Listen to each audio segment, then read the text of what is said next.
hi. I totally forgot to unmute OBS so music would be playing, and I didn't realize that until I just got back. Oops. So there's gonna be like 14 minutes of fucking silence, and I apologize for that. So... oopsie. I'll have to make sure to have a little thing when I go to export this later of like, skip ahead 14 minutes so you don't have to sit through so much silence. Oopsie. Oopsie. Also, apparently we're dropping frames as well. That's fucking lovely. That's fucking lovely.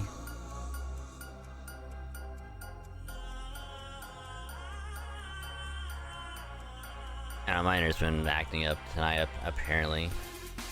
Fuck. But hi, everyone. I hope you had a great day so far. Staying nice, comfy, cozy, and all of that good stuff. Pleasure to have you. So, yeah, hi. Again, sorry for 14 minutes of fucking silence. Even though the music was playing, I just was an idiot and forgot to unmute before I went to the bathroom, so... my bad. My apologies for that. But... yeah, anywho, hi! It's me, your wagon, who's an idiot and forgot to do stuff, so...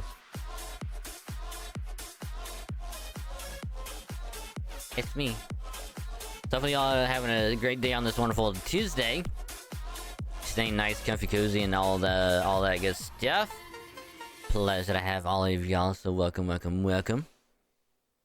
So tonight, we're gonna be listening to some spooky stories, because we haven't done that in a while. And also because, well, it's October, so... what better way to spend a night than just listen to some spooky stories and grind out some FGO event stuff on both NA and JP, because... I got event stuff I gotta do, so... figured, why not?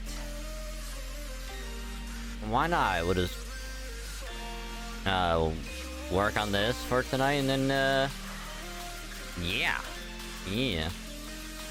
So that's gonna be great. But, yeah, and then we might do Tekken later. The reason why I say might do Tekken is mainly because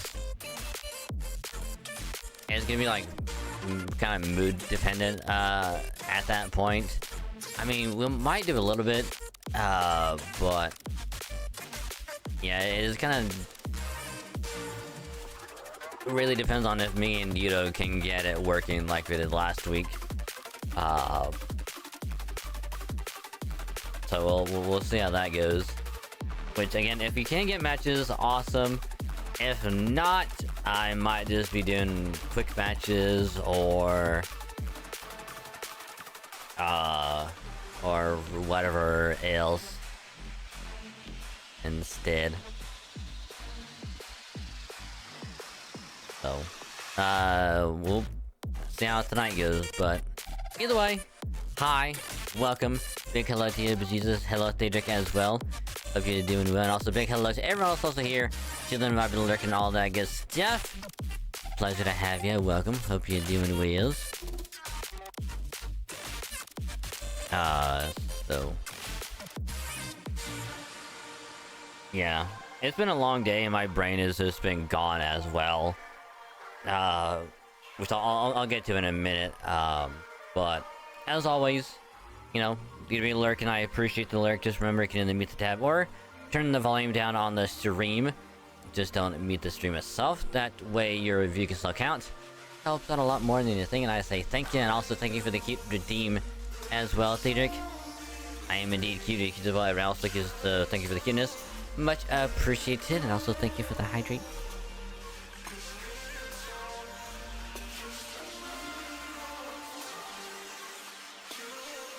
Spooky Stories already playing Dead Space fun. Nice, yeah. I mean, like, I do want to play through Dead Space at some point. I just gotta wait for it to be on sale. The remake. Not OG Dead Space, but the remake. Cause I wanna play through that, experience it, and then just move on to Dead Space 2. And then maybe if someone wants to do Dead Space 3 co-op, we can try that out. I mean, I think Dead Space 3 is like pretty good fun if you do it even solo, but considering it has co-op, it's just like, why not? You know? Kind of like with like RE5 and 6, where it's like you could go through it solo and still have fun with it.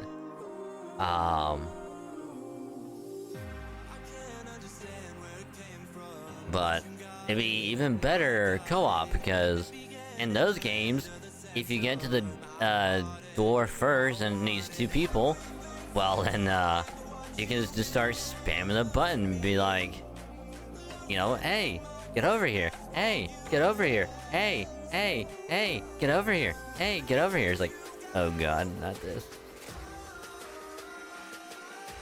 I guess like anyone is playing it. The question is, how much is it? Is it like what?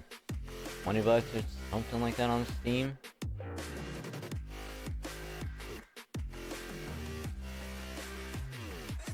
Because Dead Space 2 is $20. Yeah, $20. And then where's Dead Space 1? There you are. Okay, so yeah, still 60.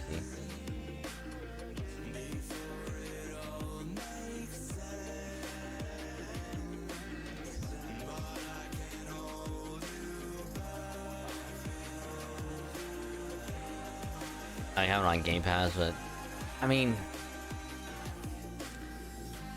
if those 3 go on sale at the same time, and it's like, hey, you can get Dead Space 1 remake, 2 and 3 as like one bundle for like 20 bucks, I'd be like, I'm on that shit. I will get it. I mean, it probably won't happen for a while, but you know,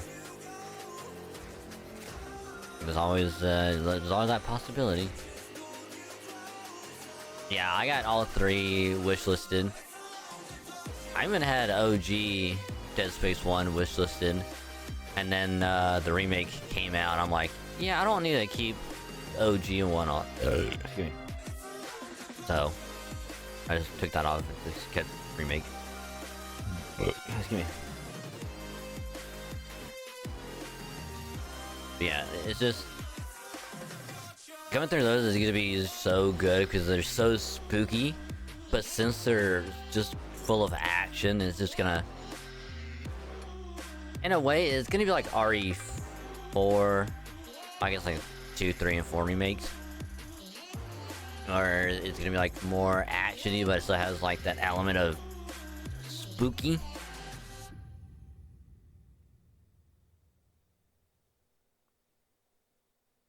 I suppose it's reason today, but was gonna nuke somehow. Yeah, I think my internet is having a little hiccup. Not like a bad one, cause when I got home from work late, it was like 6:30, almost like 7. By the time I got home, like it was almost 7. And then I was watching the stream for a little bit before I started this like tonight, and like every so often it would just randomly start buffer for like a few seconds and then it just go back to normal, and then like sometime later it'd do the same thing and I'm like having to pause and resume it, and just like so it would get caught back up, and I was like, cool.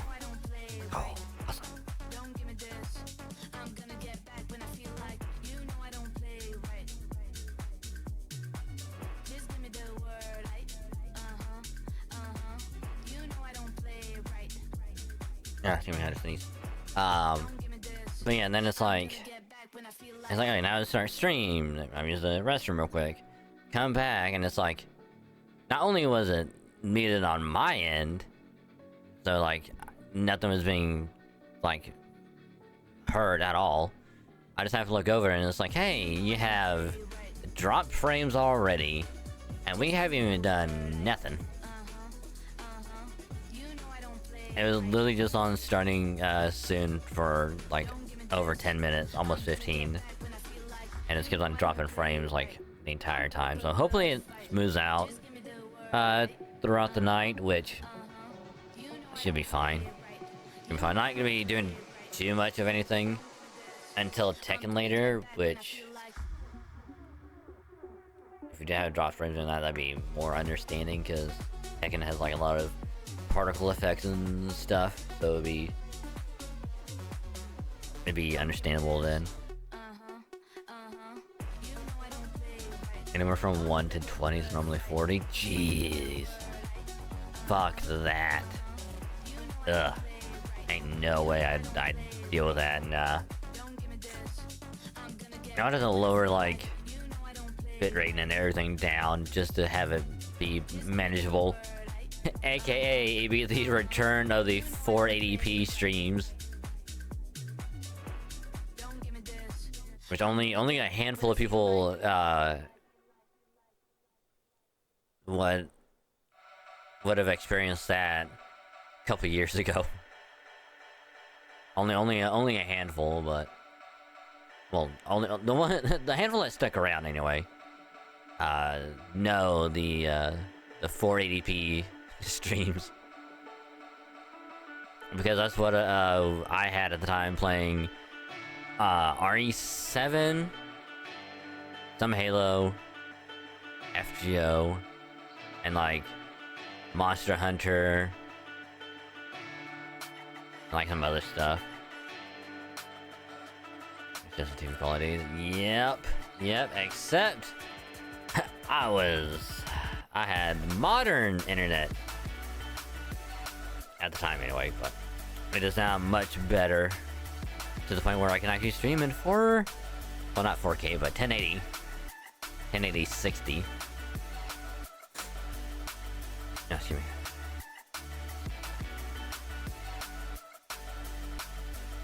But yep.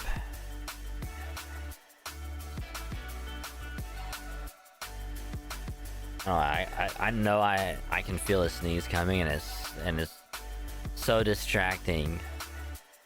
Which actually, that could actually be a good random thought, actually. Where it's like, surely everyone like hates where it's like, you know, you're about to sneeze or even cough, and it's like you can feel it there and you're waiting for it, but it doesn't happen. And so you're like, body, are you okay? Are you gonna do it? Are you not? Are you gonna wait for me to do something and then do it? What's going on, body? And then you get no response, and it's like, all right, I guess we're good. And then you start doing something, and it hits you like a truck out of nowhere. And it's like, thanks, body. You know, until he wasn't just talking to someone, I just sneezed and like for no reason. Which for me is absolutely hiccups. I dread those stuff with a passion, because like, it'll be to the point where it's like, I think they're gone, but then all of a sudden it's like, I know it's gonna happen, so it's like, I try and say nothing. I take a drink or two if I need to, and then it still doesn't happen, and then I'm just like, I know it's gonna happen. So I start to get a little bit paranoid of like, is it gonna happen like as soon as I start talking? Is it gonna happen way later? Is it gone? What the hell, body? What are you doing to me? And then it's like, alright, I think it's gone. And we start talking for a little bit. And then like a few minutes later, it's like, oh, there's one more. Surprise! And it's like, God. Why?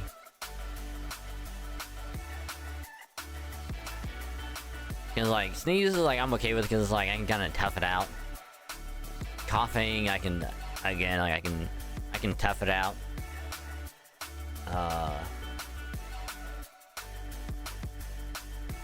Yeah, hiccups is like the one thing where it's like, it fucks me up.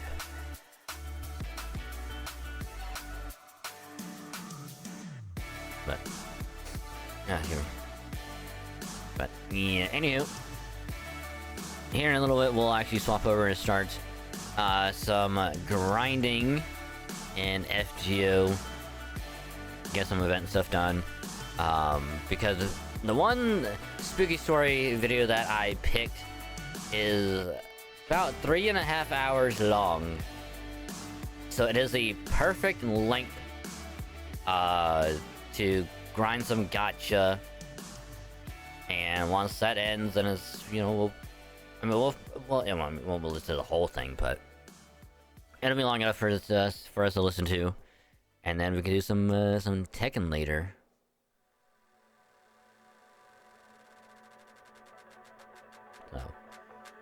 So very, very briefly, as far as like YouTube stuff and all that goes, nothing on the second channel yet, because again, the new video will go up tomorrow, which is the ROM hack. 17 is gonna go up. Yesterday was the MCC highlight, so hope you enjoyed that. But as far as the VOD channel goes, VOD should be going up. You know? VODs are going back up again, so they started going up, I think today. Pretty sure today. And then they're gonna be going up for at least a little while, so, we've gone on VODs for a while, so yay. Yay. I think I'm invalidating it from this by grinding back to where it was off stream. I mean, if you're still doing a permadeath off stream, I'd say that run would be validated, and the previous one would be invalidated. Because, like, you're essentially starting, like, a new run over again. So, in a way, it's just you going back to where you were, and then going off of that one, and not the other. I'm trying to catch you back up to where you died last time. Then nah.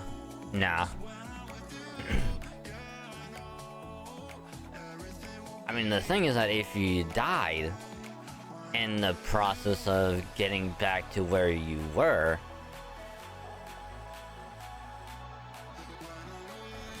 but otherwise, nah. I don't like the one. I think the new run is good.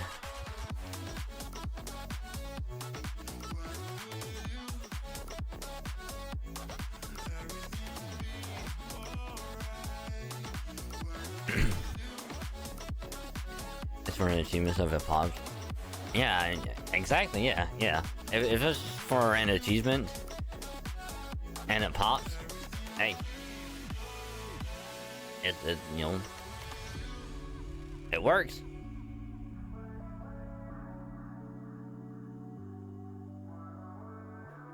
And is this in Fallout or Dead Space? Just out of curiosity.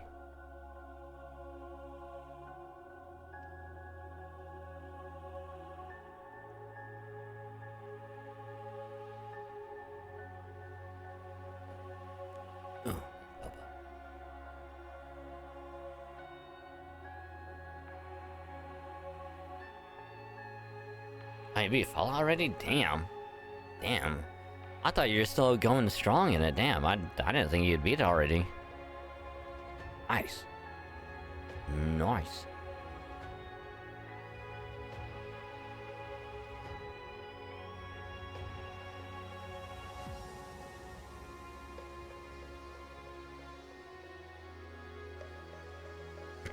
Excuse me. My throat is gonna be super fucky tonight. I don't know why. So what is seeing my throat decides to cooperate.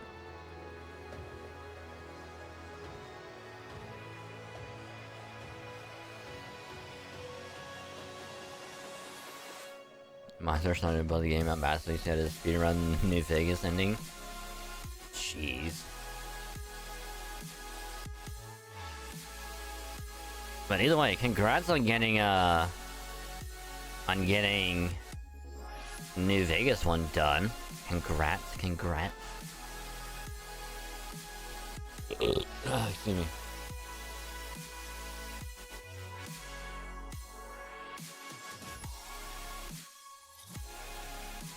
Dead Space is just impossible mode blind while only using the powder coder for the one gun achievement. Oh god.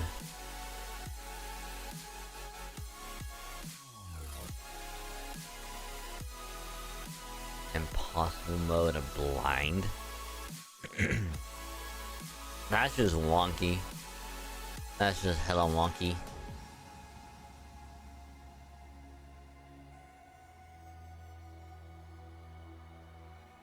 We'll have to listen to that later. The bad apple with shamizens? Ooh. I'll have to listen to that later. Yeah, I don't know if I can do...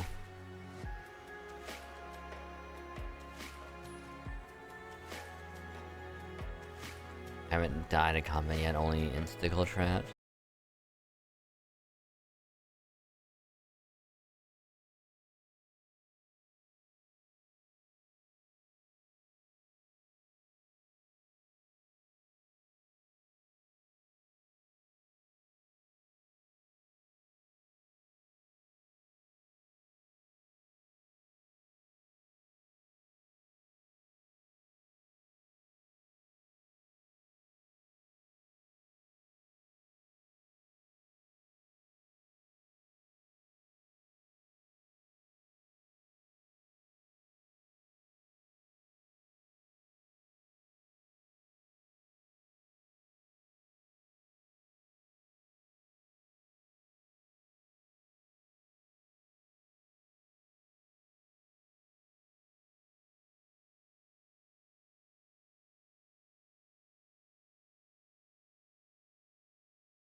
I guess like the best point would probably be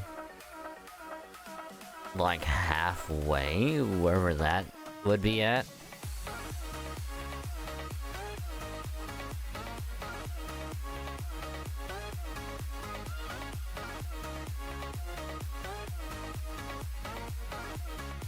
Definitely this phase, so maybe for the fine arena fight. I mean, if that's halfway, like...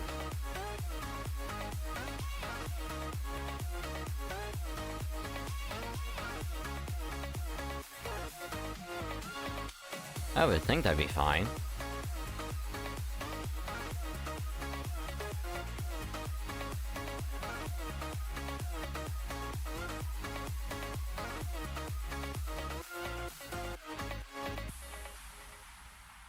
Because then at that point, it's just like...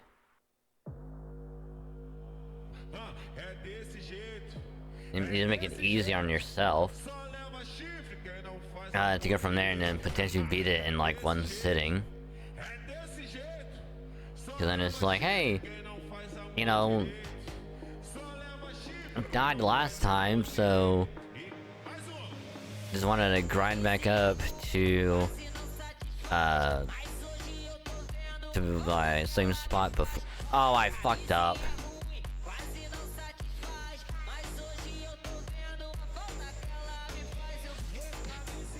I wasn't really paying attention. I fucked that up so bad.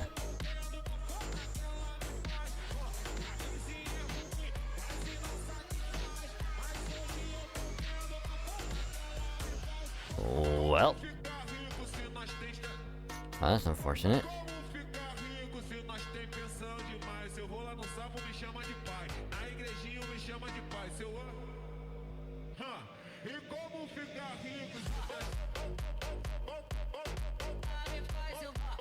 That's unfortunate.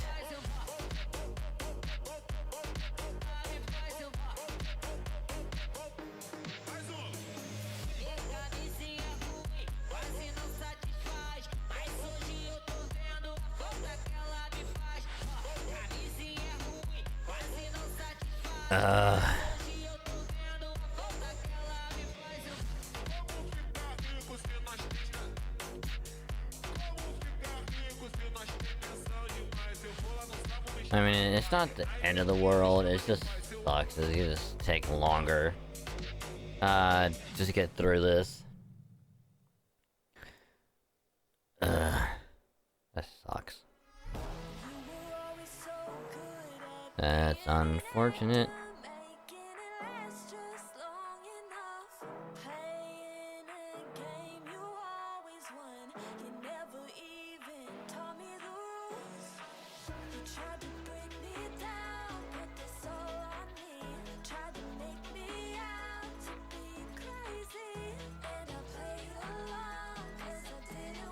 Alright, that works out. Bring you back in.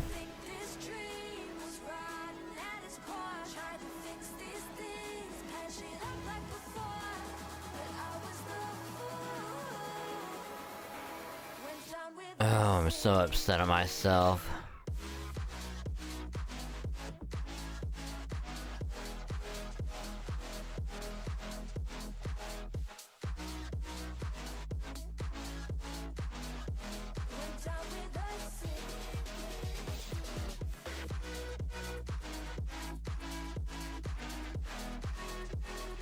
I can't believe I wasn't paying attention, did that.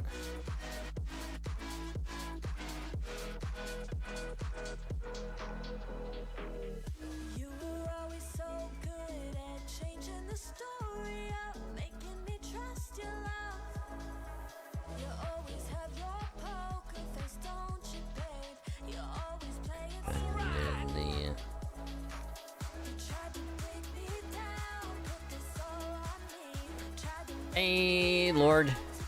Welcome to the stream. Hope your day's going well, and thank you for the resub. 6 months. Goddamn. Goddamn, has it already been 6 months? Jesus. Hasn't really seemed that long, to be honest. Guess time flies when you're having fun, I suppose. I don't think it's any years, I think it's like any stream. Oh yeah, here's some ideas that I have for the moment. Which is next year around June, because in May I'll be turning 31. So I'm fucking old. I'm old as hell. To some people, apparently. So it'll be birthday in May, and then like 2 weeks later, it'll be the 5-year anniversary of me streaming as an affiliate on Twitch.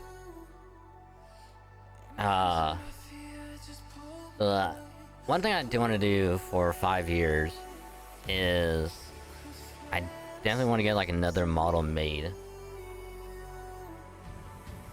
or at least have 2 models made, because I want to go back to being like a 3D, or at least have an A3D model again.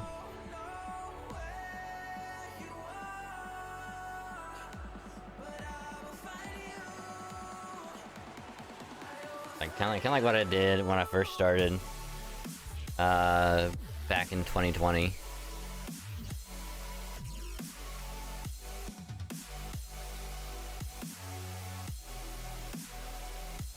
But yeah, one of the ideas I have for a new model is to kind of have like a full-bodied just dragon model.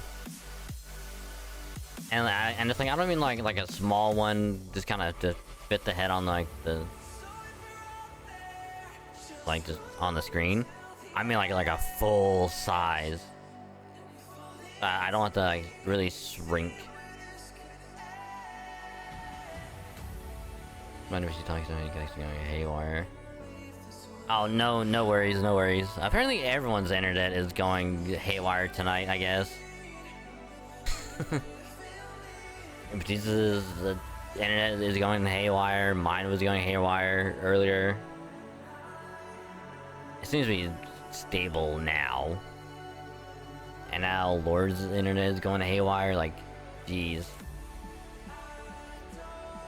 I guess tonight is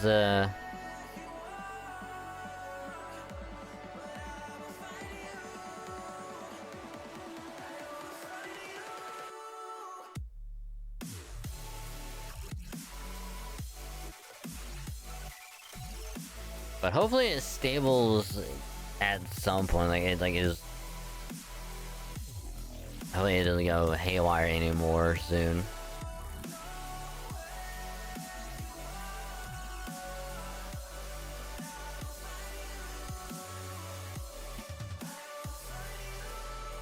But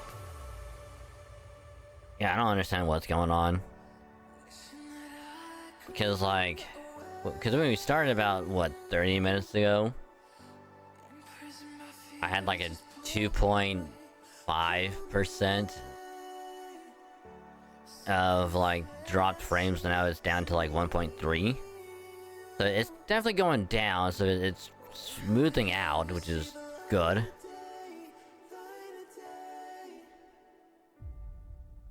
Even when you're not using the internet, data somehow slows down too.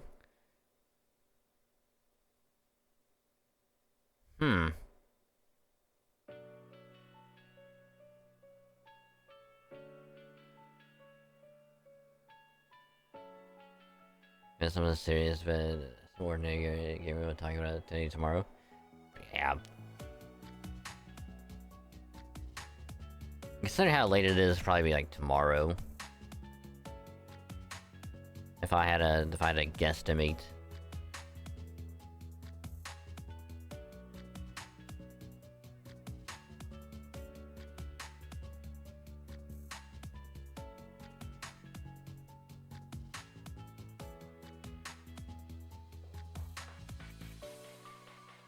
Yeah, it's like everyone's internet is going weird. I'm sure it's not everyone's internet, but yeah, I don't know what's going on. Could be the cyber attack working. Maybe.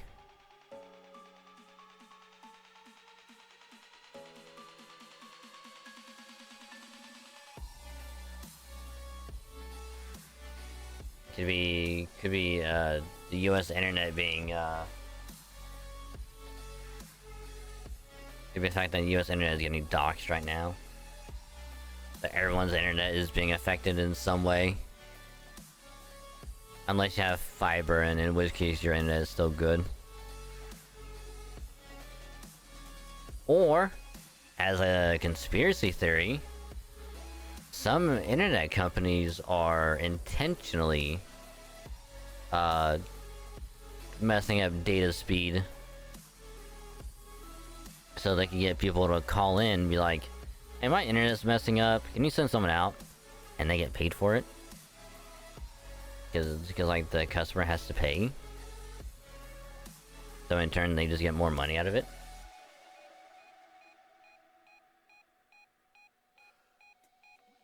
I know, I have my tinfoil hat on, but just imagine.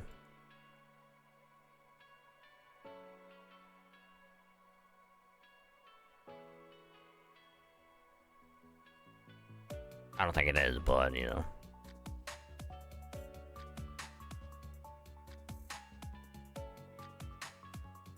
Excuse me.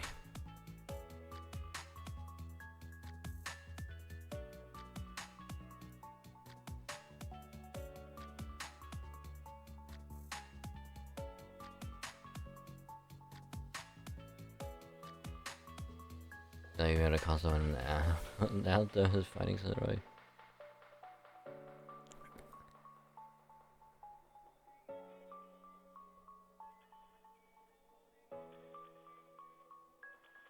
He's one of the subjects till next year. Can I say? Oh, no worries, Lord. No worries.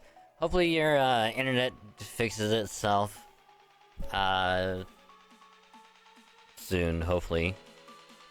By the way, thank you again for the resub. Have a good rest of your night, and I will catch you later.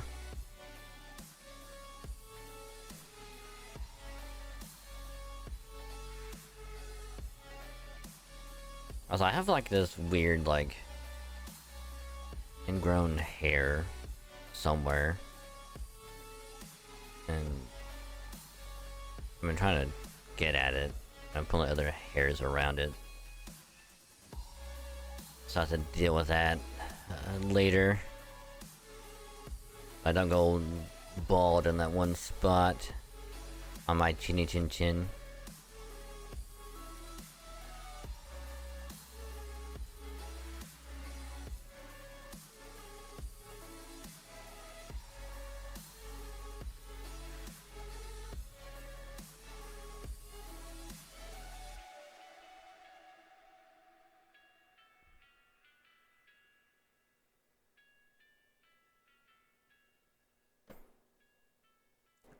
But yeah, so,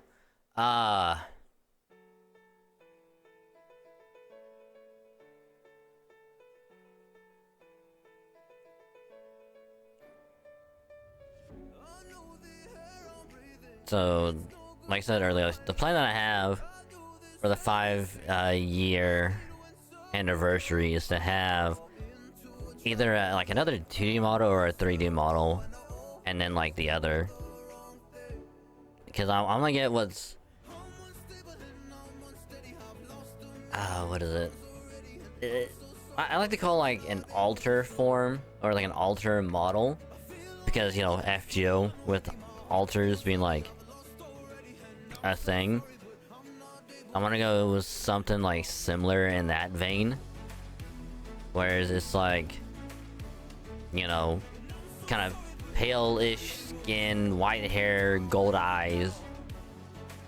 Except I want to keep like the whole like dragon like eye kind of thing. More like the red draconic eye. Which I think would be a really cool thing to do. Like a really cool thing to do.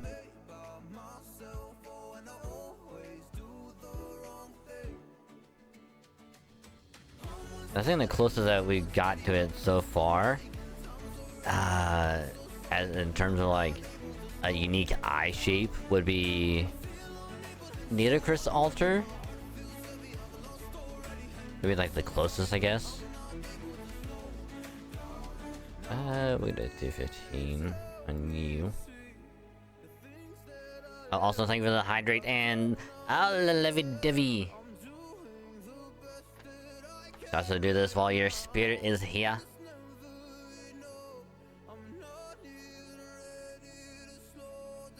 So I cannot stress enough with all this Levy Divvy, because without all of y'all over the past 4.5 years, almost 4.5, and about like a little under a month will be 4.5. I would not be where I am today if it wasn't for all of y'all. So when I say I do truly appreciate y'all's support, every time I go to say it, every single stream, I do 100,000% mean it, because you guys are awesome, and I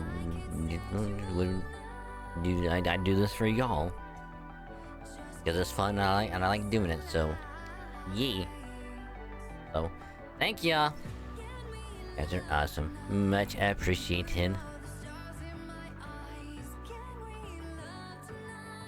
I don't have a bald spot you need to see, or you have donut beard. Oop, don't want to quit that.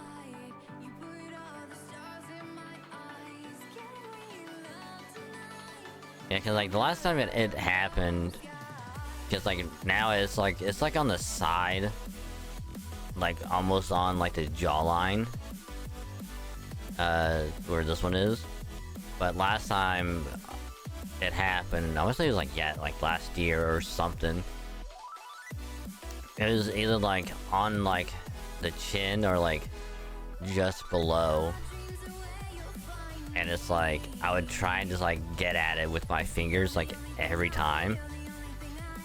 And it got to the point where I was at it so much, and I was just so hyper fixated on it, that when I went to go look and see if I got it, like you can see like it was starting to have like a little bald spot like right there. I'm like, I should probably stop. I should get some tweezers and just yank that shit out, which is what I did. And then later I was like, I would say it was like a couple days later, I was like, all right, time to shave. It's like time to save, and hopefully it'll fill back in next time, which it pretty much did, thanks to my my genetics of having luscious hair and a luscious facial hair.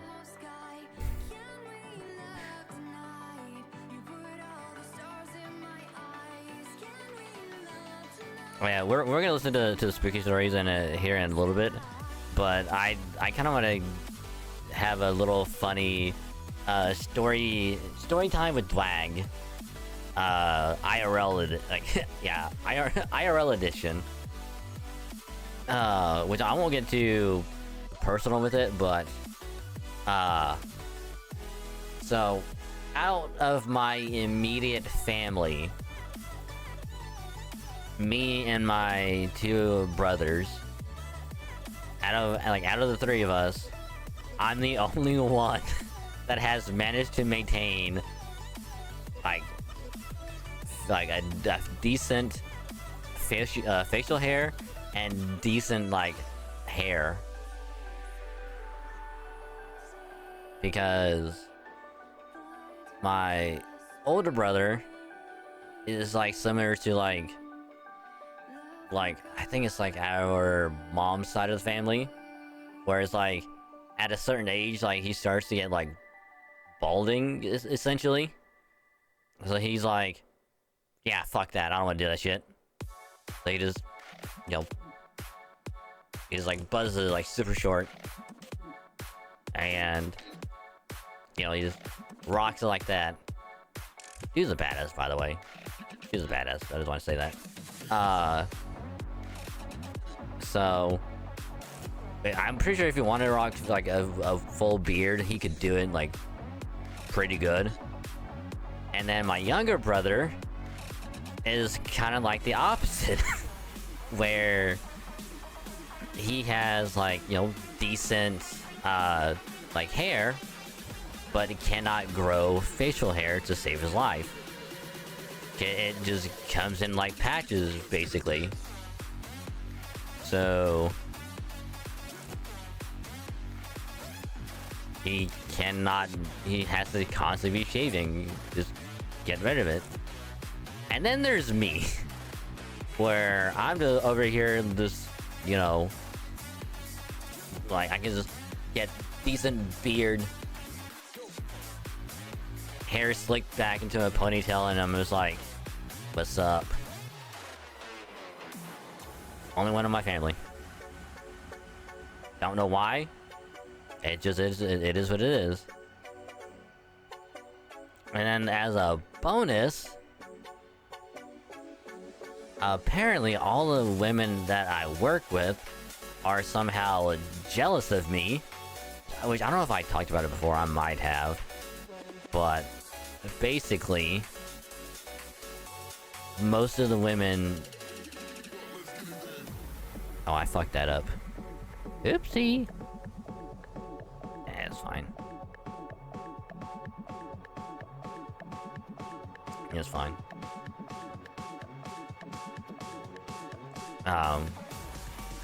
Because, like, most of the women I work with are apparently jealous of me and my eyebrows. I don't know why. I don't know why, because, they asked me before, they're like, hey, so what do you do for your eyebrows? I'm like, the hell are you talking about? He's like, well, you have to do something to, like, maintain them, right? And I'm like, no. Nope. What you see is what you get. And nothing else. I do and nothing to them. I just leave them as is. And they give me that weird look of like, are you sure about that? Because that's too good to be true. I'm like, yep, I'm totally honest. I don't do anything. I just leave them as is. And then they start talking about, like, amongst themselves, like, hush hush. I'm like, okay.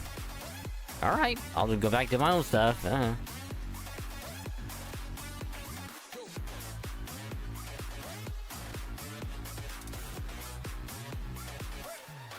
You're just from falling on icy driving, get a whole bunch into your throat and oh, Jesus Christ.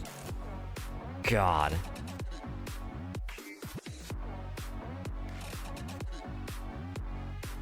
But here's the thing though, like, that's actually like a pretty cool story though. That you get to tell people. You know, it's like, oh yeah, I had to get stitches. And anytime I go to beer, just like this little patch.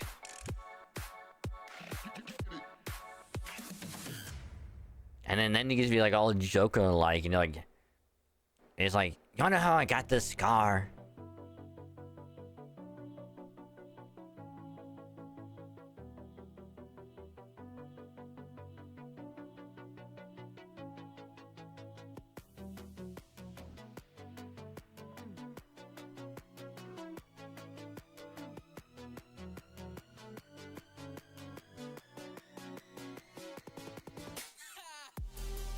We're not showing a lot about it when it happens though, because with a core complete insight. Oh god. Oh god. Ew. Ew.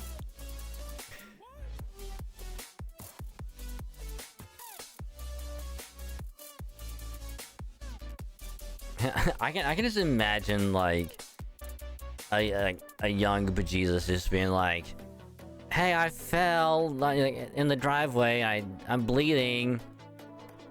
Parents are freaking out and it's like, oh my way to get to the hospital, and he's like, oh, we gotta go, like, you're bleeding everywhere, we gotta go, and you're like, man, it feels weird in there. It's like, I can. It's like I can feel the inside of my chin. Like, ooh.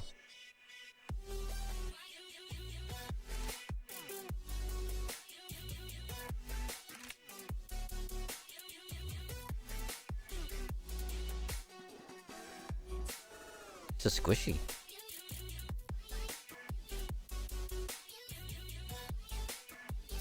I'd be freaking out too much, being like, I'm bleeding. I don't know what to do. We gotta go.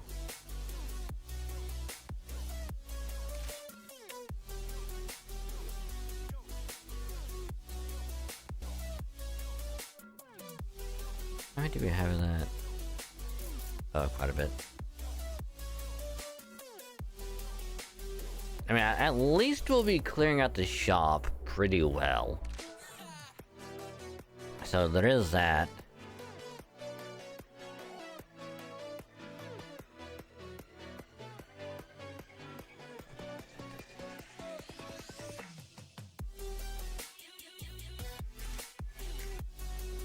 Yeah, I just been lucky not to get like severely injured.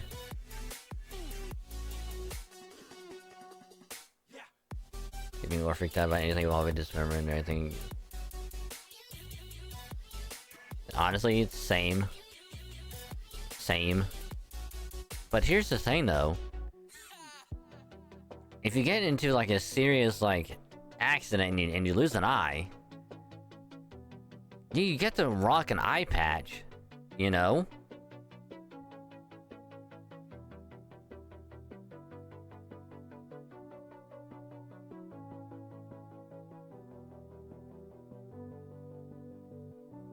You get to have like a customized like eye patch and you get to look like a badass, you know?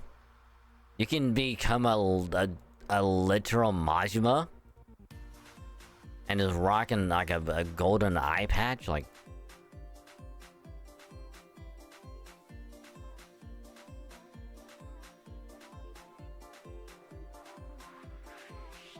Or you could go like the classic, like Kunibia, where it's like you have like the white little gauze eye patch. You know, you can rock that one. You know, just be like, I have to keep the seal on my eye, so otherwise my power will get out, and I don't want to endanger like. And you just get that fun with it.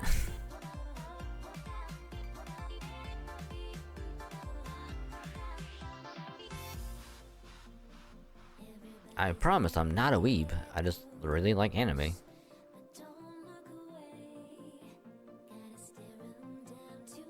Is one eye count a disability? I would assume so. Because like your vision at that point is impaired. I don't know if you...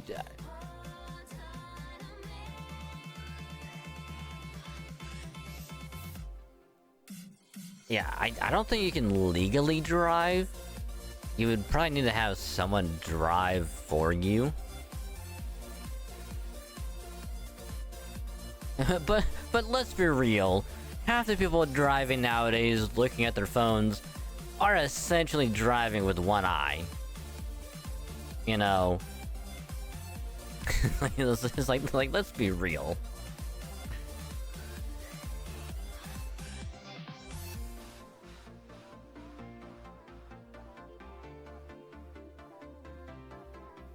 Like they're essentially looking down and then up at like an angle trying to drive, and it's like, especially when all cars have iPads. Yeah, yep.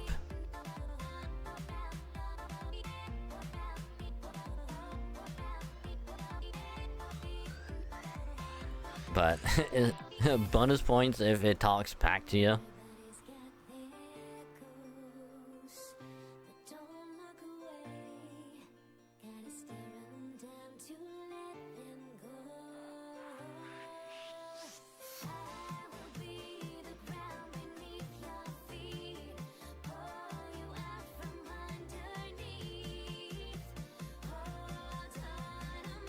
Which is kind of funny because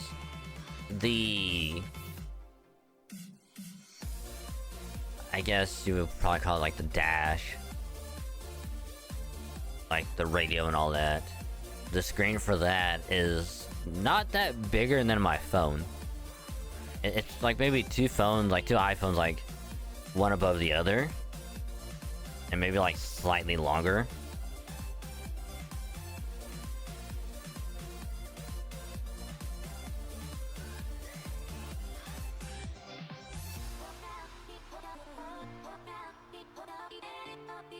Yeah, I would essentially call like two phones side by side and like one on top of the other.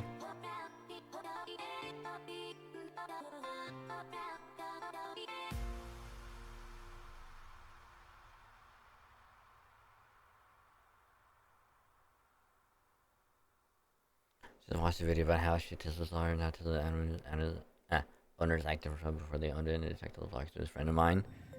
Oh, you mean like they were acting all like they thought it was such like it was such a good car. You're gonna just save so much on electricity and everything.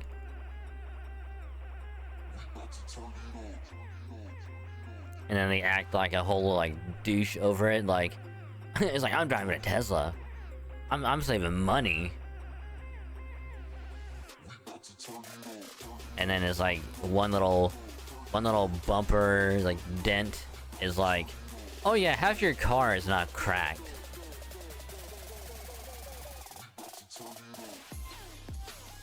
And now they're like, fucking Teslas suck.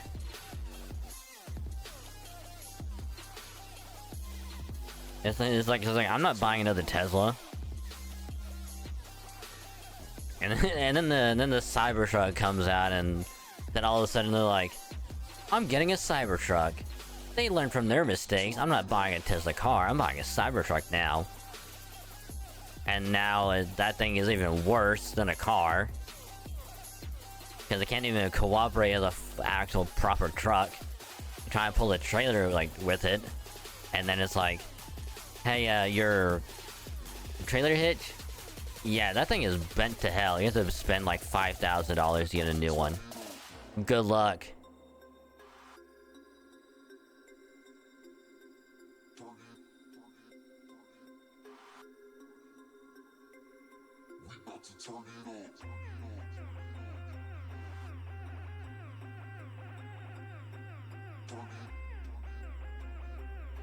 First one taking one back from the auto drive feature because it's trying to take a narrow neighborhood turn at 30.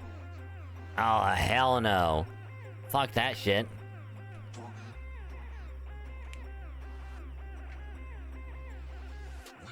The only thing I would have in my car, because what it currently has is, oh god, I'm blanking on the word. It's cruise control. So it's like you get up to 60 and you click the thing in and it stays at 60 like the entire time until you slow down or you turn the thing off. That's the only thing. That's the only auto feature that I would have in any car.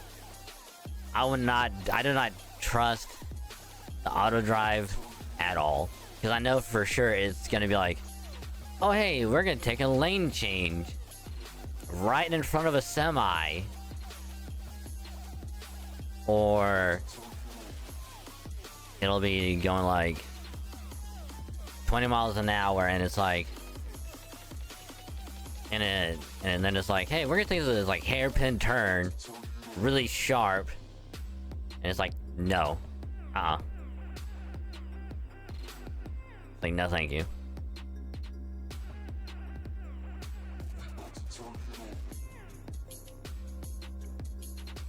Which is also why I don't want, like, what is it, like the Google car or whatever that's like supposed to be like self-driving. It's like, I would not want that to be a thing.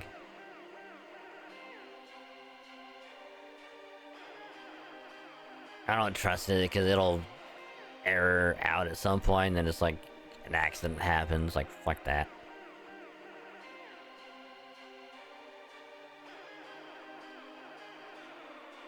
It's a good sci-fi idea, but that's not incorporated to reality. At least not yet. You never trust self-driving as long as they don't. Exactly. Exactly. Because you know that there's gonna be someone out there. Hell, there's probably some people already that just swear by it. And they're like, oh, this thing is like the coolest thing ever. Like, I can just be in the passenger seat. I can sleep.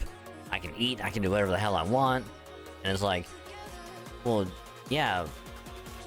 Until you get in an accident. And then you're kind of screwed.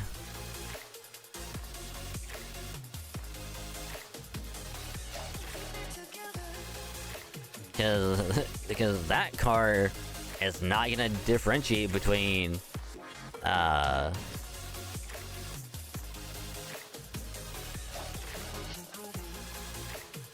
like one lane from the other.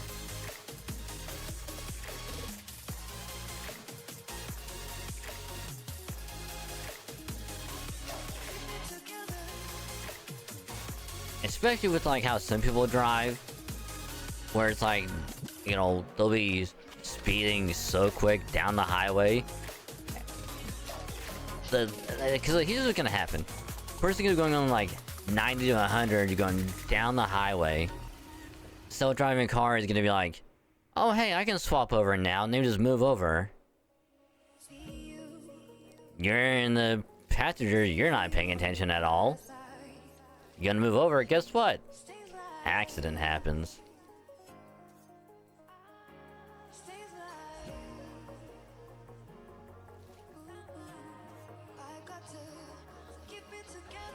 Because if a person, because he just like, it's pretty much a self-driving car is pretty much the epitome of the Family Guy meme, or the joke in Family Guy where it's the Asian driver, and it's like, ha, I'm gonna change lanes now. I'm not gonna use my blinker. Good luck, everybody. And they move over and just cause like a multi-lane like accident. She just keeps driving off. That's what's gonna happen. You know, like cars can move over, accident happens, whole highway gets shut down.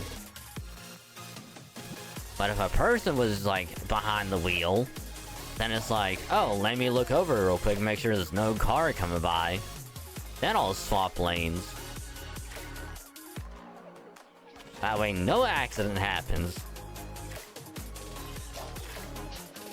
I don't trust it.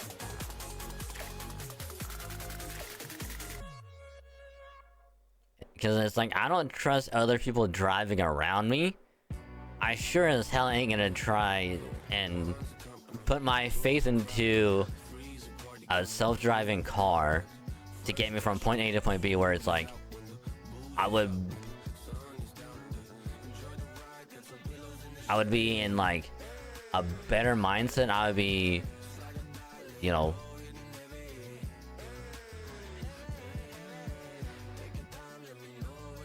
it's like I have more faith in myself to get me somewhere than I do that.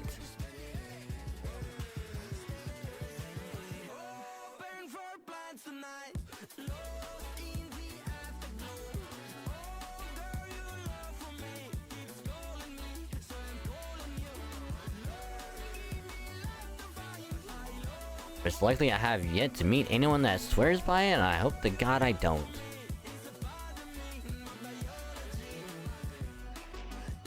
If I never grew up going to be happy.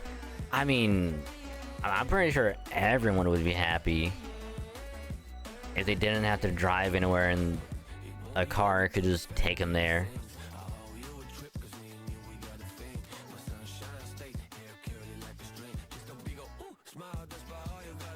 Because it'll be, I mean, for like a lack of a better example, it'll be kind of like iRobot or Demolition Man, where it's like, all right, I'll be driving for a little bit, and then we just hit this button. A car's driving itself. I can do other stuff. Oh, here comes my exit. Just turn this thing off, and I can just take control of it, or just let it keep going. Just put the GPS in.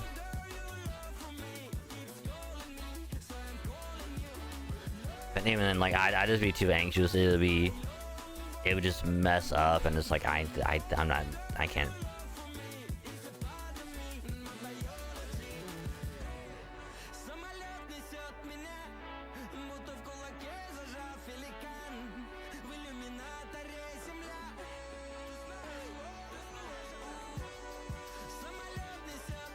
You know who nowadays would be so happy with the self-driving car so they don't have to drive?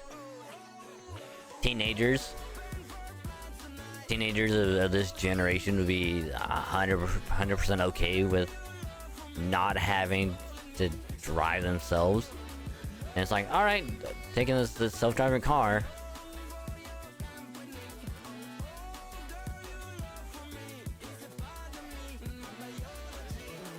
I prefer walking, biking, and transfer everything you can help it. And that's the thing. That's why, low-key, I would love to live in Japan. I'm not even joking. Because then it's like, I don't have to drive if I don't have to. If I'm just going somewhere, I can walk to a train station, go wherever, be there for like an hour, like maybe 2 hours, get on the train, be back, and just like done.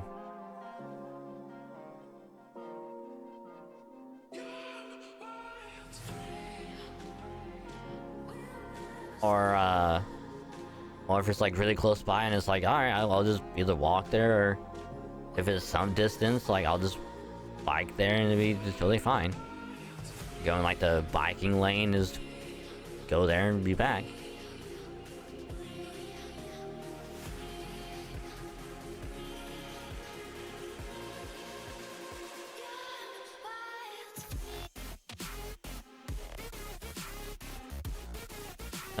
Let me also do some...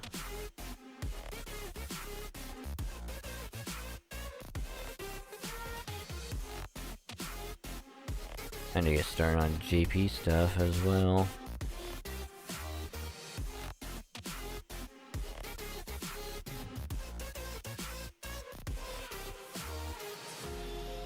I can never remember where the hell or what I'm supposed to do.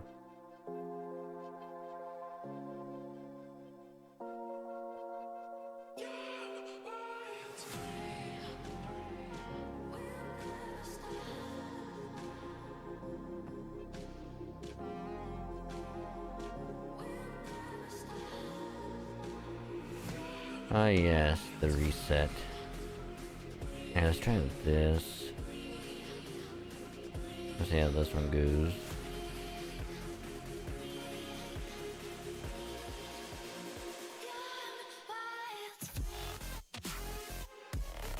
Okay, so I gotta go against Sabers. Okay.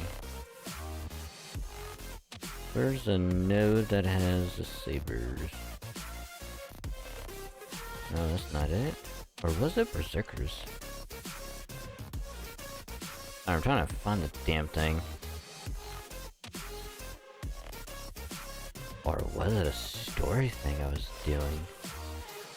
Might have been what it was.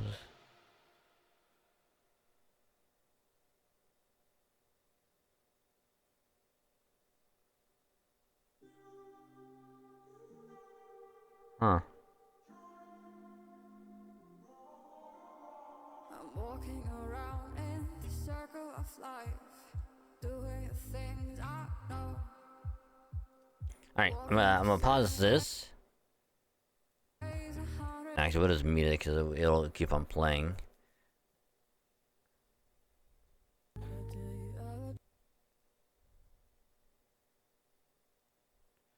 Alright, let's listen to some spooky stories for a little while. Oh, I had them and the tab muted. All and welcome, and thank you all so much for being here. It means a lot that you choose to watch this channel. I have a chilling collection of scary stories in the rain for you to enjoy, but for now, it's time to get comfortable and let the darkness take control. A few years back, I was working for a company. I would put so many work hours in an attempt to climb the career ladder, and all of those hours were unpaid, of course. I used to use my lunch breaks to catch up on sleep. It became routine for me to pull into a quiet area, eat lunch, read a bit, and have a sleep.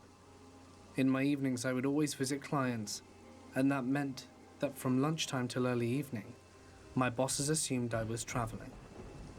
It was a little dishonest to sleep on the job, but I was so tired from working overtime, and my company were ignoring the labor standards law. I never managed to sleep deeply in the car, so I guess that's why sleep paralysis soon found me. It was a cold day in December when it happened. I was en route to a client's, As all Decembers and I are. found a great Very area to cold. pull into to take a nap. I found a vacant plot of land by a dam, a blind spot from the highway behind some bushes, ate, reclined the seat, and read. And before I knew it, I was asleep. When I opened my eyes, the LCD display screen in my car displayed a track and the time. It was 6:05 p.m., and I think Radiohead were playing. I remember thinking, "Oh, you idiot, you overslept." I went to put my chair back into position, but I couldn't. I couldn't move. My body felt heavy, and the atmosphere in the car was dark. My eyes were fixed on the windscreen. I could see something dark in the upper hand right side of the windscreen. It was a shadow of a human hand. The time changed on the LCD display to 6:06. My eyes hurt for some reason. I looked back to where the hand was, and there was now a shadowy head peering down at me. I couldn't make out any facial features. It was just a black silhouette, with one hand resting in the middle of the windshield. It was staring at me.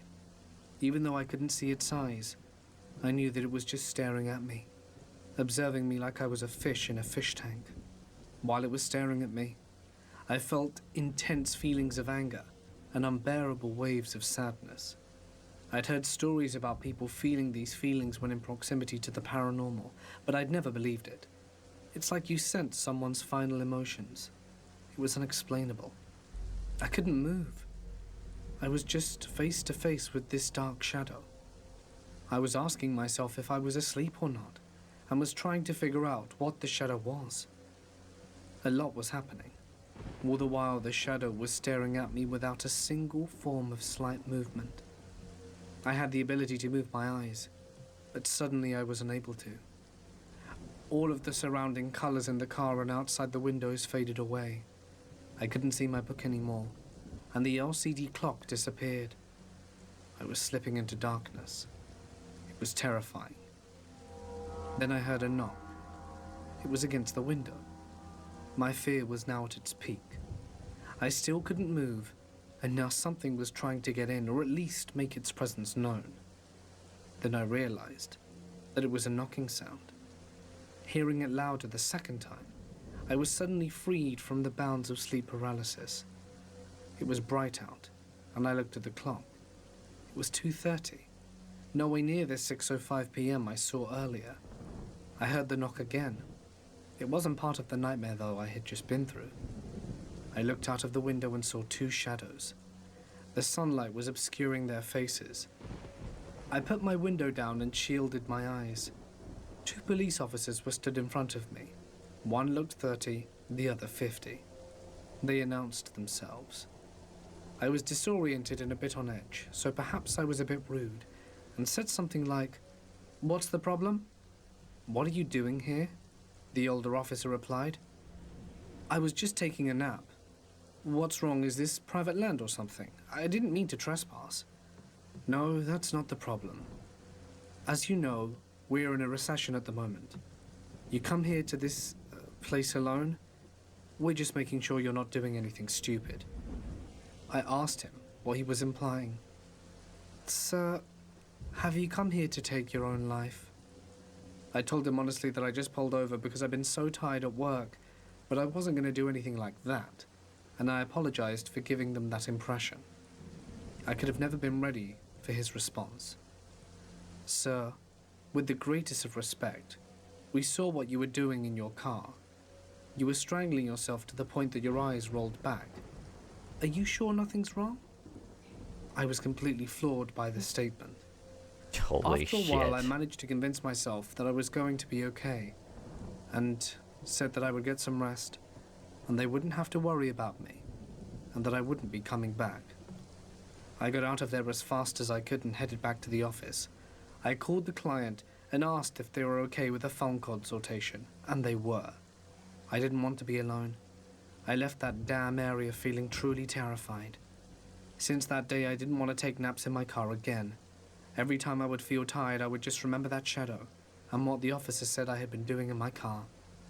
I slipped into a light form of depression due to lack of sleep, stress, and it was affecting my work. I was the bottom performer.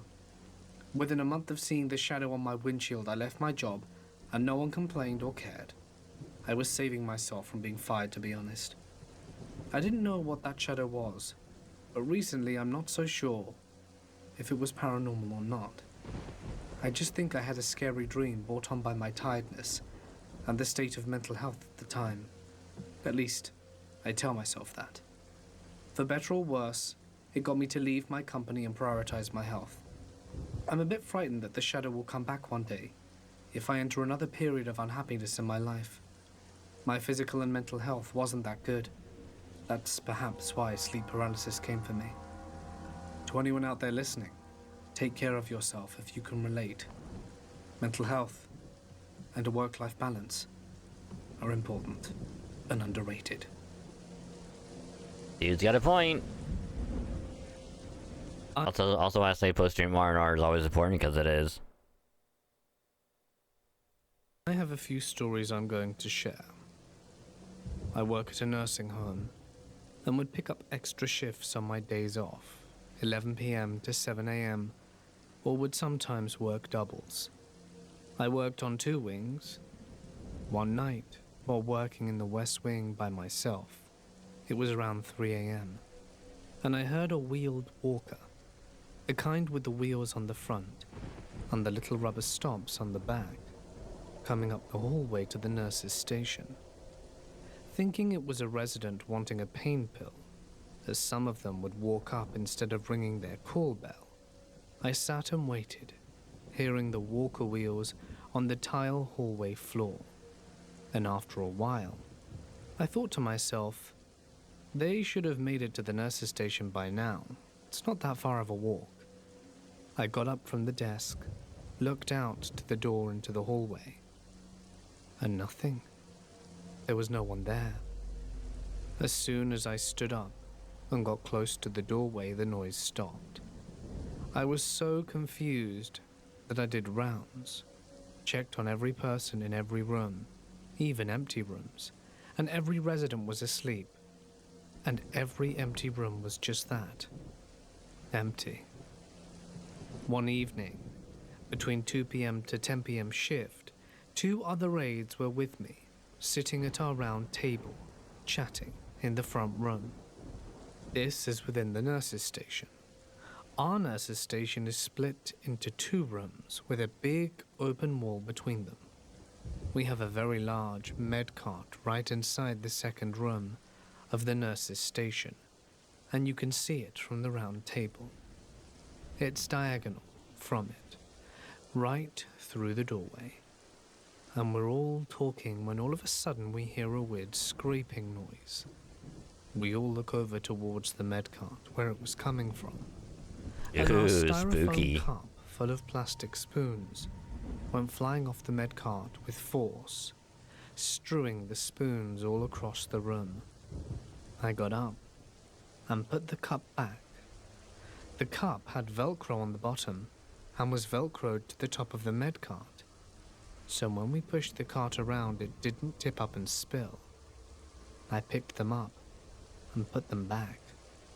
I tried hitting the cup to see how easily it could get knocked off, but it couldn't. You literally had to use force to pick it up, and you couldn't knock it over. We were all so excited, and there were only 20 minutes left of our shift, and we couldn't wait to leave that night. I was then working on a different wing for a while. There was a room in this wing called the Blue Room, which was 4 doors down from the nurse's station.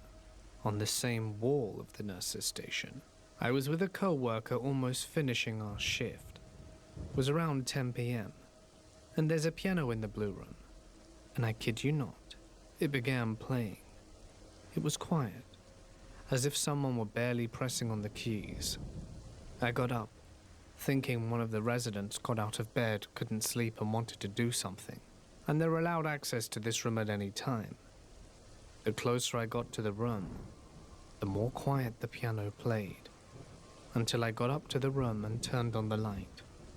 As I did so, it immediately stopped playing. I stayed close to my co-worker and vice versa for the rest of our shift. During a day shift around 1 p.m. or so, every room has a call bell. They're just like a light switch with a small hole in the actual switch part, with a long sturdy string attached, so that the string can reach their bed, chair or floor in case they fall over or need something. To switch it on or off, you have to give it a good yank or it won't switch on. When switched on, the call bell rings loudly. You can hear it the whole length of the long hall. And we have a lighted number board right in front of the nurse's station on the opposite wall, so that when we're at the station sitting at the desk, we can see it right in front of us. Whichever room call bell is flipped on, it will blink on said room number on our board. All doors also have a pretty big light right above them. If the resident's call light is on, this light will also blink. Residents just got back from lunch, and room 126 call light is going off. I got up, then thought to myself, room 126 has no one in it anymore. He had recently passed away about a month prior. I thought maybe someone walked into the wrong room, but who knows? Old people do weird things sometimes. Or maybe someone from maintenance was doing something and needed help. Some of my residents do have early onset dementia and Alzheimer's, and sometimes forget which room is theirs. I go to the room, go to open it, and it's locked. I get the keys out my pocket, open the door, and all the lights are on, and the call light is still ringing/turning on. I turned off all the lights and the call light.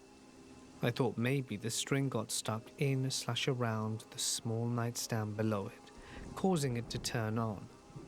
The small nightstand was the only furniture in the entire room. Family left it for us to reuse as they didn't want it. I moved the dresser to the opposite wall to make sure there was no AC or heat turned on, and took the string off the call bell.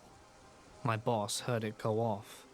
Her office is right next to the nurse's station on this wing, and asked me if whoever rang it was okay. I said yes, and explained what happened. Not even a minute after my explanation, it started to ring a second time. Same exact thing. I went to the same room, unlocked the door. The lights were all on, even though I know I turned them off, and the call light was ringing. I flipped the switch, turned off all the lights, locked the door and shut it behind me. My boss followed me in this time, and was just as unnerved as I was. Nothing more happened, and we got a new admission that next day that moved into the room. The next and final thing was one of the creepiest I've ever encountered. Black-eyed creeping teenagers, but we'll get to that. You see, we had a double room with 2 people in it, a mother and daughter. The mother was 98 but in pretty good health, besides a fall the year prior and her diabetes. The daughter was 66 and had small seizures/epilepsy and would have falls often. They both moved around pretty well with their walkers though. Their call bell went off one night, but only for a few seconds, just long enough for me to look up and look onto the call light board to see the light flashing for their room number, which was 133A, for the first half of their double room, where they have a living room set up. If the light went off for 133B, that would have been the second half, either the call light in the bathroom or in between their beds. I went back to check on them. They were both sound asleep, snoring, and the last time I did rounds at midnight, they were asleep then too. I brushed it off as a malfunction or something. I short-shifted myself, so I was working a double, and had worked this said night from 11 to 7 a.m., then working into the next day 7 a.m. to 2 p.m. I got off an hour early for picking up this shift since we were short-staffed. So it's now 7 a.m. and I start doing my rounds, waking everyone up starting at the top of the hall, room 121, and going to the clear end of the hall, room 133. I go to the mother-daughter room and wake them up. They're both already awake, which is unusual. They like to stay up later than most of my residents and have a hard time getting up in the morning.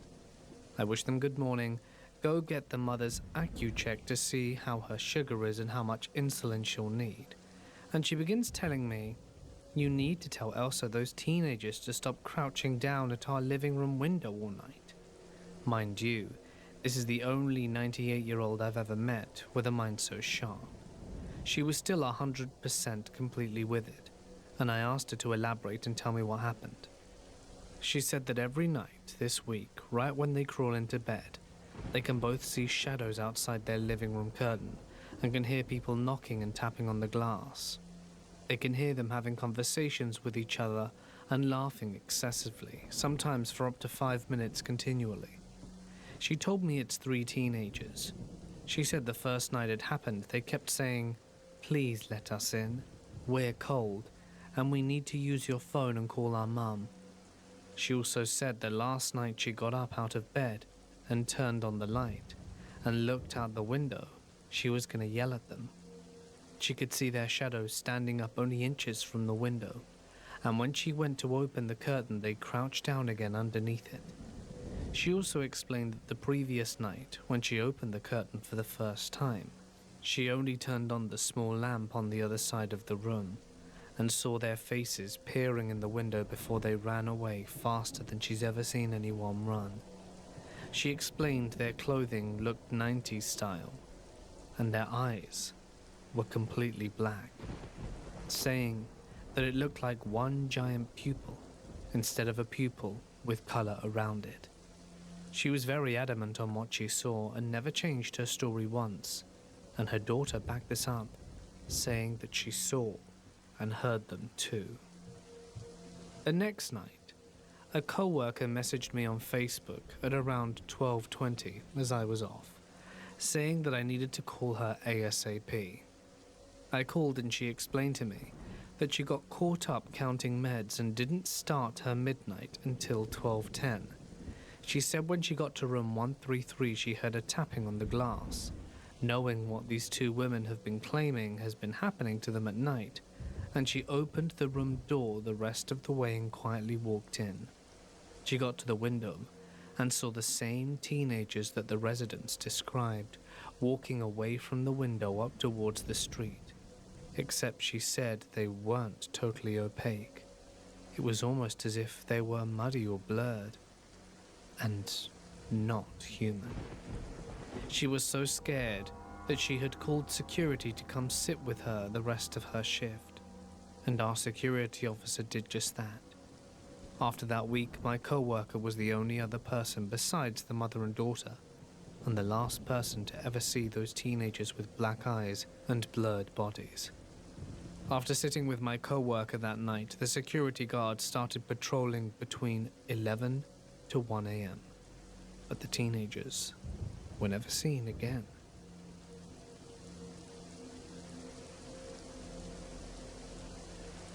I saw a shadow person once. I didn't know that's what it was until much later. I was living in a house in Laguna Beach that had been there since the 1920s.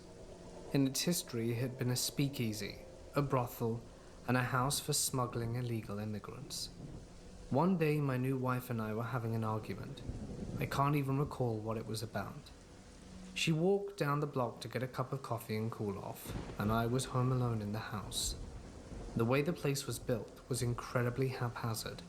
There was a bedroom and living room on one side, then a bathroom with 2 entrances on the other side.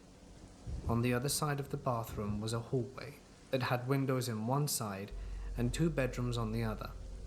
From my bedroom, I could look across the hall into the bathroom, then through the bathroom and down the other hall. I was standing at my dresser, and I just noticed movement from the corner of my eye.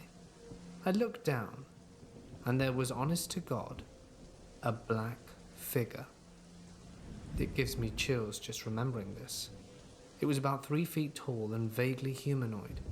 It looked like a black scribble, like someone had scribbled a human shape, but the scribbles moved, like electricity arcing. That's the best way to describe it. There was no sound that I could remember.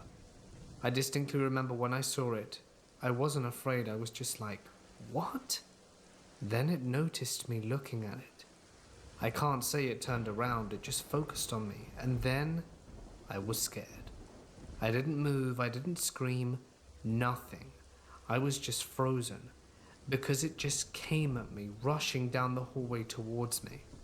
I have no idea what it intended, but as soon as it entered the bathroom, the door closest to me just slammed shut on its own. Then I screamed. I yelled for my wife. She wasn't home, and I went the hell out into the daylight and didn't go back until she got home about 10 minutes later. I don't believe in ghosts. I don't believe I saw something supernatural. But I do know I saw something. I just don't know what it is. My family, especially the children, have always been bothered by paranormal activity. My mom, dad and I gained guardianship of my nephew, Memphis, when he was a newborn. He never had any trouble sleeping by himself until my dad passed away and we had to move in with my older brother in Oklahoma. He was immediately terrified of the bathroom, closet, and to sleep alone. He was around 6 at the time, so could somewhat articulate what he was seeing. He always referred to it as the smiley guy. Creepy as hell, I know, and when we asked him to draw this smiley guy, what he drew was a brown monster-looking thing with a sharp, bloody smile. As I mentioned before, we were living with my older brother Dusty. He also had a son, Leyland, but was much younger than Memphis, so couldn't really explain what he was seeing, only described it as the Grinch, and would get so scared and cry so hard from night terrors and seeing this thing that he'd be able to turn blue and pass out. I slept in the room nearest the bathroom, and could without a doubt feel this extremely heavy, evil, negative energy. I didn't even want to go to the bathroom by myself either, but I had to put on a brave face for my nephew and take them to the bathroom and try to distract them. It was hard though, because I could feel it behind me when we were in the bathroom, and they'd tell me it was behind me, so kinda hard to ignore. So those bathroom trips were done as fast as humanly possible. My nephew Memphis is now 13 and does not remember the smiley guy, just what we've told him. He sees shadow people and hears whispering at night though. My sister Jenny has a daughter called Thule, who was 2 at the time. They lived in a haunted house together and, ironically, they both felt a horrid, evil presence near the bathroom at the end of the hallway. She wouldn't go to the bathroom by herself and wouldn't sleep by herself. Jenny is very religious and would pray every night, but to no avail. Her daughter would be playing and all of a sudden begin crying and say, "David, David," and point at nothing. We didn't actually know anyone called David, and this went on for quite a while. The crying about David took a toll on my sister mentally, and it all came to a head one night as they were sleeping when my sister woke up, seeing Tully's legs being lifted by an invisible force from the ankle, and her legs up in the air as if they were trying to pick her up by the feet and hang her upside down. My sister grabbed her and ran to the living room and prayed herself to sleep. She moved out shortly after, for obvious reasons, and later found out that a man had died in the home. The landlord conveniently left that information out. Now, and finally, my daughter. A few months ago she got up from our bed to go to the bathroom. Nothing out of the ordinary, she always does this. The next thing I know, she comes flying back to our room and is crying, saying she's seen a man with a piece of his body missing. So once again, another one of the children in my family refuses to go to the bathroom alone at night.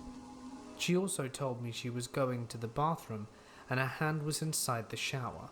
She came around the shower door and tried to grab her dress and pull her in from the toilet, as our toilet and shower are fairly close to one another. I don't know what this is, why all the kids are being tormented, but I will end this on a brighter note. My beloved Aunt Sherry on my mum's side got sick in 2016. She lived in Texas, and we lived in Oklahoma. We went down to visit her in March of 2016 when my daughter had turned 2. Since we lived in separate states, my Aunt Sherry had only seen my daughter once when she was a baby.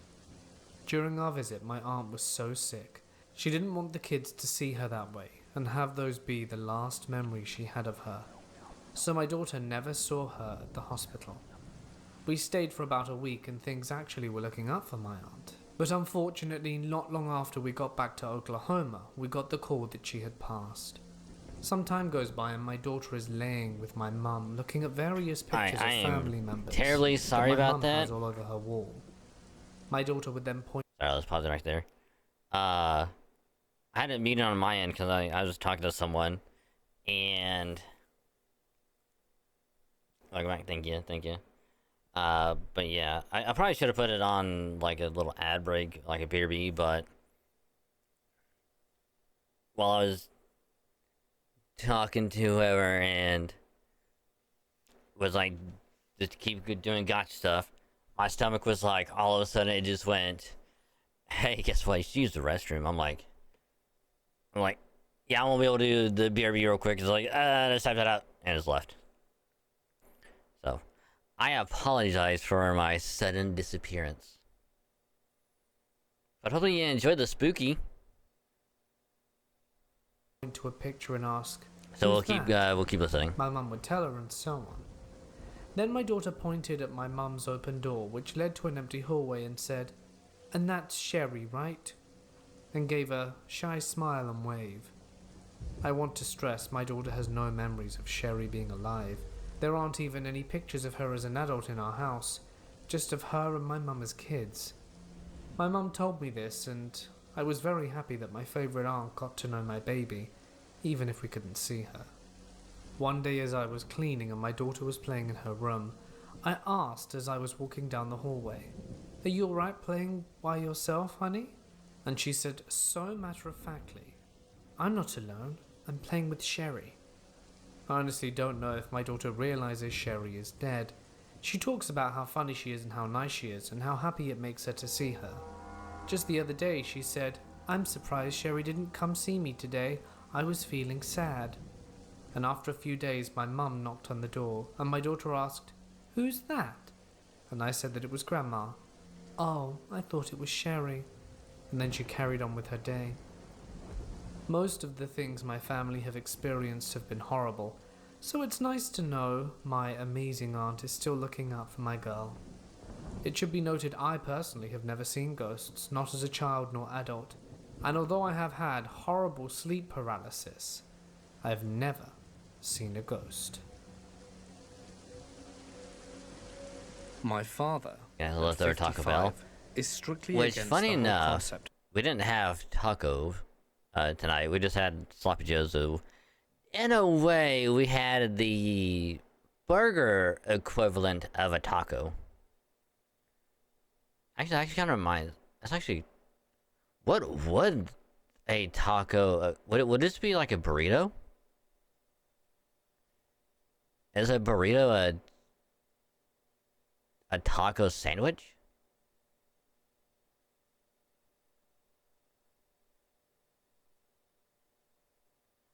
Because hear me out. Alright, because, you know, bread and the sandwich, like bread stuff, bread. And a burrito is just a tortilla wrapped over itself and then pressed together. So you essentially have an all-encompassing sandwich with the tortilla as the bread, and then you have all the stuff in the middle. right?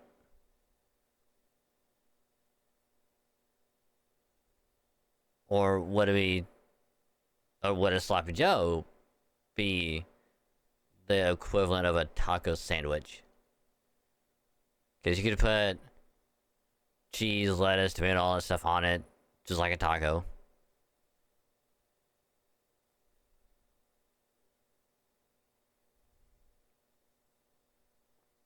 Roll tacos and sandwiches in your stay.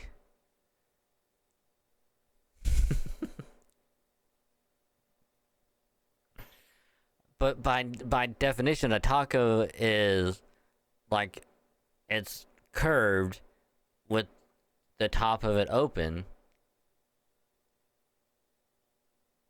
Which I guess technically, if you order from Subway, it's a sandwich.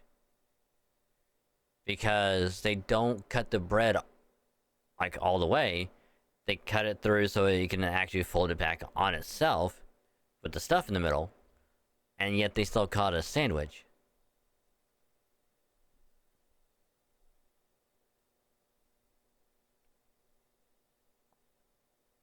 Could tacos be in the new sandwich?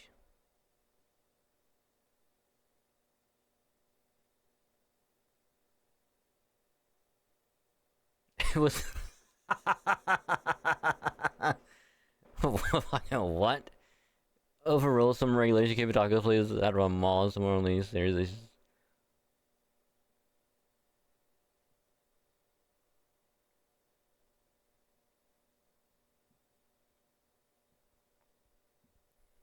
Oh my god.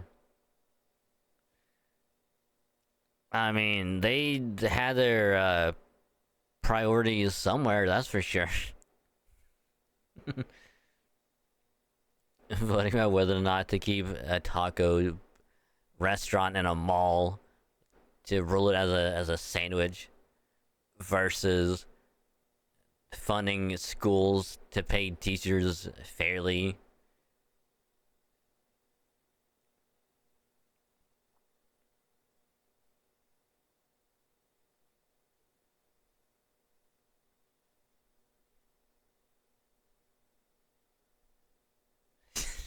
Yeah, screw that guy.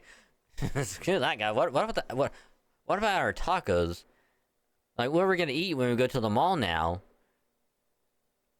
We're gonna eat at fucking at Five Guys, at McDonald's at the mall. Like, what if we want to have tacos? Like, they took the pizza joint out of the mall because fuck them. Now they're taking our taco joint out of the mall. Fuck that.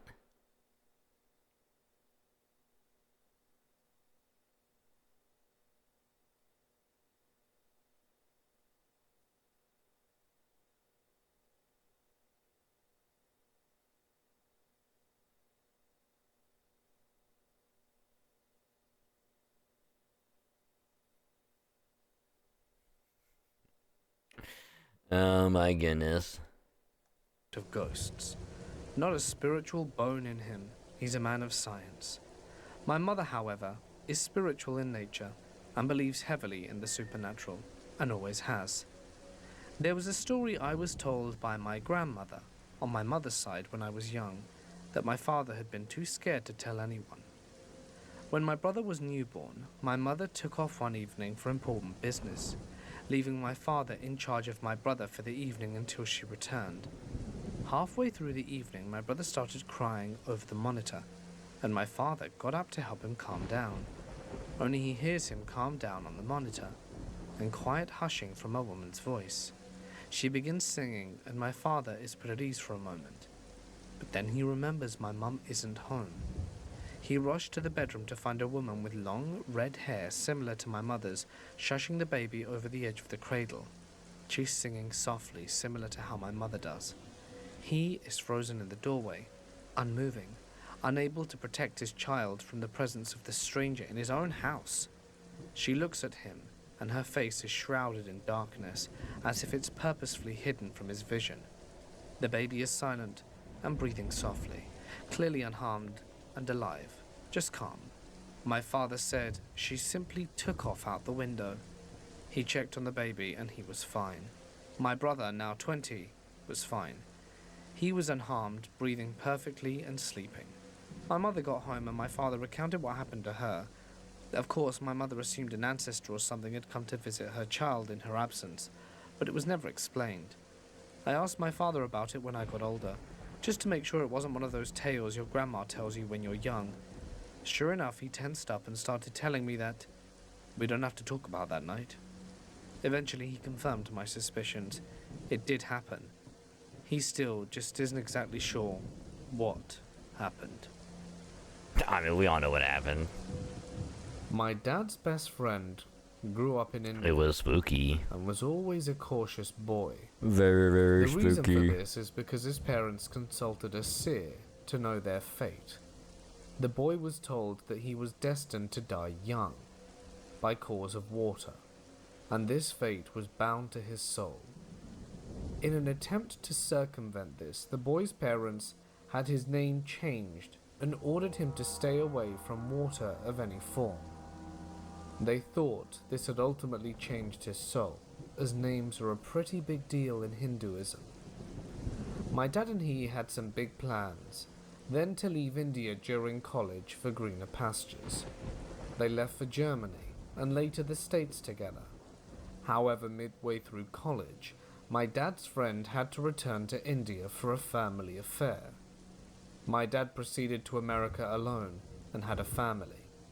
He then had a business trip back to India and thought, maybe I should visit my old friend. He went back and searched for his friend.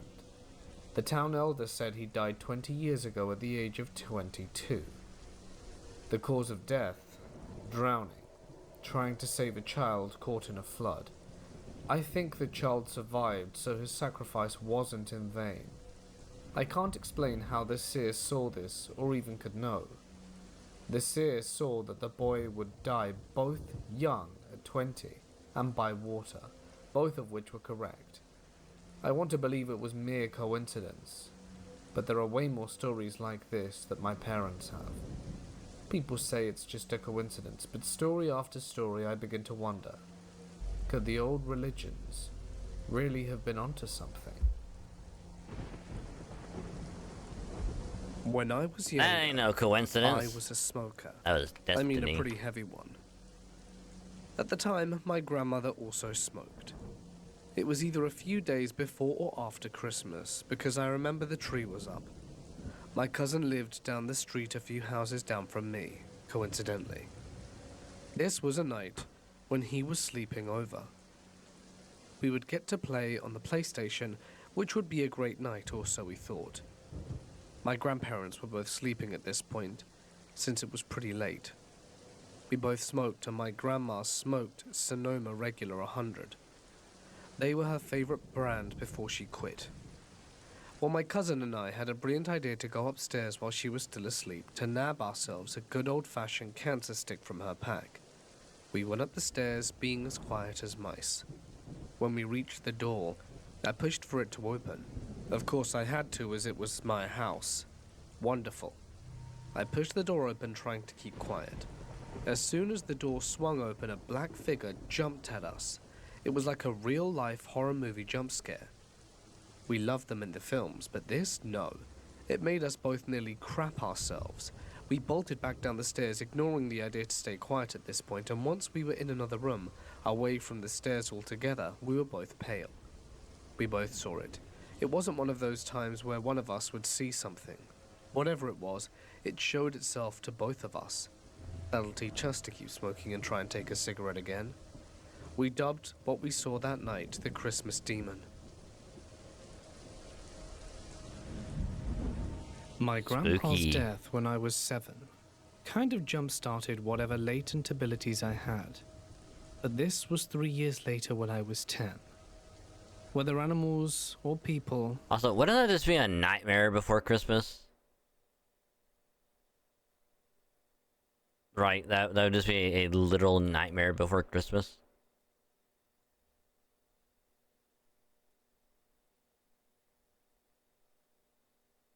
I think it would. death has been a constant part in my life. I prefer to think that some of us are made to comfort the dying or the dead. I watched life leave the eyes of my grandpa, many pets and other humans. This particular day was normal for me. It was the weekend and it was nice out. I remember the phone ringing and my mother came out crying. She told me to get into the car, and we drove to my cousin's house. My family that is still living, my father Tom, mother Charlie, son TJ, and daughter Mary. TJ was the oldest child, Mary was around 14, and the dad was a farmer. TJ would go with his dad and work the fields while Charlie and Mary hung out at home. That particular day, while the father and TJ were out farming, a stranger came to the house. He likely walked from the nearby interstate and murdered Charlie. Then sexually assaulted Marie before murdering her too. TJ and his dad came home for lunch to find their bodies. The father is my mother's first cousin, and they were very close. My mother's first instinct was to go to the two and try and comfort them. I remember we had to park in the field because the entire property was swarmed with police and tape and emergency vehicles. I rolled my window down a bit, and my mouth instantly tasted like blood. All I could smell was blood. My mum told me it was okay. She just needed to see her cousin and talk about something and that we would go home. She told me that under no circumstances was I to leave the car, and not to talk to anyone, nor leave the car. She even locked the doors. I just remember looking at their lawn covered in lights and tape and cars, as I knew something really bad must have happened. The ambulance hadn't left yet. My mum was hugging her cousin while he sobbed. TJ was being questioned by a policeman, but he was just staring at the front door with a vacant look on his face. I knew this wasn't a good place to be. I kept tasting blood and wanted to leave. I was contemplating opening my door and just running. I don't know where, but somewhere that wasn't here.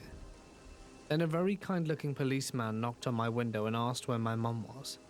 I told him she was with her cousin, but I wanted to leave. He opened the door and crouched down and spoke with me. As we talked, I calmed down, and the taste of blood was gone. I could no longer see the front door. Any time I would ask about what was going on, the policeman in navy blue would effortlessly change the subject. Eventually, my mum came back to me and he said bye, and we shut the door. Mum then asked me why I had my door open when she specifically told me not to do so. I told her the policeman was talking to me. She said that there were no police people near the car. I thought about it. He opened a locked car door. He was in a navy blue uniform, and our local police wear brown. Days later, I learned that the murderer had killed Charlie in front of the front door.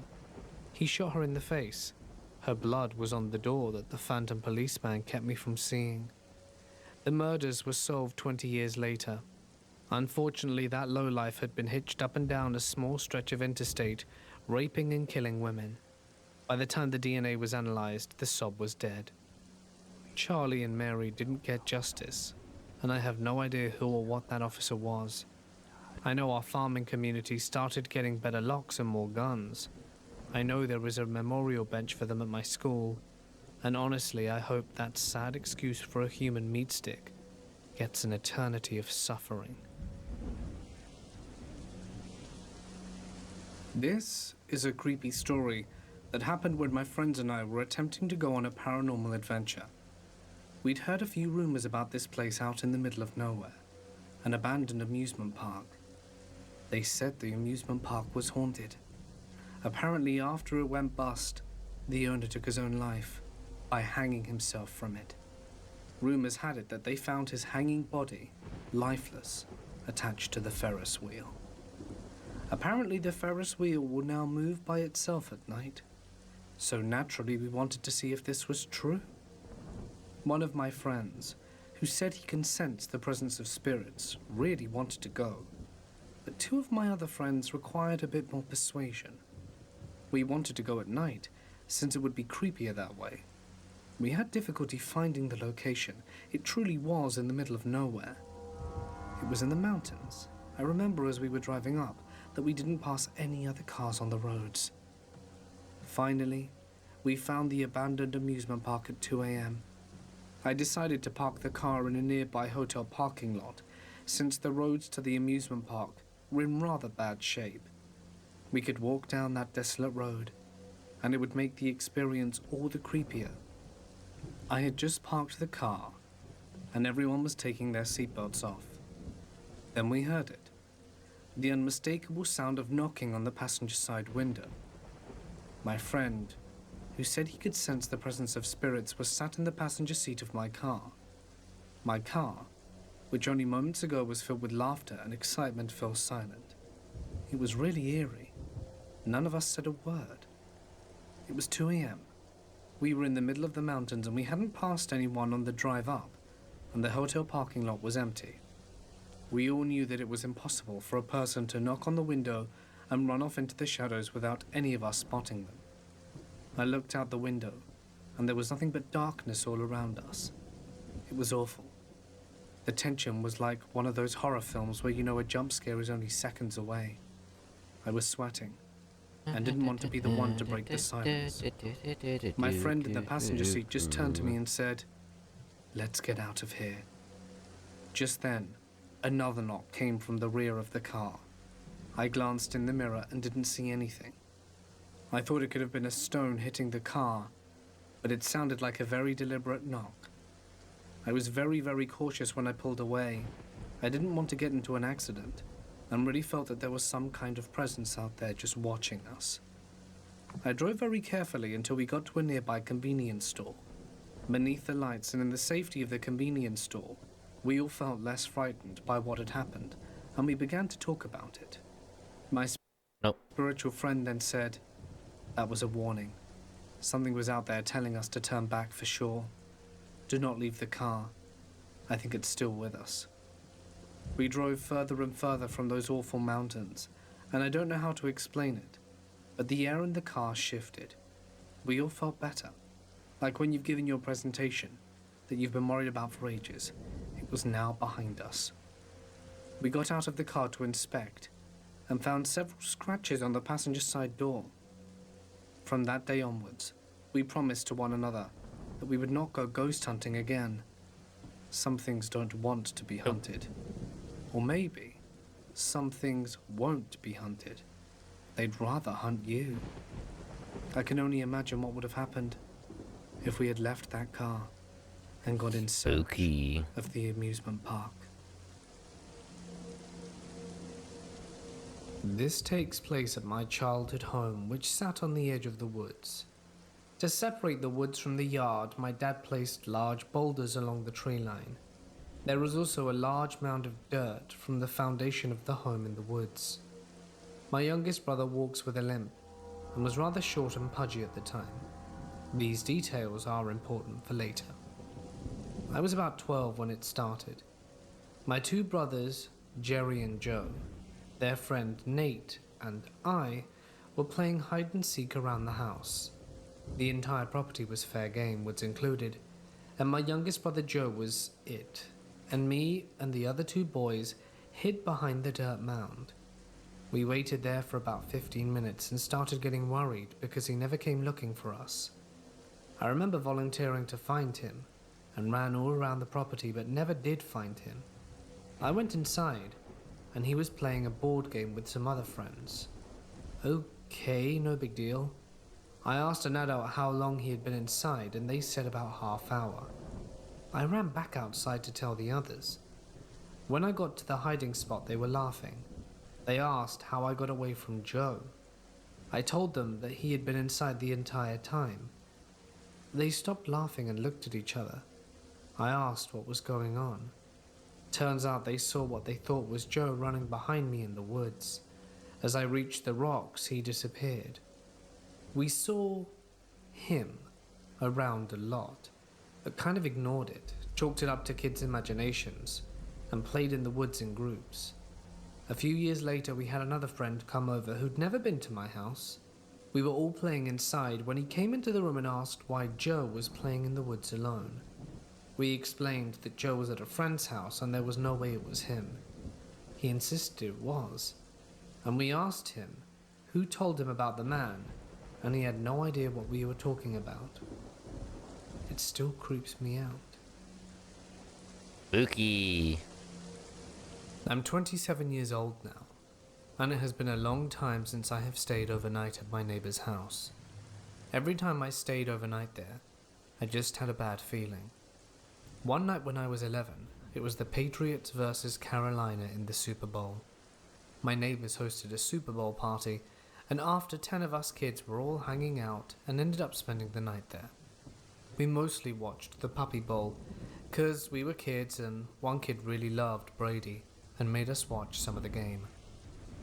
The game came and went, and we were all trying to stay up as late as possible since the parents were passed out. Looking back, I realize now they all got super drunk. It must have been about 3 a.m. when all of us kids woke up to a loud crashing like glass breaking in the bathroom. We could clearly see the bathroom from where we were, and all the adults stayed upstairs and had their own bathroom. There was no reason for them to come downstairs and use this one. Additionally, we never saw anyone leave the bathroom in the hour that we sat there and watched the door. In the morning, obviously us kids got up super early because we're kids. We woke up the adults and told them what happened. They didn't believe us, and blamed it on us. It's hard for me to explain. In the bathroom, there is a sink immediately to your right. Above the sink is a mirror, and above the mirror is a shelf with a lip that prevents its contents from slipping off the shelf. When we walked in, one of the big, maybe 1 liter cologne bottles had seemingly been thrown off the shelf above the mirror. It was about 20 feet across the bathroom from that shelf to the tub. All the glass from the cologne bottle was shoved up against the side of the bathtub. No glass was below the shelf. It was as if the bottle had been thrown very hard against the side of the tub and stayed there. There was a window to the side in the bathroom, but it was small enough that a possum couldn't even fit through it. And this wasn't the last time.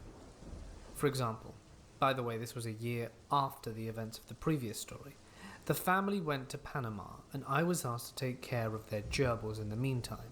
The first time I ever went over there, the house was empty.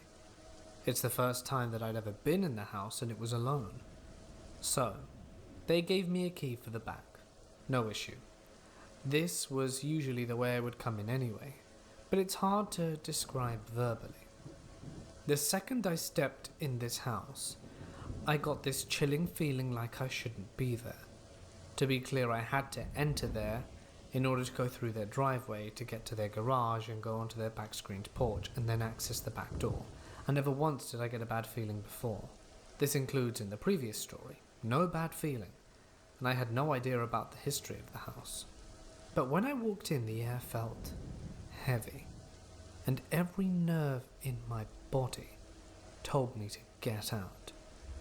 I knew that I had to feed their gerbils, so I forced myself to get the food and water and to just leave. It was such a strong feeling of hate and anger. Apparently not the last owner, but the owner before that had hanged himself in the bathroom I spoke about before. Go figure. Maybe he just didn't like me.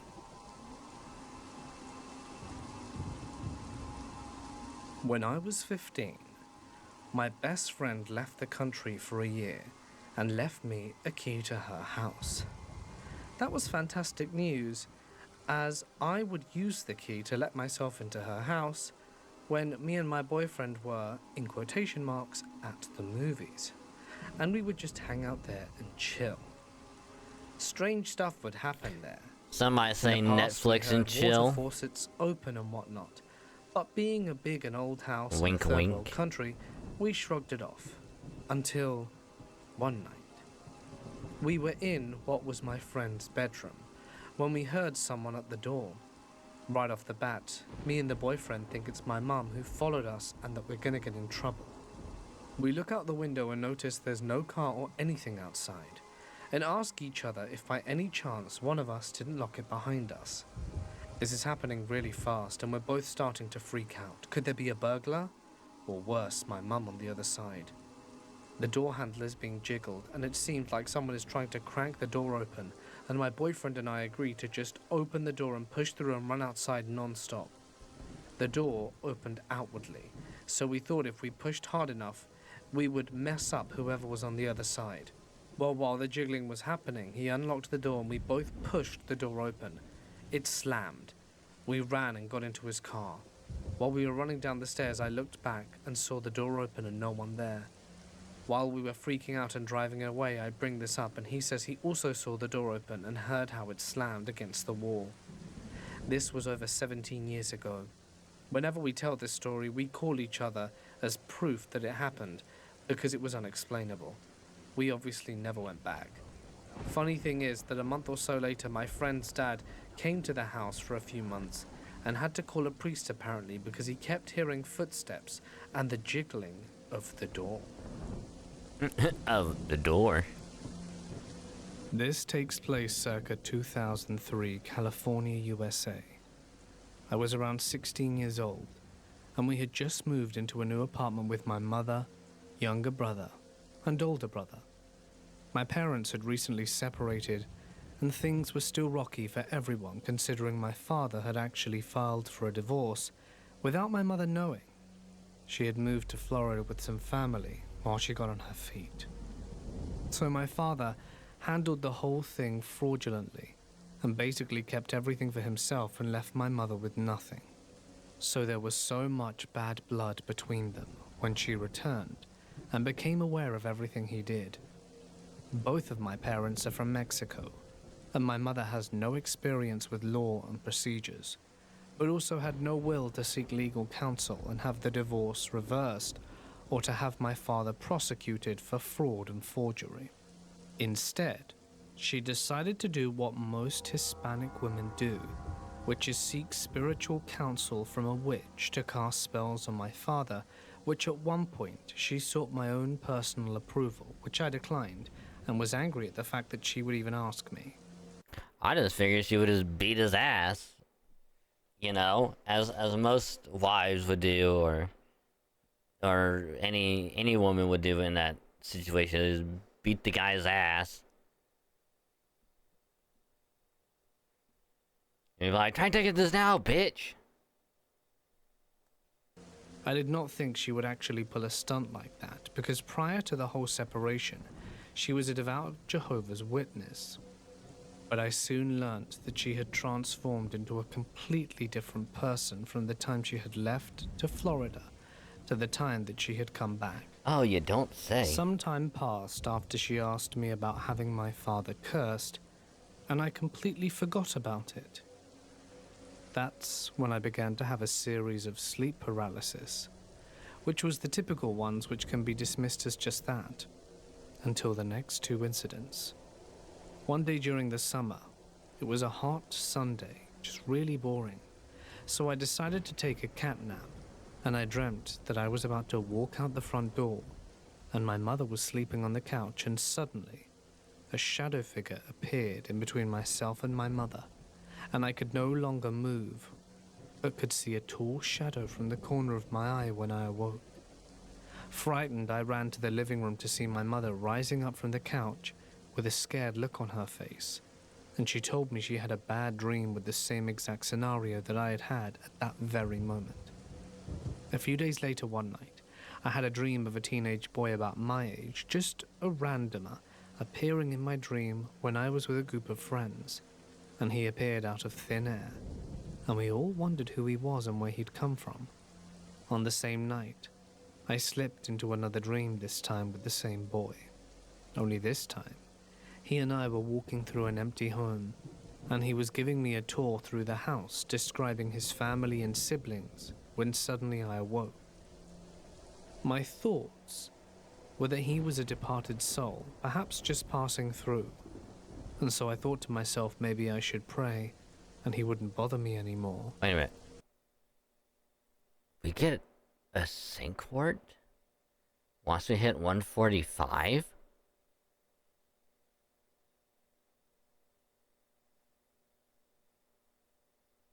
we never got any sync words prior to 145.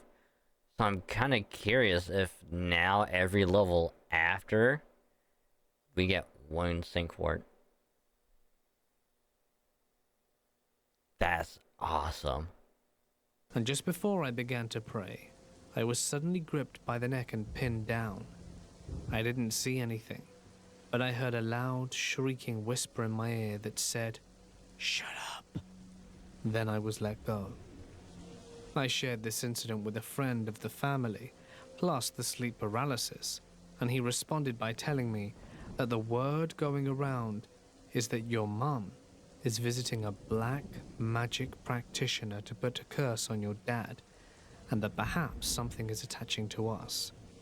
I didn't really take it too seriously until the day I was getting my mother's car keys from her purse and found a business card from a witch. I later confronted her about it.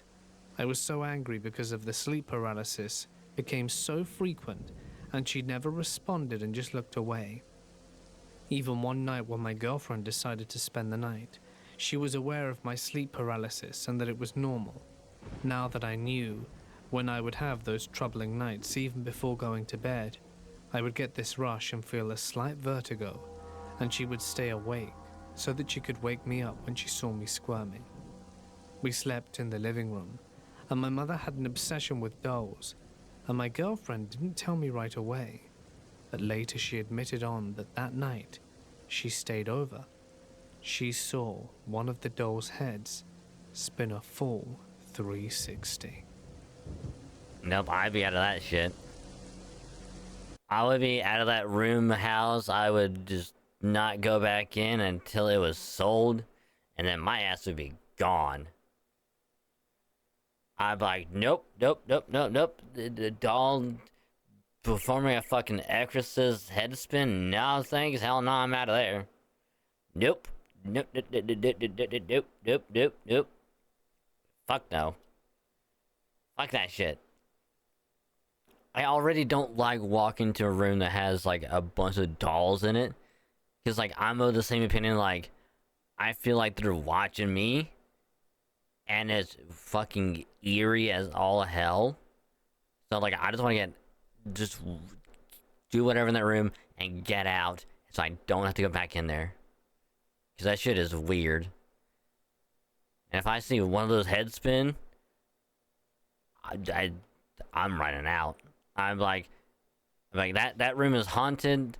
The head spun on the doll. I'm not going back in the house. I will see you later. I'll just get the fuck out of there. Even if it's my own house, and it's like, nope, put the for sale sign up. We're buying a different house. We're getting out of here.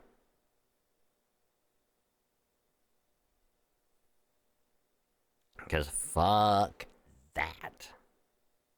Fuck that. No. No, thank you. Dolls, are you sure? Nope. Nope. I won't take literally anything else.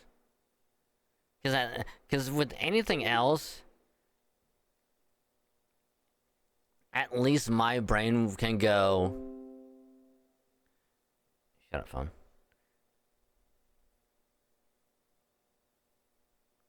Doll room. Fuck that. I'm not playing that game. Hell no. Okay. Because with Dead by Daylight, yes, you play as Chucky, but at the same time, that's also a game. So my brain is like, it doesn't have to worry about like, oh, it's a real world little scenario setting. Like, I don't have to worry about it. It's just fantasy. And with any other horror thing, it's like, at least with like a ghost or anything else supernatural, it's like, at least my brain can just be like, well, I know it's not real. You know, it's a horror thing. And it's just the jump scare is what I don't like. But as soon as it goes into like a doll, a clown, anything like that, where it's like, you know, it's like something realistic is right there. Nah. Uh-uh.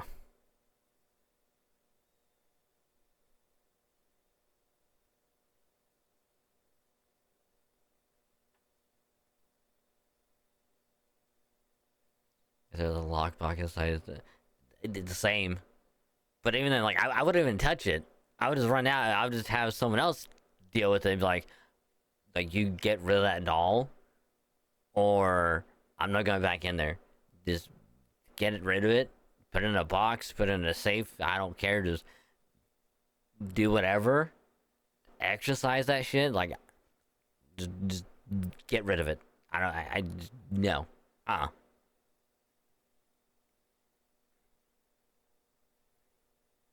It's like, I know from that moment on, it's like my brain would be like, that thing is going to be watching me. Like, if its head can spin, its legs can move, its arms can move.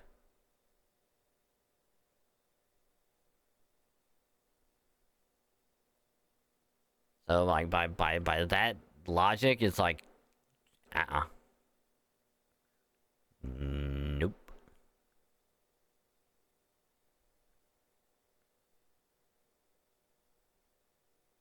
At least it was the guy drew. Yeah, true. But hi, Rinnick. Welcome to the stream. Hope your day's going well.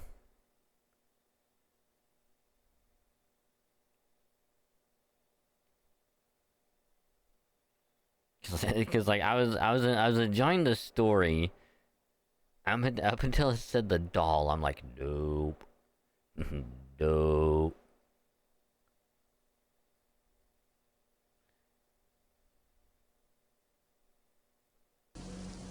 Despite having a comfy flight from Manila to Sydney, I still felt tired. After passing through immigration, I immediately went to the arrival hall, loaded my Opal card, and then rode a train to my mate's flat to Burwood.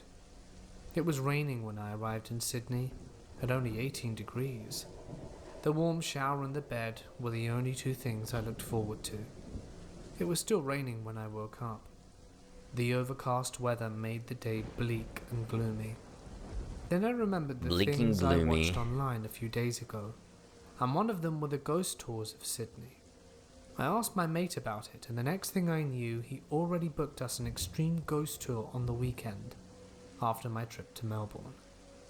Sydney was not a glamorous city back in the 19th century. Diseases such as smallpox, Spanish influenza, and shit, we have over 1,000 of everything now. To mitigate the spread of these infectious diseases, all ships entering Sydney's harbour must be checked by the doctor. Even if there was only one sick passenger aboard, everyone was required to stay at the quarantine station for 40 days. Those who were sick were brought to the hospital for treatment. And at least 1,600 people were brought here from 1830 to 1984, and a total of 570 people have perished there. Today, Q Station serves as a hotel, a conference centre, and part of a Sydney Harbour National Park. Our extreme ghost tour was scheduled to start at around 9 p.m. to beat the weekend traffic of North Sydney. We left Burwood at around 6 and drove all the way to Manly. We had our dinner there just before heading to Q Station, located east of Manly Beach. We arrived at 8:30, way too early for the tour, so we went straight to the front desk and toured around. Some of the original relics like tombstones, luggage, and clothes are still there. It felt eerie upon seeing those personal belongings, who once belonged to people who got quarantined here for over 100 years ago. We met up with the group at 9:30. Our guide we have over told us we should 270 not completions. rationalize everything we see during the tour. Jason and I are both air traffic controllers, and in our work we rationalize everything. This time, we have to leave everything behind and open up our senses. We were given EMF sensors, the instrument that are used to detect anomalies in the surrounding electromagnetic field.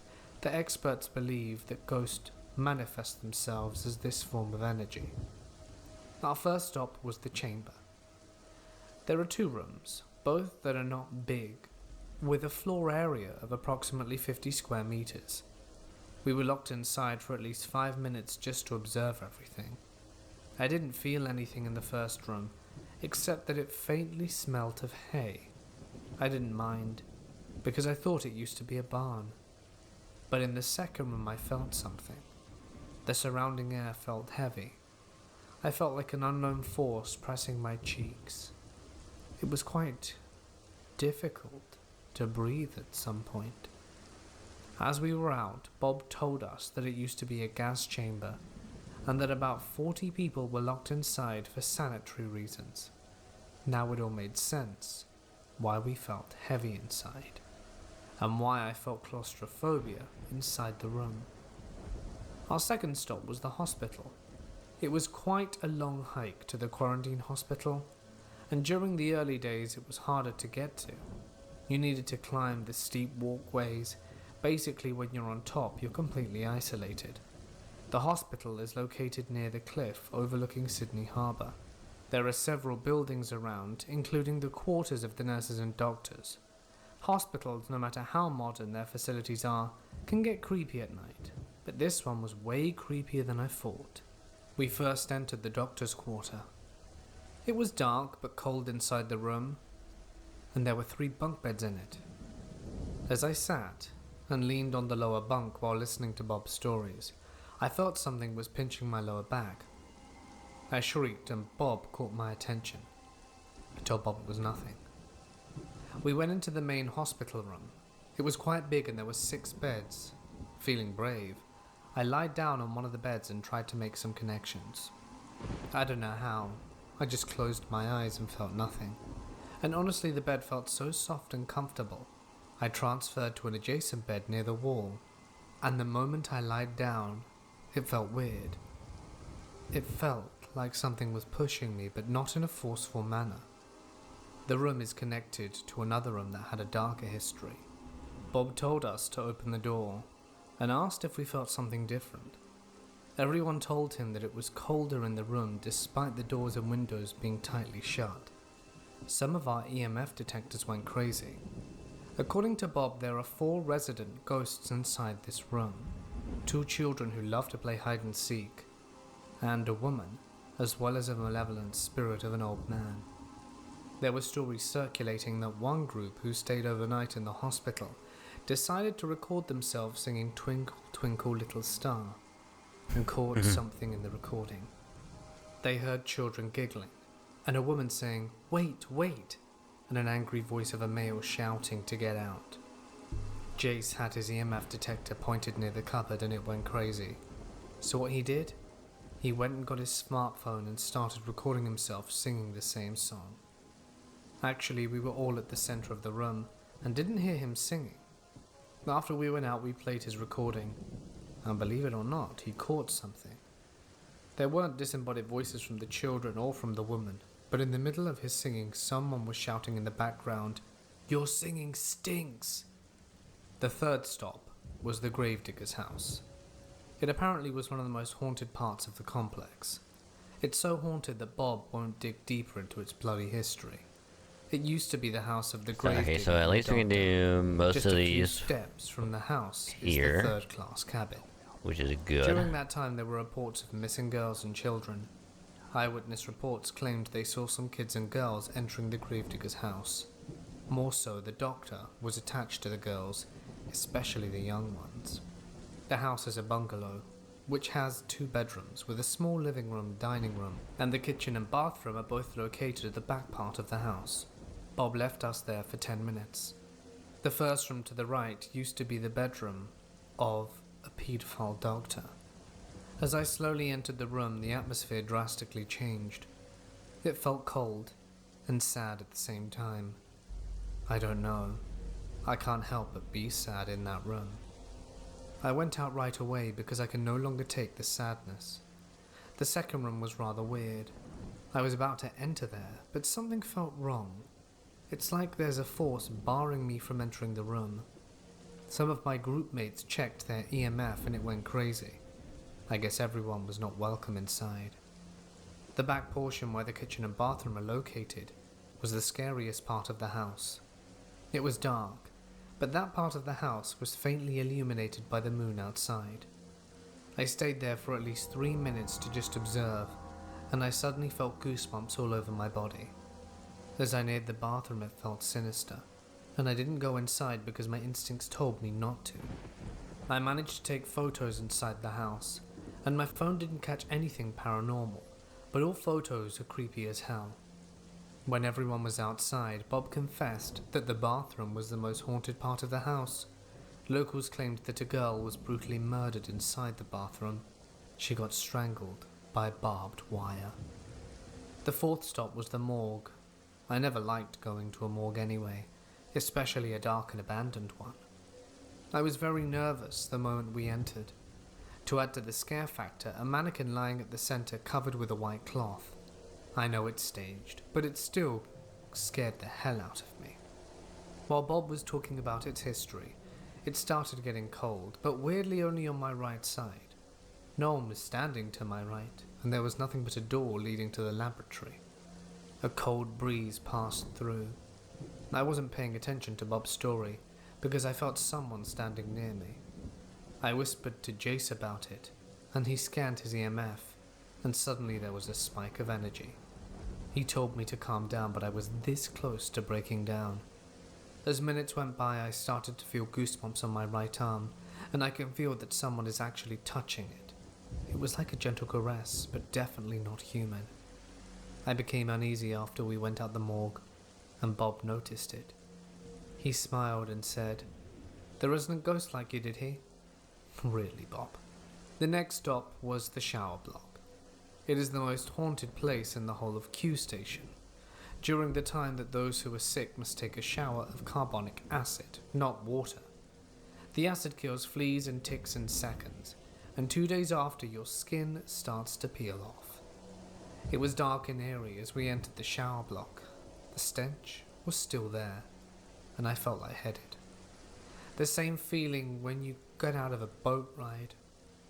Bob told us that there are shadows lurking around the dark corners, and for 15 minutes we were instructed to roam around and observe. He told us to go to the corners where we felt the most uncomfortable.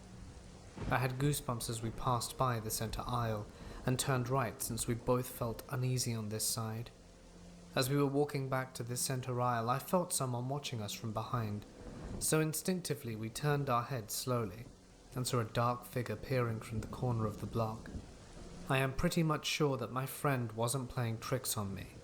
The figure was tall, about 7 feet tall, and it was darker than dark. And all of a sudden the figure came right after us.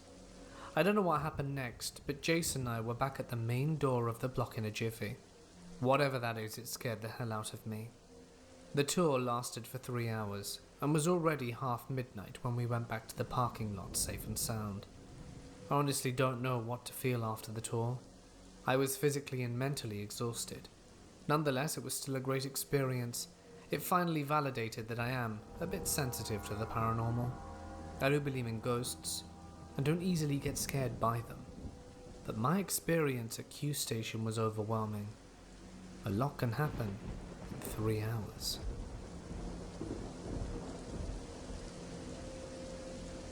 This happened when I was on a business trip to Los Angeles. I was staying about an hour's drive from the airport in a place called Anaheim, not too far from Disneyland. It was a pretty nice area, and it seemed safe at night too. There were 24-hour convenience stores and good-looking restaurants right by my motel. It was great. I had no problem with the location. I had a problem with the hotel I was staying in. The clerk on the front desk was very nice, but the second I checked into my room, literally the second I touched the keycard to the sensor on the door, something didn't sit right with me.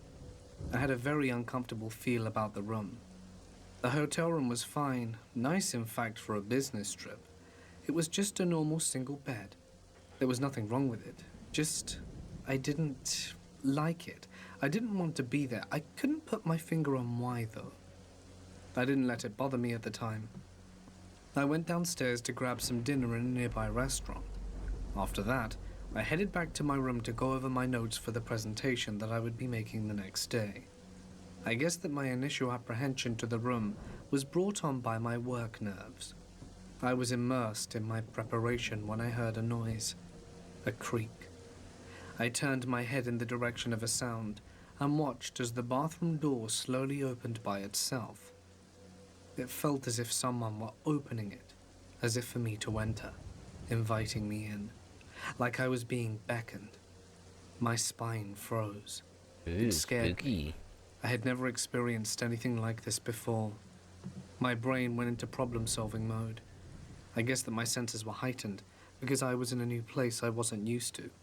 For instance, there might be a breeze in the bathroom or a window slightly open. I looked over to the window into the bedroom and saw it as it opened. I smiled and went over and closed it. Problem solved. I went into the bathroom to take a look, and of course there was no one in there. Plus the window was shut tight. I went back into preparing for the presentation. After about 15 minutes, I heard a rattling sound, and then the bathroom door creaked open again. I didn't like it, but I thought it wasn't too much of an issue. I went over and shut it once more. When it happened the third time, I gave up on closing it. If it's open, it can't irritate me, right? Well, that's what I thought at the time. However, the open door started swinging slowly, and then it slammed shut. It opened again and slammed shut. Okay, I can't do this anymore, I thought. Time to call the front desk. I asked to switch rooms, but I was refused quite impolitely. I was told the hotel was fully booked. It certainly didn't seem fully booked. I couldn't do much else. I mean, if the front desk says there aren't any other rooms, then I guess there aren't any other rooms, right? I didn't know the area I was in well enough to be running out and searching for another hotel. Plus, my company booked me to this hotel. How would it look if I ran out on it? With these thoughts in mind, I knew I would have to reluctantly return to my presentation and other less frightening thoughts. I put the phone back on the receiver and started back to the desk when my legs felt trapped. I had no balance. I nearly flew headfirst into my suitcase. It felt as if someone had a hold of my legs, and if they tried to trip me. It was such a frightening feeling. Instinctively, I moved away from the bed. I didn't like the huge gap under it. Now I was starting to feel anxious and frightened, so I called a friend back home and told them what was going on, knowing they wouldn't laugh at me. And my friend gave me some advice. Do you have a Bible in your room? If you do, make friends with it tonight and keep it by your side. I laughed at this idea, but I fished around the bedside chest of drawers to see if there was a Bible, and to my surprise there was. I was flipping through it while chanting to my friend. I flicked through the pages and noticed something strange. In flashes, as the pages sped by, I saw a dark brownish-reddish stain. I felt sick, as I was certain it was blood. I closed the Bible and saw blood on the edges. You know the white bit around the sides of the pages where they meet? They were clearly blood splattered. I didn't know what happened in that room. I just knew I didn't want to be there any longer. I didn't care what my boss thought. I walked around until I found another hotel. Something was just very wrong there, and I'm thankful that I got away from it. When I was 18, I purchased my first home. It was a small, rundown foreclosure home that I got for next to nothing. A perfect fixer-upper for my young son and I. My dad is a carpenter, and so he was able to do most of the updates for me before we moved in. Dad didn't tell me outright that anything supernatural ever happened to him, but on one occasion when I arrived to the house to help out, he asked me, "Was that you a little bit ago?" "No, I just got here," I replied, and he just shrugged. The other time he was under the house working on something and he kept hearing footsteps above him. Convinced it was my mum or I, he yelled a few times before assuming we couldn't hear him and gave up. I didn't chalk these up to paranormal experiences before, because I'd never had a paranormal experience and I wasn't even sure if I believed in them. Once my son and I moved into the house, I slowly started noticing odd occurrences. I constantly was thinking I heard the door to the breezeway open and close, and the sound of shuffling as if someone was arriving home. But of course, no one was ever there. The sound of footsteps upstairs was also very common.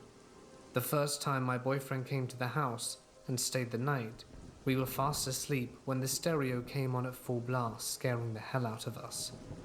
The next morning we were sitting at the bar in the kitchen having breakfast, and we began discussing the previous night's events, and then my boyfriend proclaimed, "If there's really something in this house, I wish it would just show itself." As soon as he finished his sentence, we heard a loud crash, and we turned to look. A mini cooler was tumbling down the stairs with enough force that it left a dent in the wall at the bottom of the staircase. Oh, shit. Another time, my boyfriend, our son, and myself were all sleeping in that living room. It was a very hot summer, and we didn't have central air conditioning at the time, so we had pulled the mattresses out on the living room floor where the window AC unit was. Around 3 a.m., we woke up to the sound of an alarm clock going off. We didn't use an alarm clock, so we jumped up to try and find the source of the noise so that it wouldn't wake our son. I'll never forget when I found it. I followed the noise to a plastic bag that was beside the couch that had some of my boyfriend's belongings in it, and pulled out an alarm clock. I was frantically hitting buttons trying to get it to stop before I decided to just unplug it. When I grabbed the cord, I realized it wasn't plugged into anything at all. I just held it, staring at it, and held it for my boyfriend to see before it stopped just as suddenly as it had started. The next day he inspected the clock, convinced it had batteries in it, but it didn't even have a battery compartment. This final story was the one that scared me the most. I was in the living room watching TV while my son slept How bad is it? The baby monitor was beside me, and from my position, I could look straight up the stairs and see the door to my son's room. Well, out of the corner of my eye, I saw a shadow dart across the upstairs hallway, and simultaneously there was a short burst of static interference on the baby monitor. The hairs on my arm stood straight up, and I stared up the stairs at my son's door. The hallway was illuminated by a nightlight, and my son's door was white, so I could see it fairly well. It looked like a head was peeking out from across the room to the hallway from my son's door, but I thought surely it was my imagination. Until after about a minute it stepped out. The thing that terrifies me the most was that it didn't glide across the floor like you see in the movies. Its movements were so human-like and distinct and three-dimensional that if it hadn't have been a black, stark silhouette, I would have thought it were an intruder. It stepped out the doorway and took a few steps across the hall to my son's door, then turned its head like it wanted to check if I was watching before it stuck its head in, and shoulders through my son's door as if to have a peek, to see what was in there. When it did, I mustered all the courage I could and just yelled out, "No!" And it pulled its head out and quickly dematerialized in such a strange way. It was like it shrunk into itself until there was nothing left. I have goosebumps just sharing this. I bounded up the stairs, grabbed my son, and left immediately. I stayed the night at my mum's house for about a week after that. Eventually I sold that house, and I've never had a chance to ask the owners if they've ever had any strange experiences there themselves. I would have been about a year old. I was asleep in the nursery, and my parents were awake in bed talking before going to sleep, when all of a sudden they heard an adult voice loudly go, "Shh," from the nursery. They both bolted up out of bed and rushed into the nursery to find me awake, but thankfully alone. They never told anyone because who would believe it? There was also an incident with my ma around that time. My dad had gotten up at around 5 a.m. to go to work, and she was in bed, deciding whether to get up or sleep a bit more. She decided to get up, and as she stepped out of bed, someone reached out from under the bed and grabbed her foot hard. She immediately pulled herself back up on the bed and was frozen there in fear for some time, waiting for someone to speak or make the bed move, or start crawling out from under. Eventually, She flew out the door, grabbed me, and then a weapon. But when she worked up the courage to go back to their room and look, of course there was no one there. Again, my parents never told anyone, because it sounds crazy. I tend not to believe in ghosts or spirits, but the stories really freaked me out. Around the time I was 8, I lived in a trailer house at the end of the road. So everything was on one floor. Living room, kitchen, my parents' room and my bedroom Might be back to in normal. the other half of the house. But there was an extra bedroom. Hey. I'd say do like a couple of tests first. You know, a couple speed tests just to make sure if it is back to normal.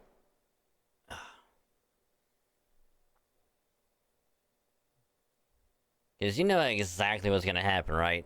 It's gonna be like, hey, internet's back to normal. Alright, let's start doing stuff, and then it's just gonna crap right back out.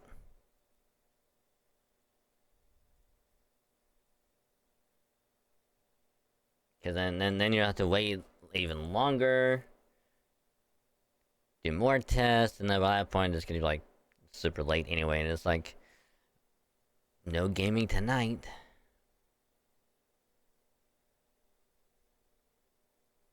We've been all night this time past 3. Hey!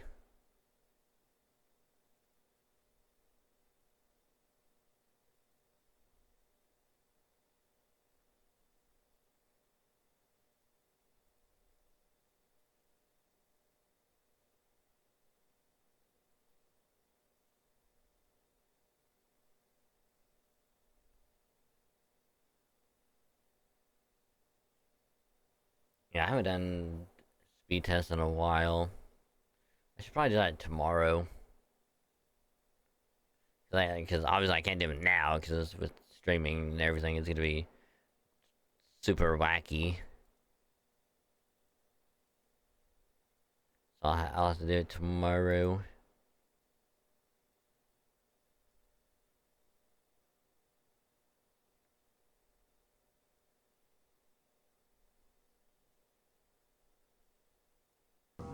Built to the side of the trailer, which was my older sister's room. So when we first moved in, I got some creepy vibes from the house, especially from my room. So that is when I wanted to sleep in my sister's room. Mind you, me and my sister are 7 years apart, and we did not get along until I was 15. So obviously she wasn't really happy about that, but I didn't care. I was always afraid of the dark and being alone. At first, I didn't experience anything paranormal. I did things that I've never done before, like sleepwalk. My sister would tell me she would just see me get up, stand there for a while, sit, maybe lay back down and even pee the bed. I would often wake up on the floor. Months later, I would start experiencing paranormal occurrences. The first time I was sound asleep, but for some reason I opened my eyes and saw a boy standing there. He had a grey and blue aura around him, like the ghosts do in cartoons. So since I was a scaredy cat, I ran to my parents' room and cried. After that, I decided to move out of my sister's room and into the room that was supposed to be mine since we moved in. This room was the only room in the house I didn't like to be in alone, after the things that happened, and it was always the coldest room. So my room had a whole wall of a sliding door closet, and it was wood.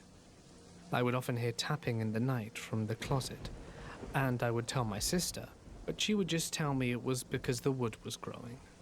I wasn't the brightest when I was little, so I brushed it off and the tapping kept happening every other night. But one night I heard a whisper clear as day telling me to turn around. I started crying from fear and wanted to yell for my mum and dad, but I couldn't. Then the last night I slept there, I had sleep paralysis. It was the first and last time I had it. I saw a tall, pure black figure just standing at my door staring at me.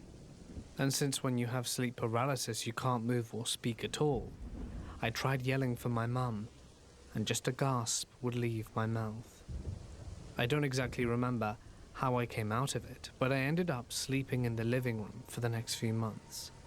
More experiences have happened, like my mum would work night shifts, so I would often sleep with my dad, and I would always wake up in the middle of the night because I would feel a big ball of pressure on me and wouldn't be able to speak. But my dad did wake up from my gasps. Another time I was in my parents' room just watching TV while my sister was in hers. Earlier that day, my mum had bought me some cookies and put them in a beautiful glass bowl. My parents left me and my sister, so we decided to put the bowl on the fridge where I couldn't reach it to grab more. I was in my parents' house, which is next to the kitchen, and the bowl just flew off the fridge. My sister came out of her room and began yelling at me. She accused me of trying to grab some or jumping off the bed. I was so chubby, she would have heard me jumping. That's when she was yelling at me, and you had to wind it to play a song that happened to be in the living room next to the TV. But it was at this exact moment that it began to play while both of us were arguing. My sister and I both freaked out and ran to her room and locked ourselves in there until our parents returned. Other little things still happened afterwards, like some of my things disappearing. I also got a puppy that stayed with me all the time called Marley. He would often bark at the room, but I decided that I felt safe with him and me, and he slept in my room till we moved out. He is my best friend till this day, and I'm 21 now. Also, in case you're wondering why I never mentioned telling my parents or sister of my experiences.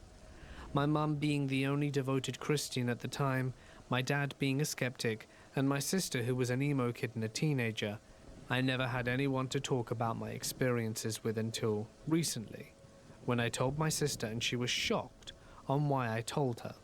Well, like I said, we never got along until I was 15, and I sure was an annoying little sister. I also told my parents too, but who knows if they actually believe me or think it was just my childhood imagination. But I never watched scary movies until we moved, and now they're my favorite. I never got to know the new owners, and I've wondered if they've ever had experiences like that. Oh, you know they We did. moved to 3 different houses since then. Oh, you know and they I never did. experienced anything remotely paranormal again in my more recent ones. I've lived in this last one with my 3 dogs, including Marley. One last thing. I rarely have nightmares, but when I do, it's always set in that house and in my old room. One of them was me walking down the road at night and looking at my bedroom window, and the closet door would open, and there would be a decapitated head of a man, just there, staring right at me. My house was originally a tiny 2-bedroom bungalow, and my neighborhood started as a vacation and retirement community. It still is a retirement community. Our joking slogan is newlywed or newly dead, since people often move. Oh here yeah, to it's raise like, their you young know for families. sure when In they fact, moved out, raising the a people that family moved is in, exactly why my they for parents bought a sure home. had They experiences came to in there. visit my mum's college There's friend no and way they fell in couldn't. love with the cozy, flourishing yet quiet neighborhood. They're probably like, As it so why did happened, the other people our tell house us was about for this sale at the stuff? time, and they started Like, what the looking at it, hell? and it was within their price range. Before they even had their first daughter, We've been here for a month and my nothing mum happened saw the until now. other Like, what the neighborhood hell? kids loved the big old chestnut tree in front of the neighbor's boulevard. So when the person living there wanted to cut the tree down, she tipped off City Hall, who told the neighbor they could not cut down the tree, as it was on city land. I know this might seem like a lot of detail, but I think it's important to set the scene. Until we renovated, everything was perfectly normal. Not a hint of anything paranormal whatsoever. And then, when we did the first round of renovation, still nothing. In fact, there's really only one specific instance, right after the second round. We added a second level that consisted of a sitting room, 2 bedrooms for my sister and I, and a washroom. Now this part is important. The top of the stairs and the washroom door line up nearly perfectly, so you can see really clearly from the other point. The washroom had a big bathtub that had a removable shower head. My sister was using the shower head to wash her hair, and so was leaning over the tub. As she was rinsing, she looked between her side and arm, out the door. On the landing of the stairs, she saw what appeared to be a person in a trench coat. Startled and panicked, she stood up and then spun around to see nothing. The landing was empty. Being young, she ran to our mum's room, and years later, when we asked her about it, she'd completely forgotten. Years later, I was working at a pet food store for a fundraiser, and we bought in a medium whose strength was animal communication. I figured I'd have my dog read, even if it was just for fun. Besides, it went to a good cause.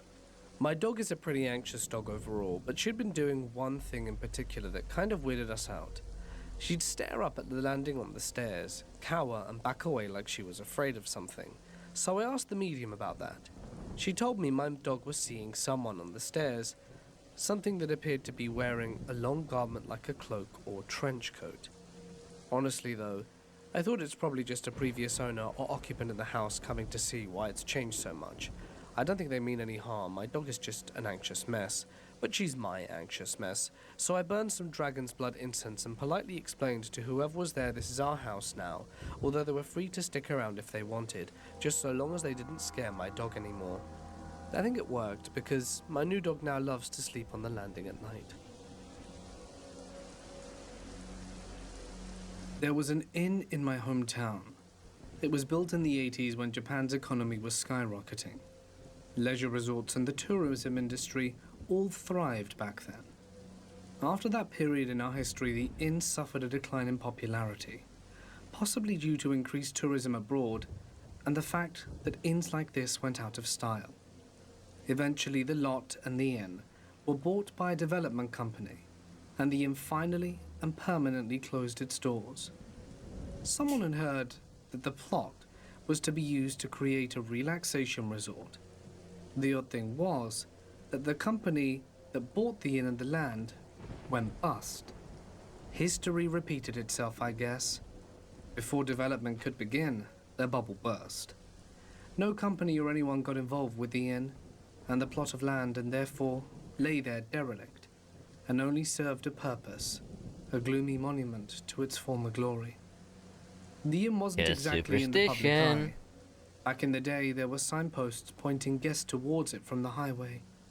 Now, the darkness, weeds, and dense overgrowth had claimed the inn. If you weren't looking for it, you'd never find it. That in itself is a double-edged sword, I suppose. You wouldn't find a business sign for the inn nowadays. All you'll see is an ominous dark outline if you perchance glanced out your passenger side window as you drove past it. It was around this time when the rumors about the inn began to spread. There was no doubt the rumors were born from the fact that it had become a frightening-looking building, and not through any substantial evidence. In short, people said the place was haunted. One rumor started that the owner took his life when his business went under, and that if you went to visit, you may see his spirit at night. Another rumor said there was a murder that happened in the building. But of course, as we knew the real history of the inn, these were nothing but baseless rumors. I know that the owner sold the inn at the best possible chance before the bubble bursts, and that he was living very comfortably these days. There was no suicide or murder either. The locals usually know the stories which are behind abandoned buildings, but people who just see a derelict building presume they have the right to come up with their own truths.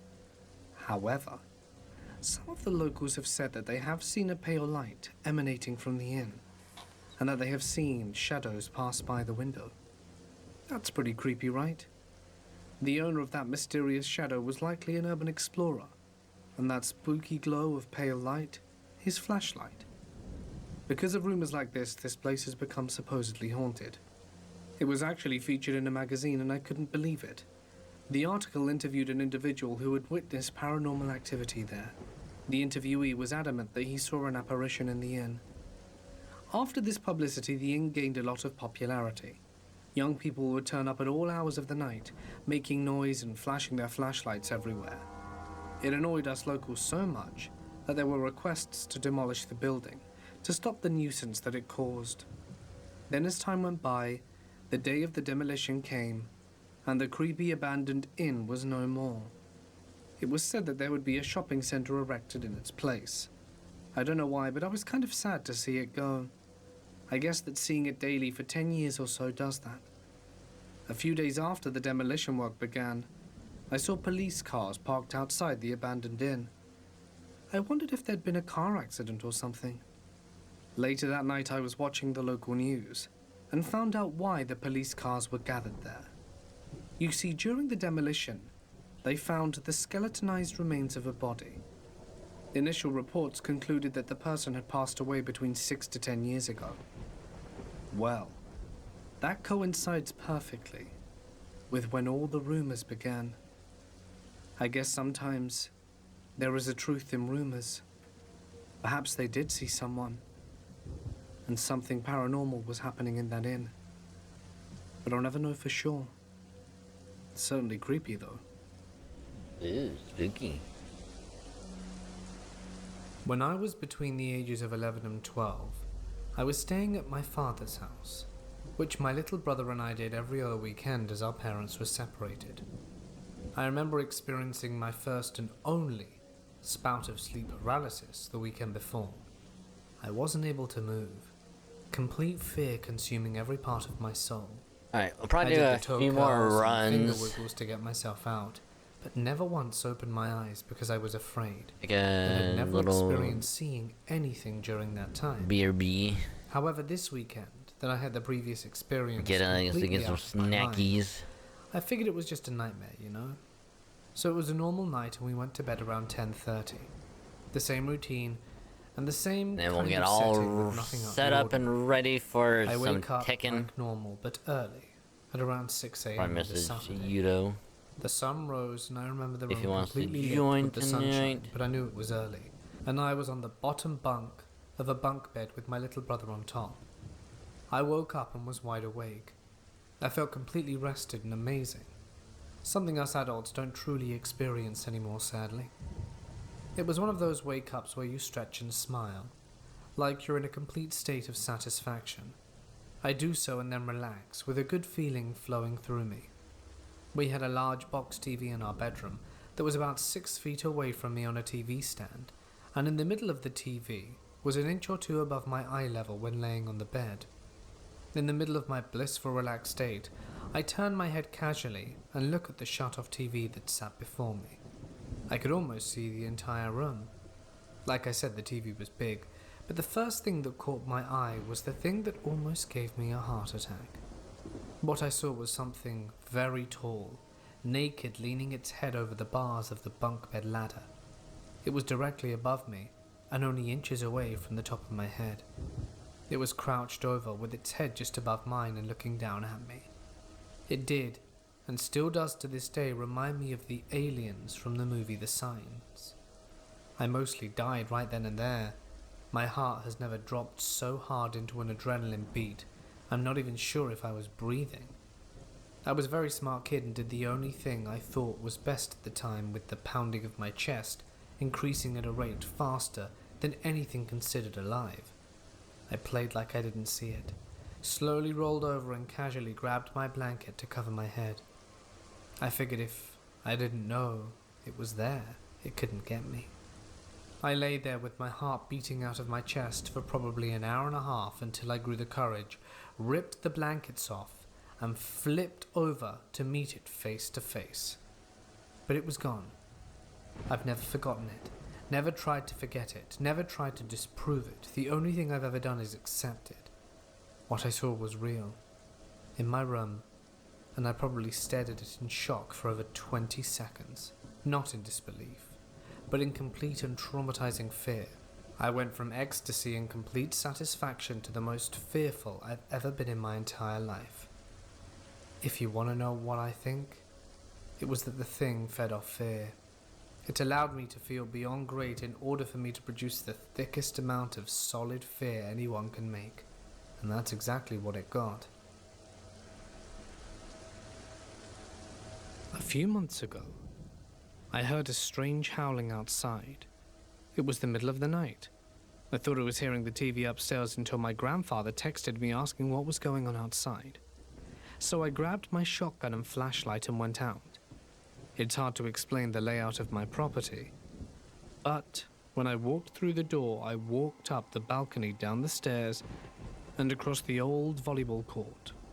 It was silent until I got to the edge of where it turns into a steep hill that goes straight down to the beach.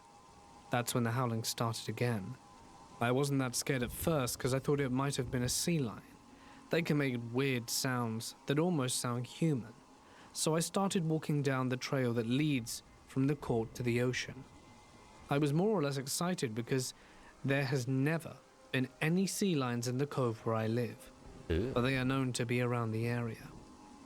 I got to like the first quarter of the trail, which opens up to a flat spot where we have a few burn barrels and a bone pile, various things to trip over. I was about 60 yards from the house when I heard something sprinting up the trail. I got super spooked at that point and raised my gun up.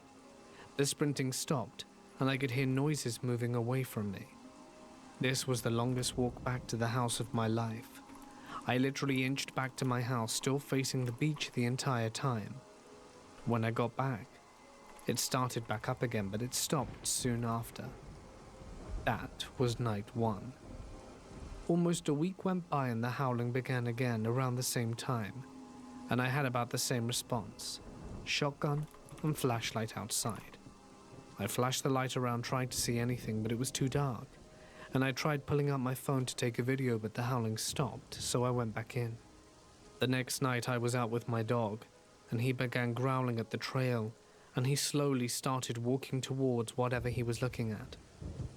I heard walking down the trail, then something thumping, almost like someone was trying to get to me and my dog to follow me down the beach.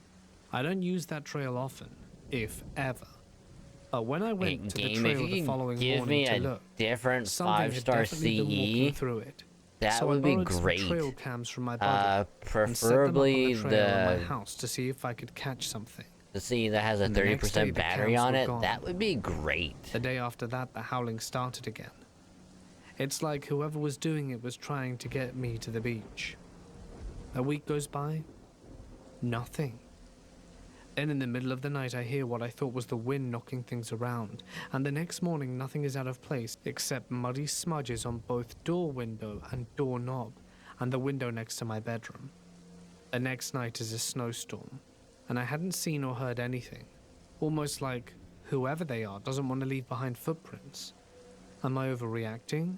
Could it have been a bear? I hope so. I'm not much a believer in the supernatural, but I need an explanation. It's really disturbing to be with someone one day, and the next day, they're dead.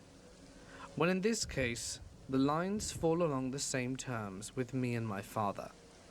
To begin, my dad had a long-term childhood friend that he grew up with throughout all his young, juvenile years.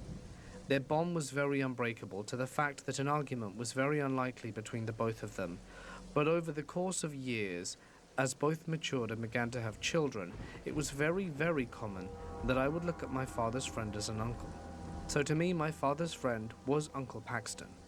I could roughly recollect a lot about him, but not a full description of what he used to look like since he passed when I was around 5. The best memory I can remember of him was the day right before he died. It was just a standard day compared to others when Uncle Paxton would be around hanging at the house, but from my father's recollection, he had made a money-betted game that was supposed to take place 2 days after he passed. The game they had betted on was Madden 09, but due to Uncle Paxton's death, the game couldn't be carried on.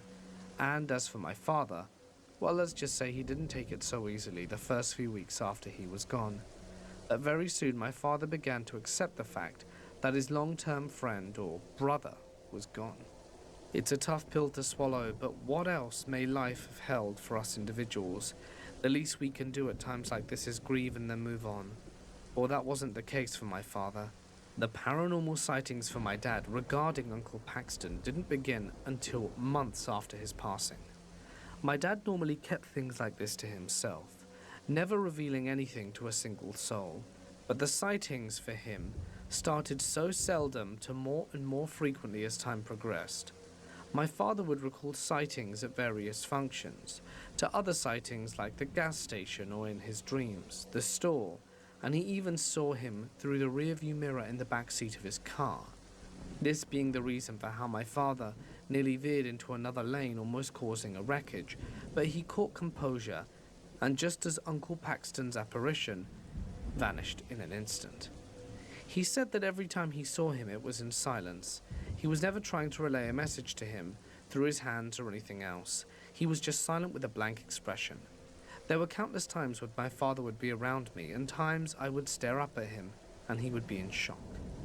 I'd often pull on his pant leg to bug him about my necessities or other such things a kid may have asked or wanted, but even I would be in a sort of blow seeing my father so shocked and tranced off into a dead space.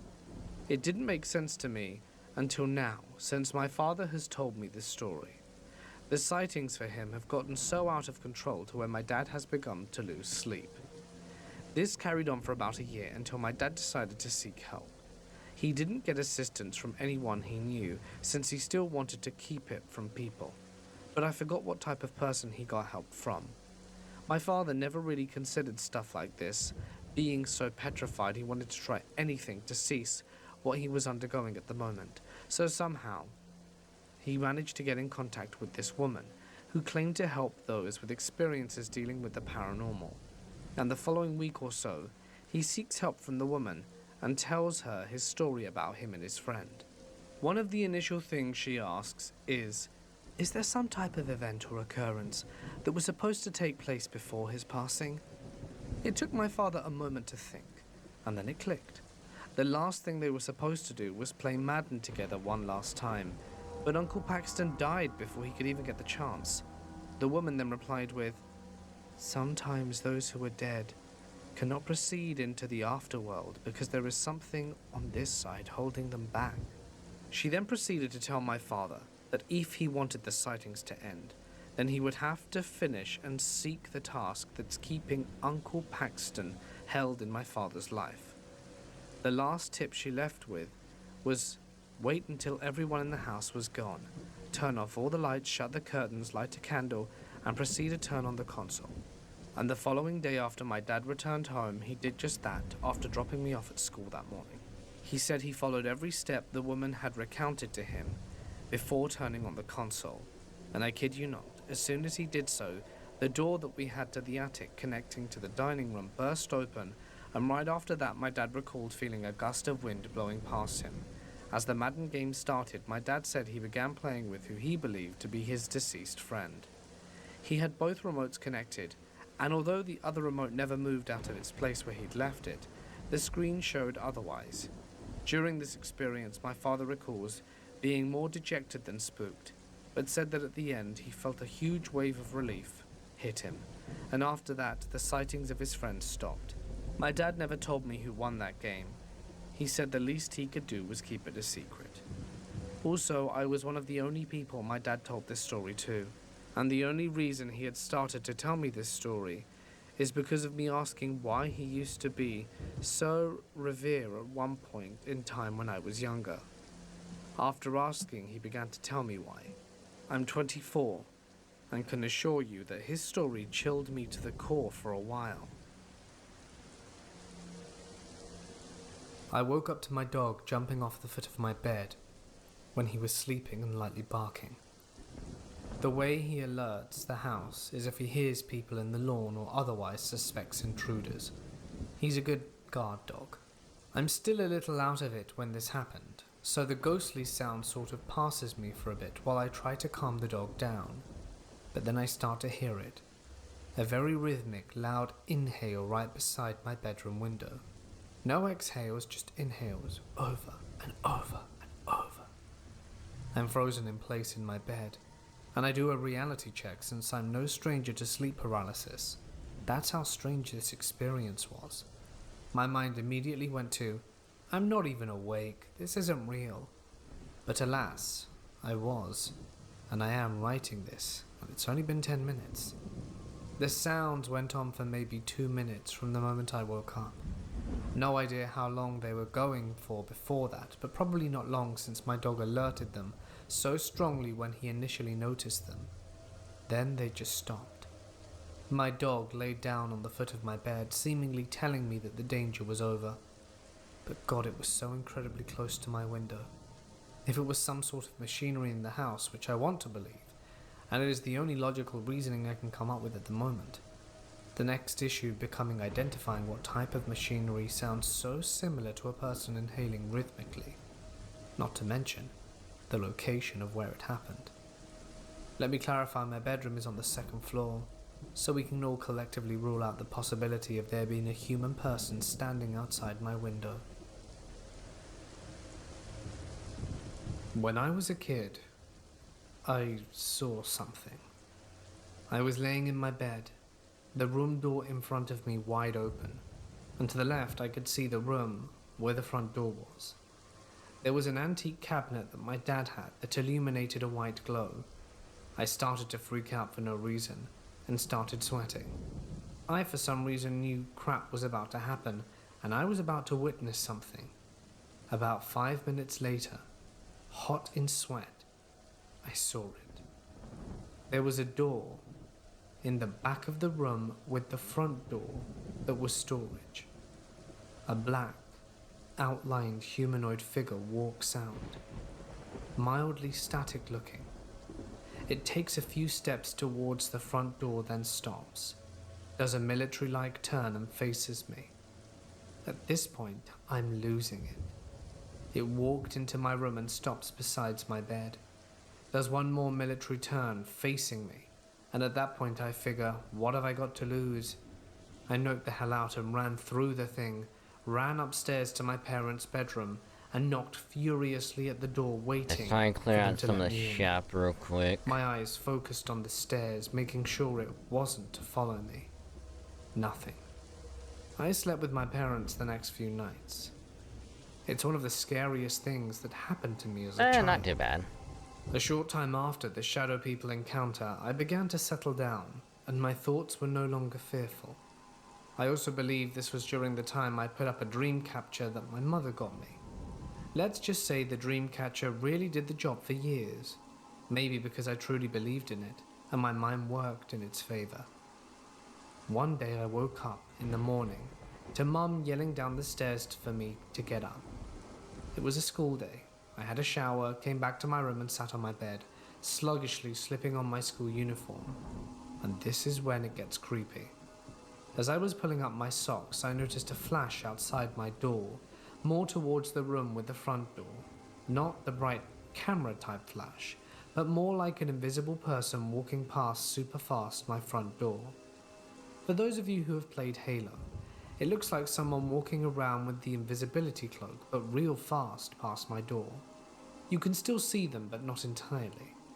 I saw this from the corner of my eye and began to freak out. I went upstairs to eat breakfast and remember how scared I was, and sat there staring down at the table as I ate my cereal. My mother asked what was up, and I looked up at her with a straight face and said something along the lines of, "I saw a flash by the door downstairs. Something walked past my door." I said this calmly and with a straight face, and now that I look back, it must have looked like I was the classic creepy kid.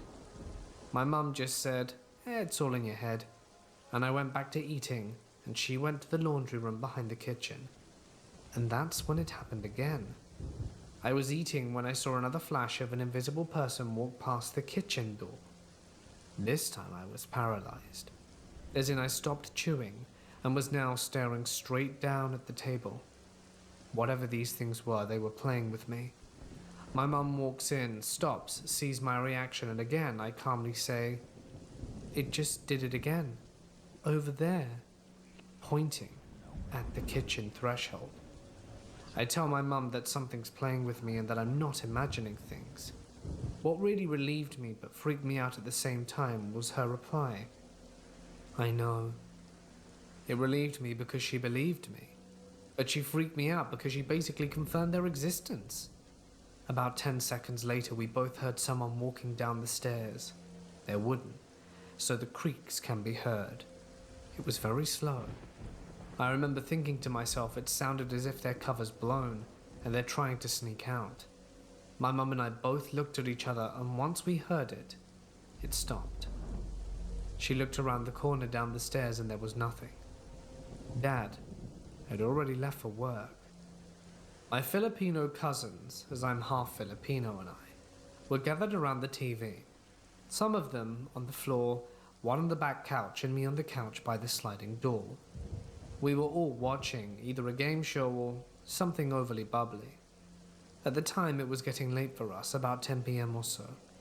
And here's where the realest stuff goes down. I'm sitting on the couch with my legs up and one knee up. The remote is dangling on the backrest, edge to the right, and I hear it drop behind me.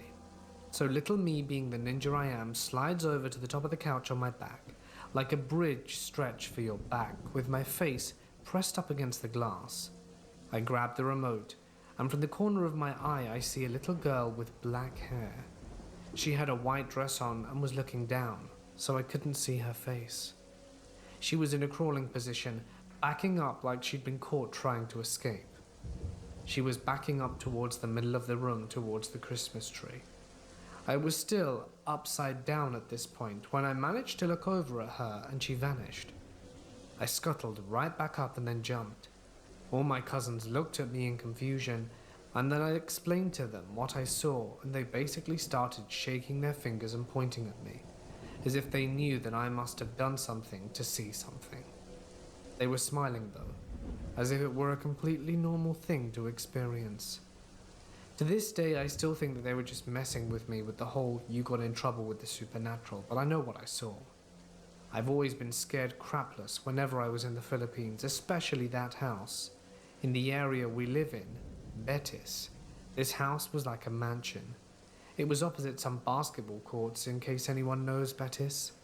Anyway, if anyone ever goes to the Philippines, be sure to ask the locals for some supernatural stories.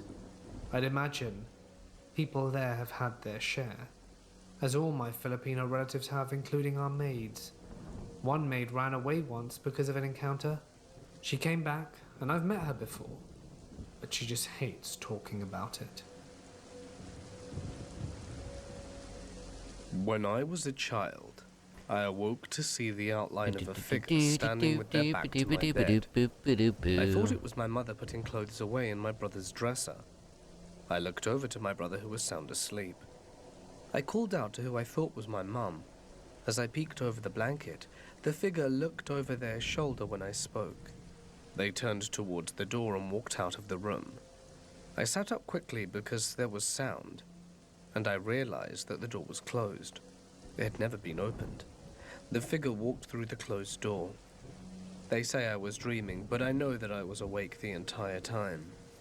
My father confirmed years later that he believed in the ghost of my grandfather and how he haunted our house. It's not in a bad way. My nana sold the house to my mother and father when they got married. My father told me that he had been working in his woodshop in the basement, running a chore shop, when he heard someone call out his name. He removed his eye and ear protector and saw no one there. He returned to work and it happened again a second time. He thought it may have been a neighbor yelling outside.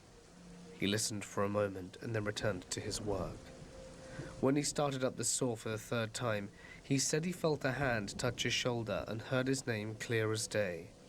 He said when he swings around, the bulb in the pull chain at the swing of the base of the stairs went out and was swinging like it had been pulled.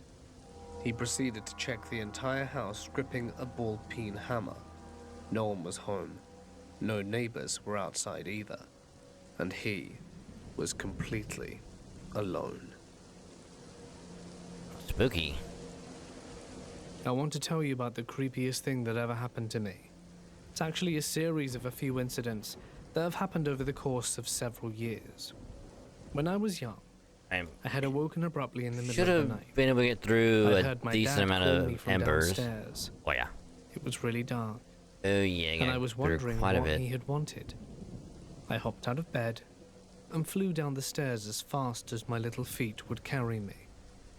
I had reached the landing and looked out into the darkness and whispered, "Yeah, Dad?" There was no response from behind the darkness. I listened. Then a familiar sound Hey, we was gonna penetrated get through the all of blackness the room. craft It was my dad's earth-shattering essences. snores.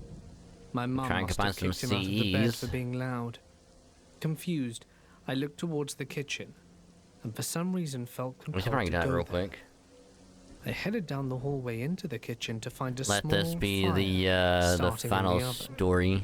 I ran into the living room and shook my dad awake. He put out the fire and took me back to bed. This was the first incident.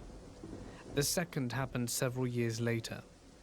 I was on the computer playing RuneScape and chatting with a few friends when I heard my dad call me from upstairs. "Be there in a minute," I called out loud. I headed upstairs into our living room, only to find no one there. Bewildered, I headed over to the stairs, figuring he was still in his bedroom. I called up the stairs but got no reply. I started to take a few steps until a familiar rumble was heard in the distance. He was asleep. He didn't call me. I was a little freaked out at this point and had remembered what happened years later. I stood in silence for a few moments until I heard a knock at the door. I froze. It was 11:30 p.m. Why would anyone be knocking on doors this late? I might have answered it too, if it were not for what had just creeped me out. I went over to the window and looked out and saw two larger middle-aged men. I went back to my computer to tell my creepy tale to my RuneScape friends. A few days later, I had discovered that several houses in my neighborhood had been robbed and people had been hurt. Turns out they received a knock on the door late at night, only to have the men push their way into the house and rob them. This was incident number 2. Another few years later, I was heading home from a friend's house late at night. It was getting very dark, and it was a bit foggy as it was fall. There are 2 ways to walk home from my friend's house. One significantly longer than the other.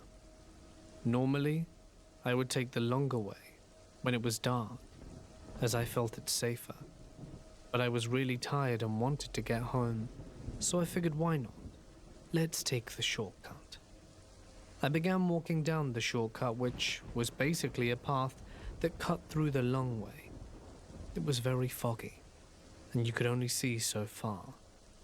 When all of a sudden, almost as if within the soundtrack itself, I heard someone, a male's voice, shout my name so loud. I threw down my headphones and they hit the ground. I nervously took a long look around for a moment, but no one was there.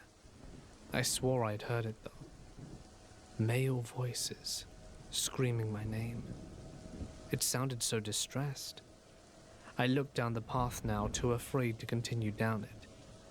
A lone figure appeared through the fog, almost exactly like this was out of some sort of horror movie.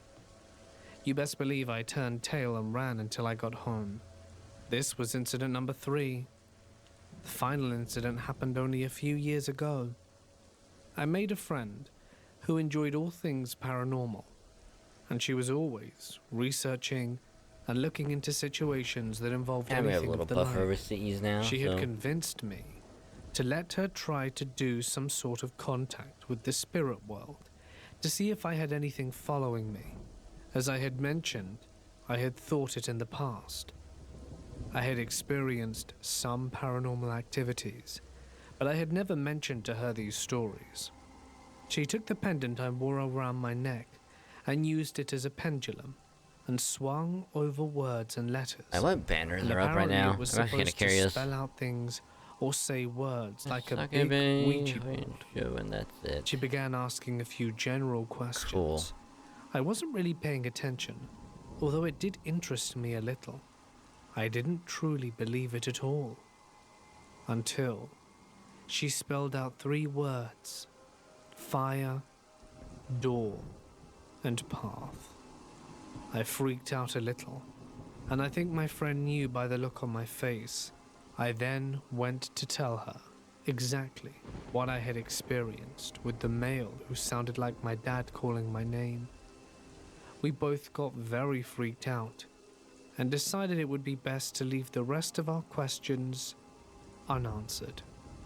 Since that day, I haven't experienced anything else that I can recall, but I still do think back to those times and try to figure them out, but still have been unable to. When I was around 5 to 6, my parents got a pair of twin-sized mattresses second-hand from a family that didn't want to take them with them when they moved away. I got one and my younger brother got one. We were excited to have them since they were our first big kid beds compared to our previous beds. That first night I remember waking up because something shook my bed, like I heard it squeak and shake. I awoke and screamed for my mum. She told me it was just a dream and to go back to sleep. This happened again the next few nights. Then my mum and dad got fed up with it and told me to stop waking them up. My mum prayed over my bed for it to stop moving, and that night I slept fine and my mattress didn't move again for several more nights. Then one night I awoke to what felt like something moving inside the mattress under me, like a finger running up and down my spine.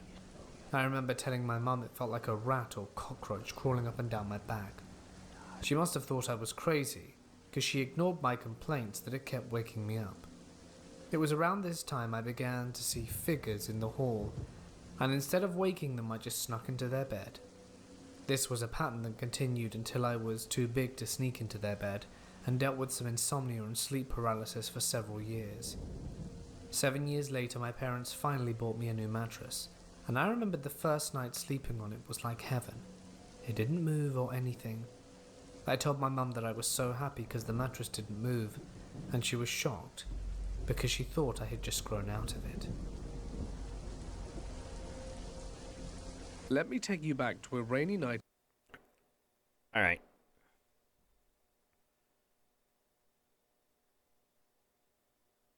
Alrighty, that will be it for the spooky stories for tonight anyway. So, we actually got quite a bit of grinding done. As far as like this event goes, which I'm actually kind of surprised we got as much cleared out as we did. I mean, I was still gonna go for the servant coins because why not? We'll need them in the future for other stuff. But I'm more focused on getting the monuments and stuff. And then I can worry about just exchanging for QP. Because we'll need a lot of it. And a lot of it. Especially for next year. Because we need a lot of it. So, I have yet to receive an answer back. So, what we will do is I'm gonna go ahead, get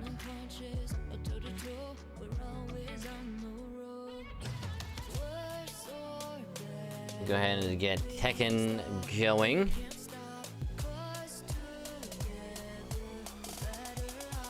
There we go.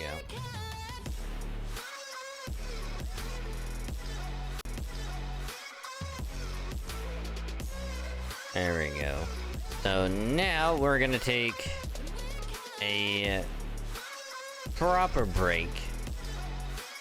Actual break this time, like a proper one, because I need to stretch my leggies and all that. So if anyone else also needs to get something to eat, drink, or do whatever else, now would be a good time to do so.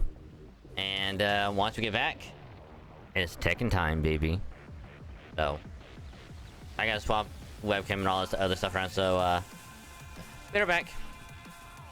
Take a break.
Okay, then everybody, we is back.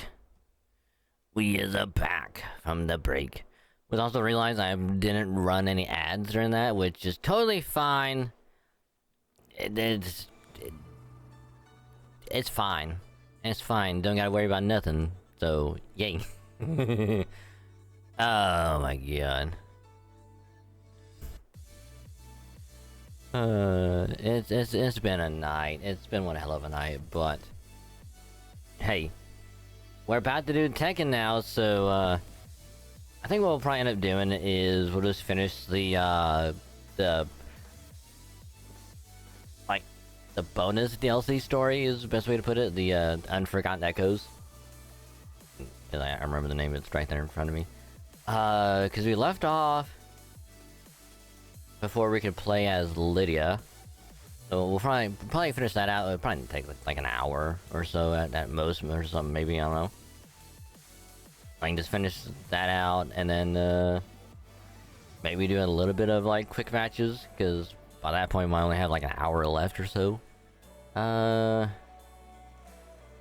But yeah, I'm actually kind of curious, because I have seen.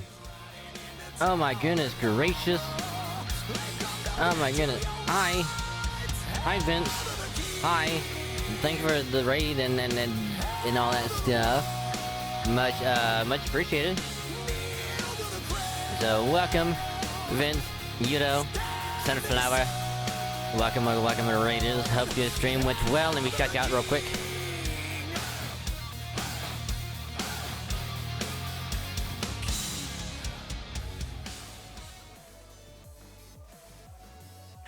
Ooh, Shovel Knight. Oh man, another game I really want to play because it looks so good, and it is. Add that to the list of games I want to play at some point. But hey, just real quick, thank you very much for the raid. Much appreciated. Welcome, Raiders. I am Dragon, thanks for the local Dragon VTV streamer. I am a variety streamer, play a wide variety of games, mainly gachas and Halo, but I do play other games from time to time, just to mix it up a little bit, because why not? It's fun. And I like doing it. The game. We just got done doing some gacha, actually. We were grinding out the event on Fate Grand Order, which is a gacha game that I really love playing. It's good.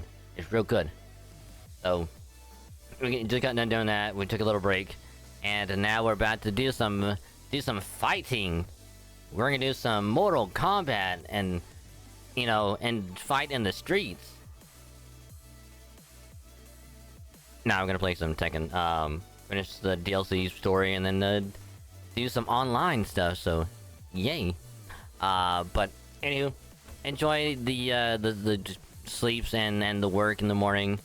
So much appreciated. Thank you very, very much. Follow Vince if you haven't already. He's an awesome dude. Does heckin' awesome streams and is very nice all around. So support him. He deserves it. And also his lovely wife as well, and their lovely dogs. And their lovely dog, which is adorable. So do support them. They deserve it. So yeah. So hopefully the rest of you are having fun, and also post-stream R&R. If you gotta take care of whatever it is, you gotta take care of, whether it's getting something to eat, drink. Let me turn this down a little. Oh, wrong way. Whether it's something to get something to eat, drink, stretch your legs, restroom, laundry, shower, take animal outside, rearrange your room, fold clothes, whatever else, whatever it may be. Just make sure to take care of it and yourselves, or I will pop the ever-loving hell out of you with love and affection, because I will, and I can. So please, take care of yourself, and thank you, as always. So, if gonna be like Vince, gonna be heading out to do whatever else, whether you get to whatever it may be. Hope it goes well, and thank you for stopping by, checking out the stream and all that good stuff. I hope you have a great rest of your day and or night. I'll catch you later. So thanks again. But if you're gonna be sticking around, kind of lurking, supporting the stream and all that good stuff, just like the bot says, you can either mute the tab or can turn the volume down on the stream. Just don't mute the stream itself. That way, your view can still count. Helps out a lot more than you think. And I say thank you, so welcome. So, but yeah, hope your Raiders are doing good. Positive vibes all around. Because guess what? I say if you give good vibes, you get good vibes in return. It's just like karma. If you give out good karma, you'll get good karma right back. So, positive vibes to you as well, and thanks again. Much appreciated. So without further ado, let's swap over and do some Tekken stuff. Which I will say first and foremost that my capture card might freeze at some point. It did it before yesterday, about 4 times, and it might do it again tonight. Won't know for sure. So, You've been warned.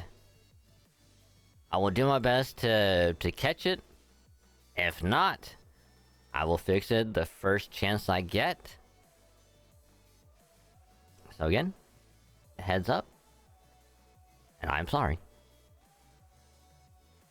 But, so... we're gonna do essentially story DLC called the Unforgotten Echoes, which is pretty much... it doesn't take place after the main story. It's like it runs like parallel to it, because like you have like the main story doing all this stuff, like follows Jin and the other people. This one, it follows other people, Eddie, Lydia, and another person, but I won't say who. So last week we did chapters 1 and 2. Played as Eddie, which is you can literally just spam 2 buttons and you're pretty much good. He's just that easy to play as. He's pretty much the epitome of easy to play, hard to master. Oh, I also forgot that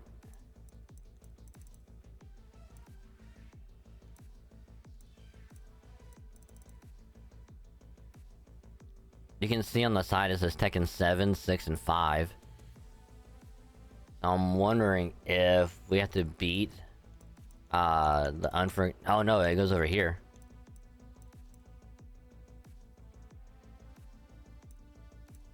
Yeah, this is Tekken 8 right here. This runs parallel.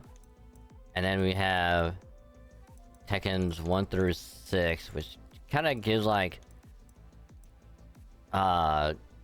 lore of like the previous games leading up to 7 and 8. And some other interesting stuff. Oh, I didn't mean to exit out of that. Oopsie. See?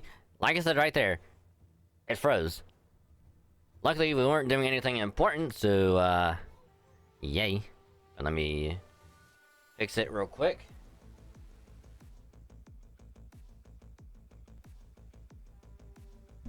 Now, I'm not entirely sure how often it will do this. So I'm sorry.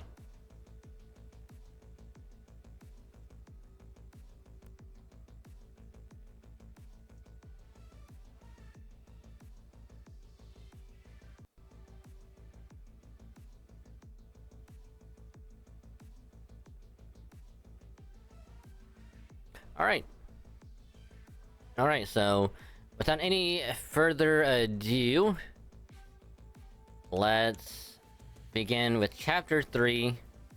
Which, just to give like a little bit of like context, pretty much chapter 1, we begin as Eddie meets up with Lars and some other people for Operation Lightning or something like that, because they're gonna try and take on Kazuya and the remnants of G Corp, which is like this corporation that like wants to just take over the world essentially. And so the former people of like the Mishima Zaibatsu, which is like the other group that Heihachi founded, well, pretty much is in charge of. I'm trying to get people from that group to try and like make peace and trying to help the world now that they kind of fucked it up. So they thought and just be like, hey, make sure you're actually good enough to join and all that stuff. Chapter 2 is they go to South America to try and get like the Mishima Zaibatsu forces there to join them and like get them on their side to be good again.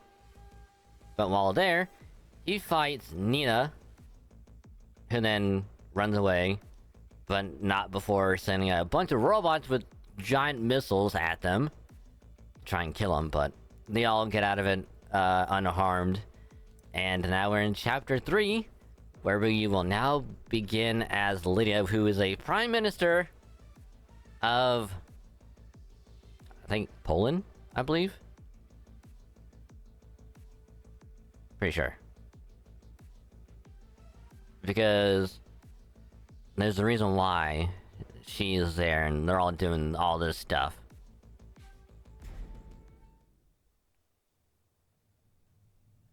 Hopefully it begins from the beginning of it. That would be ideal. Nasz naród, Okay, it does. Awesome. nasza ojczyzna i nasz świat. Niesprawiedliwa władza miesza z błotem wszystko, co mi drogie. Yep. Polish. Yep. Sanctions on G-Corp led UN forces into New York and freed the city from chaos.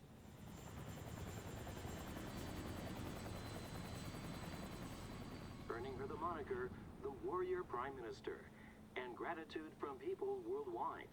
World leaders have praised her courage and ability, and stated that... Lidio, nie pozwól, by śmierć twojego ojca poszła na marne. Ból odczuwany w lewym oku to ból twojego narodu.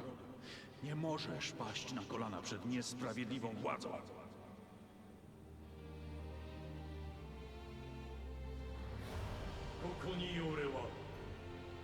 The King of Iron Fist Tournament の開催を宣言する。 Nie byliśmy w stanie powstrzymać szaleństwa Kazui Mishimy.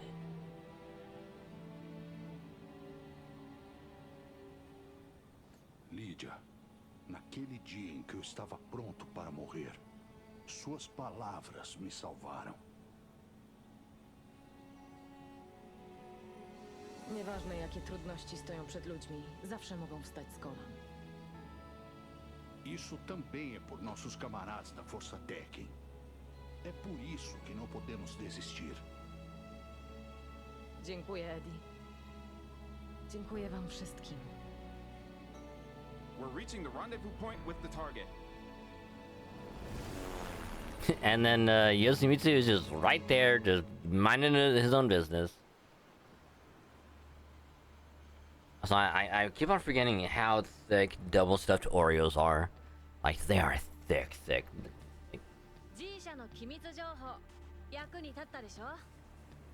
Tak. Dzięki twoim informacjom byliśmy w stanie uchronić Nowy Jork przed większą liczbą ofiar. Powiedz mi, kim jesteś i czego chcesz? Mishima Heihachiからの手紙読んだんですよね。 Skąd? Nikt inny nie powinien o tym wiedzieć.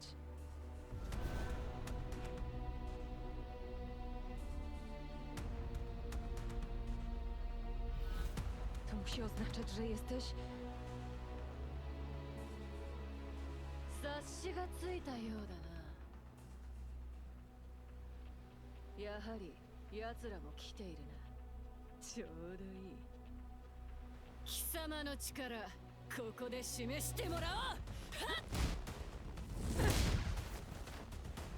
Co to ma znaczyć? Fight!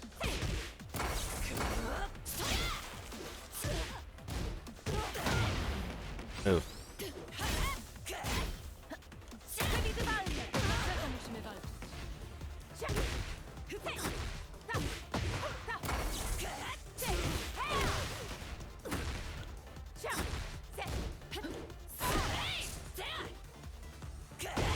Oh.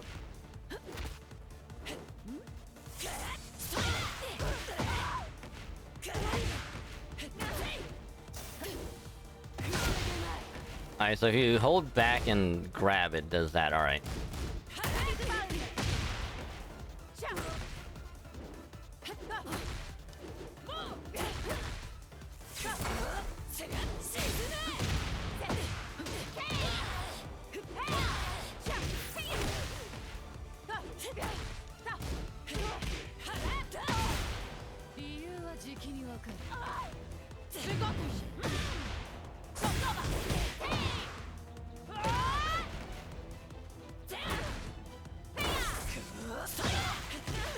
Nice, so that doesn't do that, alright.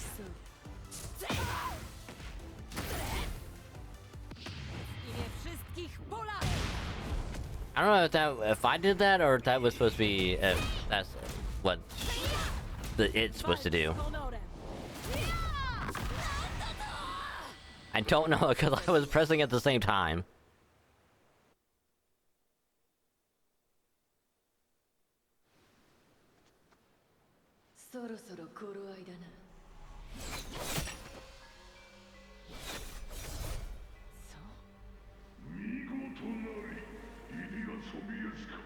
Also, by the way, she is fighting in the heels.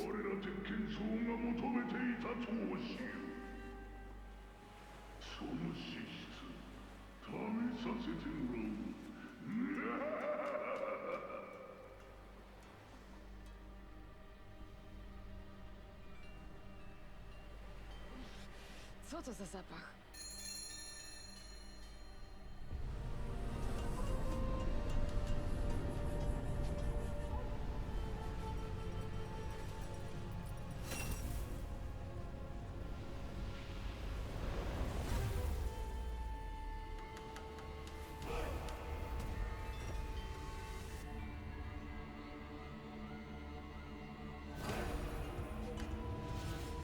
To są mnisi Tekkena?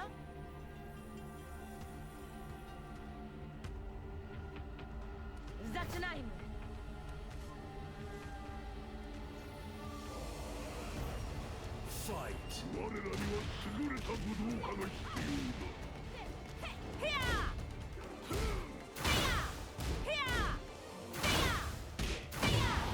Bez litości!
I actually might buy her just so I can learn how to play as her.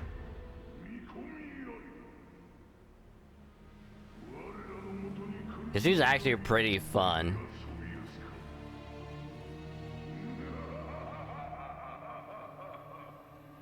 Because right now I'm just a filthy Jin main. I only play as Jin, no one else. の極秘データにすら存在しない謎の集団だ。目的は不明だが、三島家を敵視し、監視している。三島平八の捜索を幾度も妨害する面倒な奴らだ。Ale mnich powiedział też, że poszukiwali znakomitego wojownika.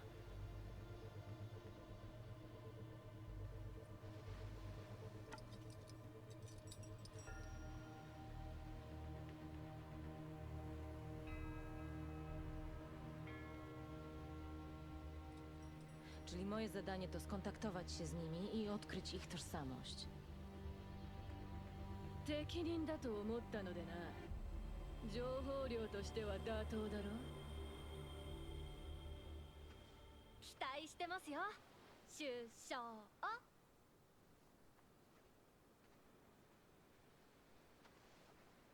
G 社軍の情報は引き続きお送りしますね。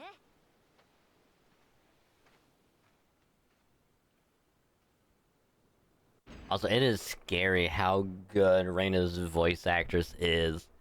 She goes from serious to, like, happy-go-lucky at the drop of a hat. And it's insane. But it's so good. It is scary good.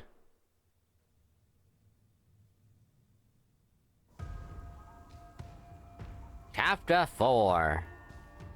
The Tekken Monks.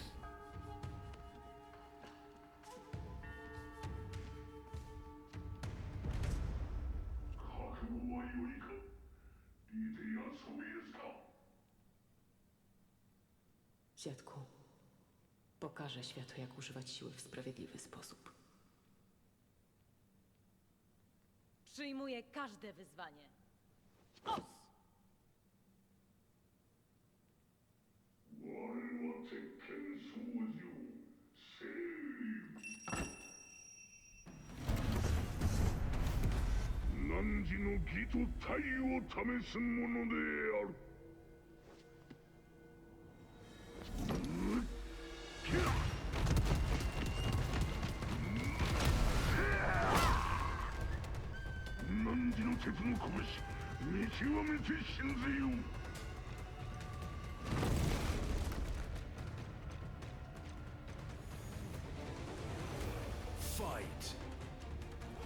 Przewidywalnie! Delikatność triumfuje nad siłą. Bez litości!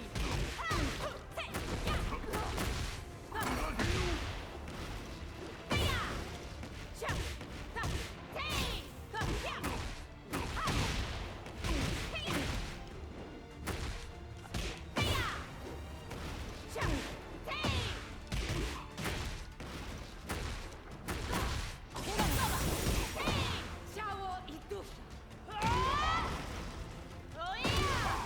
Gotowa się! Bezcennie! Oh my god.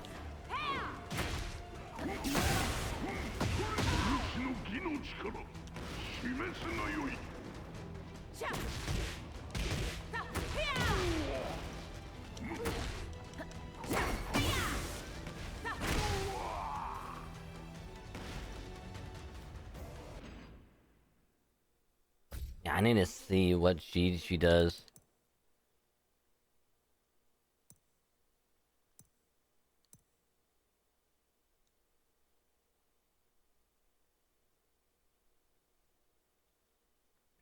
Huh.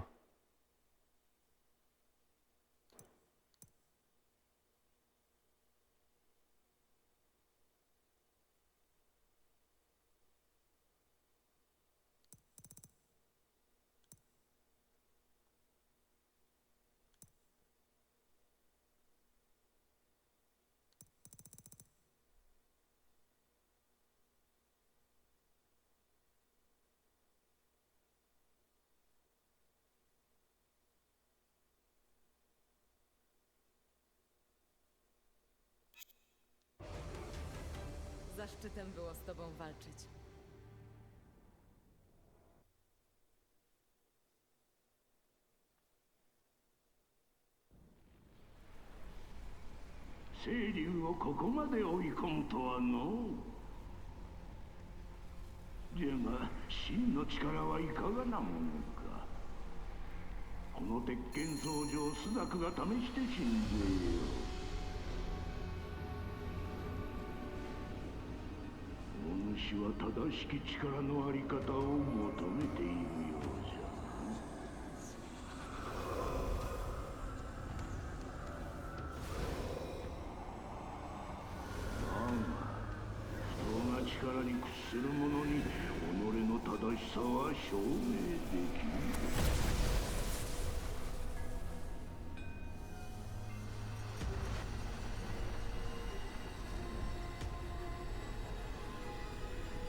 W imię mojego ojca, mojego kraju oraz mojego honoru przysięgam, że nie ustąpię niesprawiedliwości.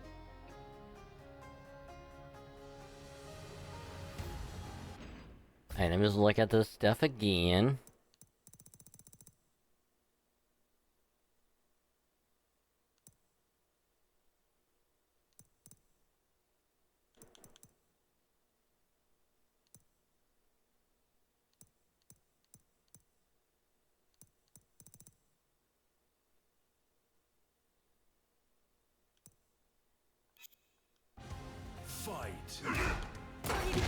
Kazuj mi simy.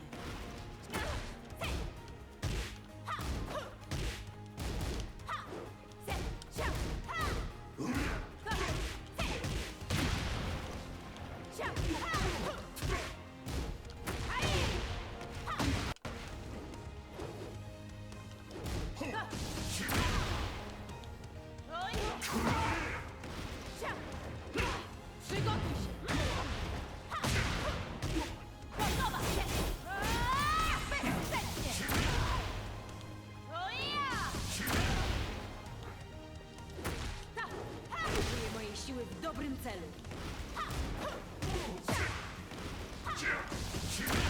Alright, so I gotta...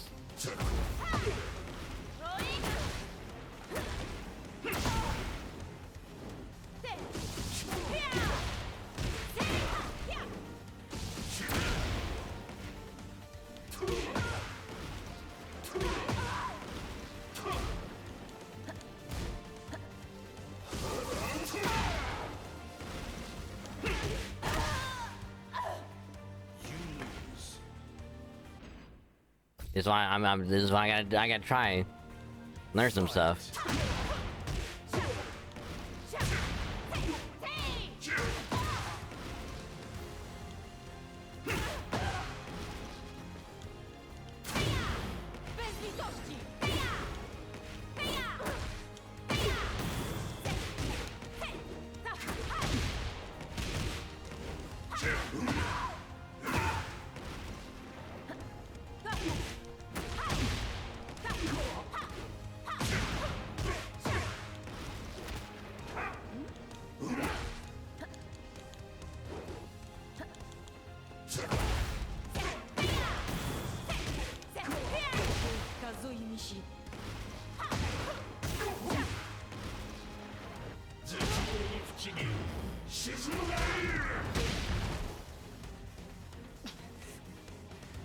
Lidio, losy nowego świata są w twoich rękach.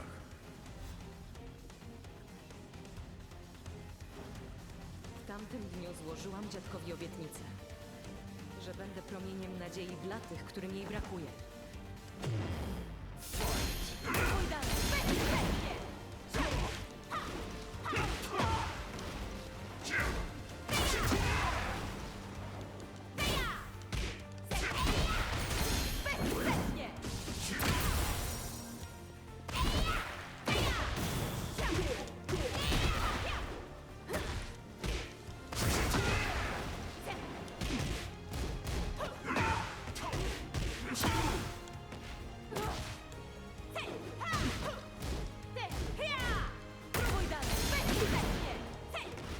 Oh wow.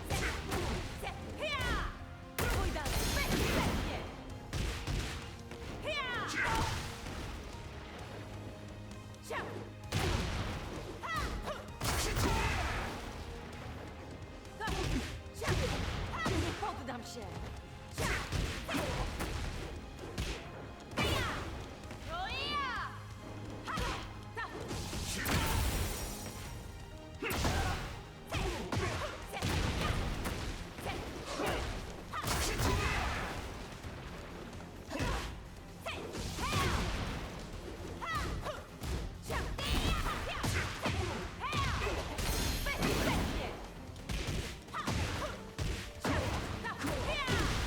Dla przyszłości świata. Combos, baby! I love it. Dla moich towarzyszy, którzy I did it by complete accident. nigdy nie przegra!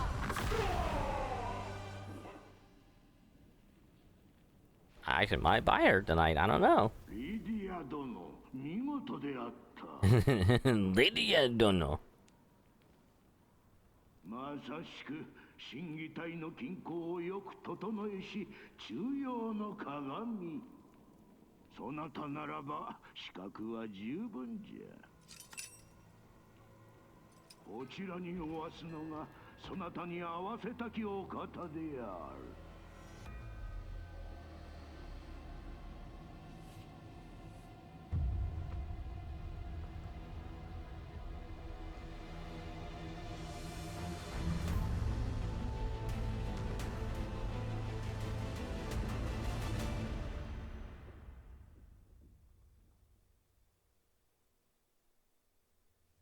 Wonder who that could be. Chapter 5. Many, many centuries ago, the Mishima style, a fighting style used to exterminate demons, was the source of conflict between two clans that were fighting each other to become the legitimate successor. After facing defeat, one clan devoted itself to the Buddhist teachings and withdrew from the world. That clan was known as the Tekken monks. As decades turned into centuries, they continued their pursuit of martial arts in seclusion. The Tekken monks have but one vow: to master the ultimate technique lost to time and restore the Mishima style to its former purity.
Oh my god.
Alright, he's so much fun. Holy shit.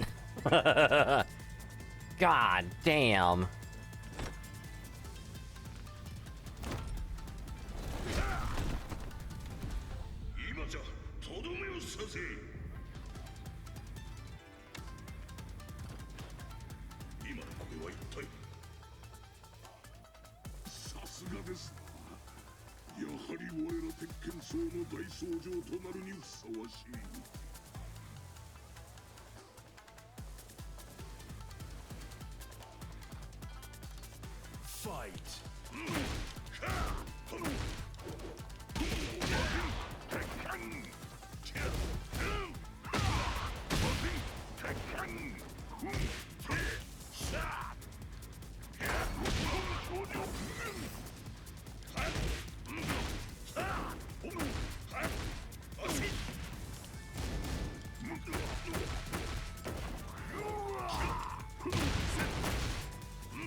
Oh shit. So I'm assuming that's the unblockable.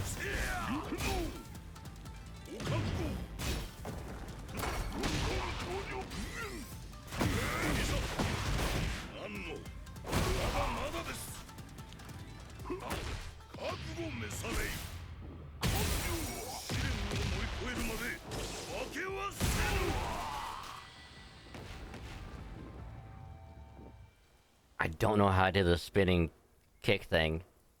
Imponujące.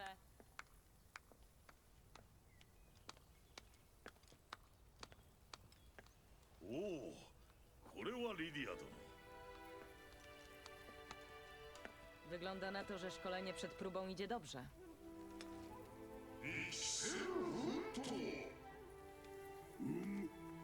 平八殿の技と体はかつてなく磨かれておる。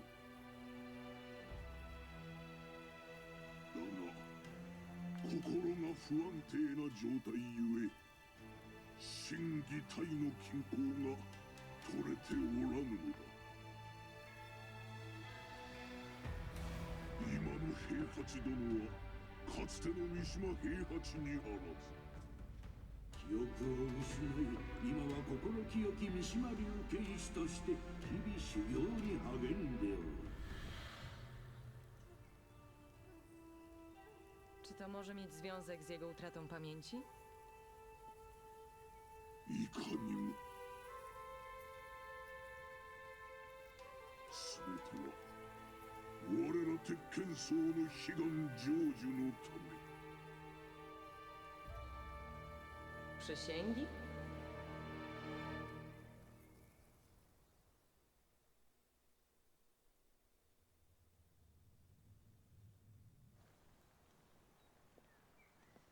One day into the final trial. Chapter 6. 失われた最終奥義の復活。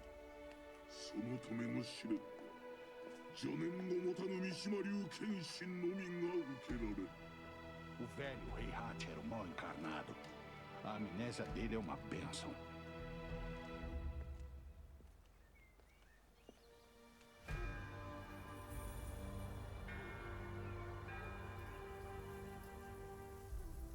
Heihachi殿が明日の試練を乗り越えるには心の業の安定が必須。時間がないため我が禁術を使います。 記憶への影響は気になるが、やむを得ん。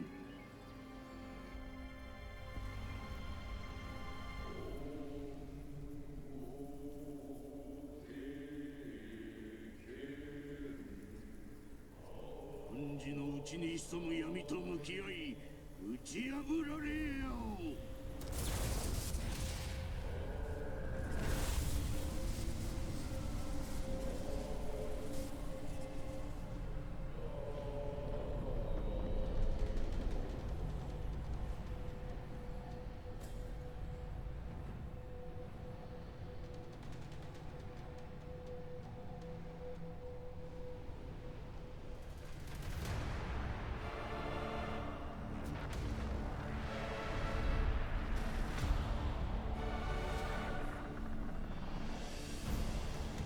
剣僧とやら決して許さん。我が心の闇乗り越えてみせましょう。Fight.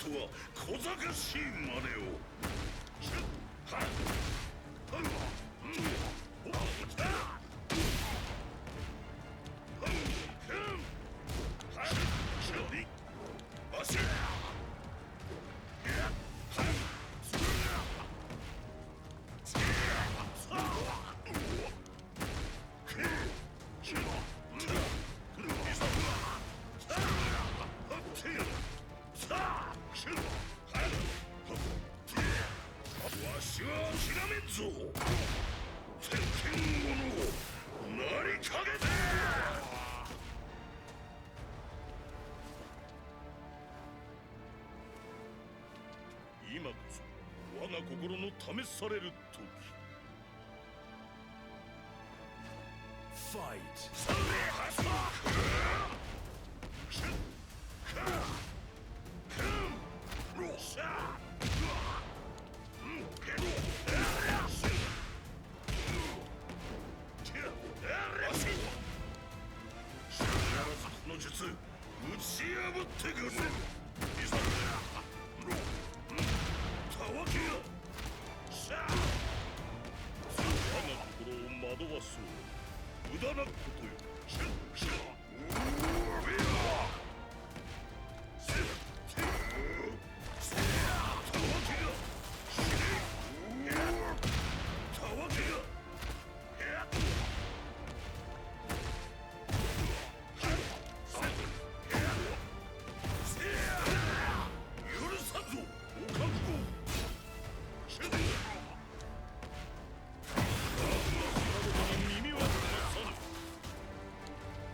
ついに真の武人にふさわしき心を身につけられたようじゃな。必ずや最終奥義を体読し、正当な三島流を復活させてくださり。リディア殿、明日の最終稽古お願いしますぞ。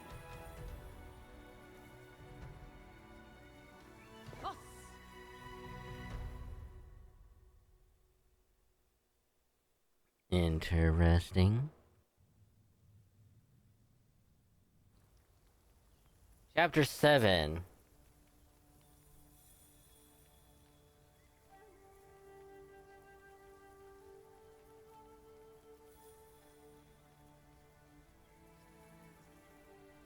Ele precisará controlar sua mente, corpo e técnica para superar esse treinamento final. リディア殿を映し鏡とすれば必ずや成し遂げられるであろう。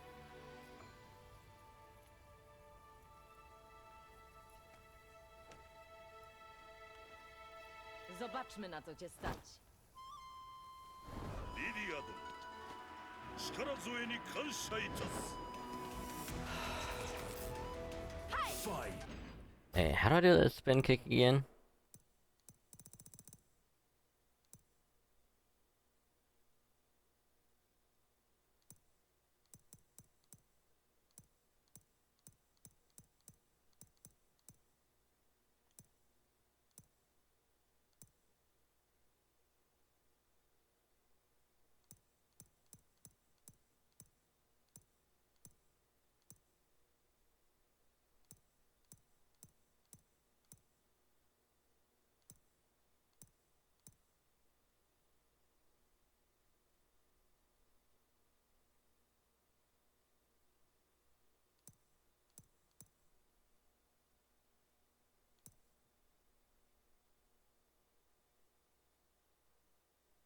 So,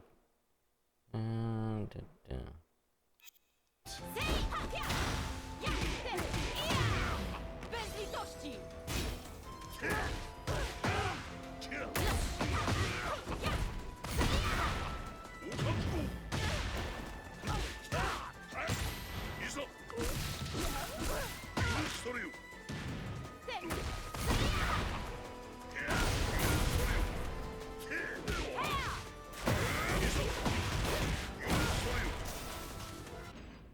hey, that wasn't it.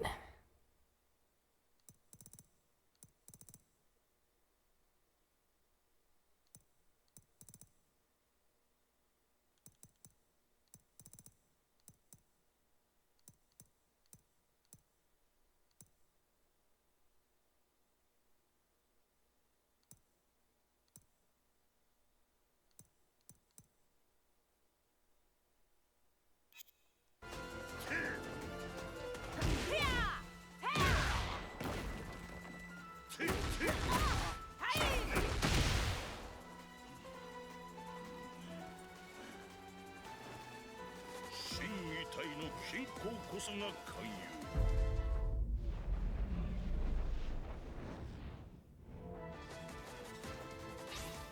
徐々に平八殿の心理体が整いつつある。やはりリリア殿をお連れした甲斐があった。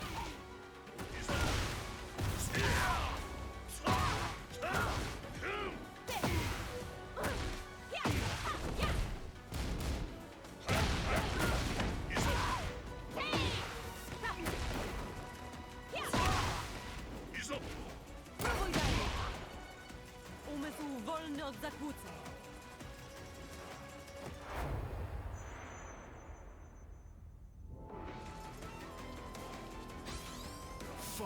Ela parou o ataque do Rei Hat. A mídia é incrível.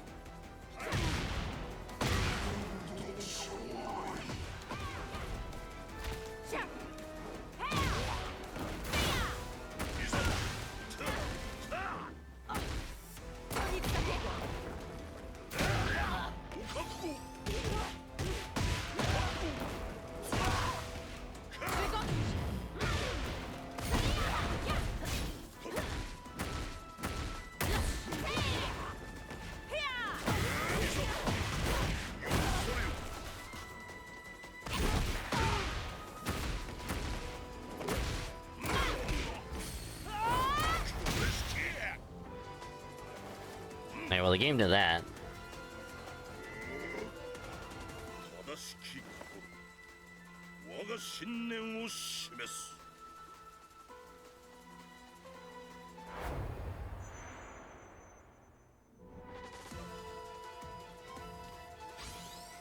Fight!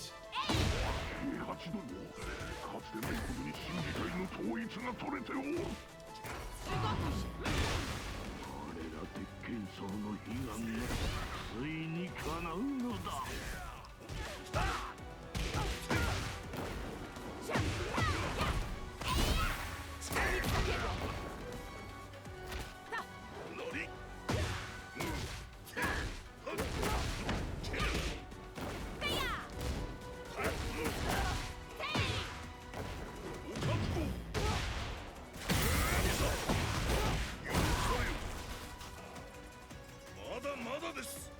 To nic takiego!200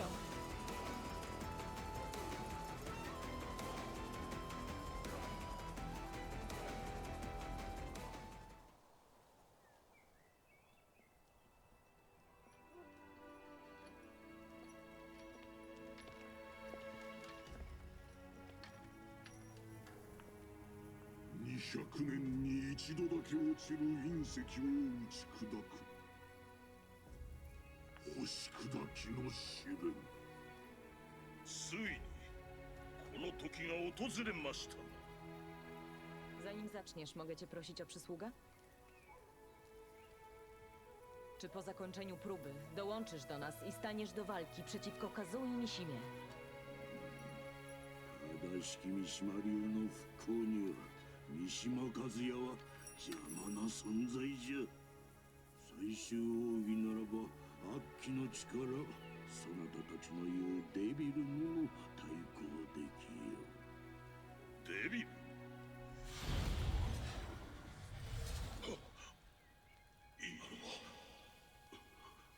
いや、気にすまい。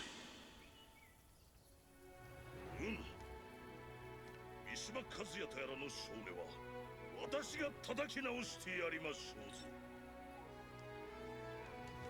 いざ行かん、星砕きの試練へ。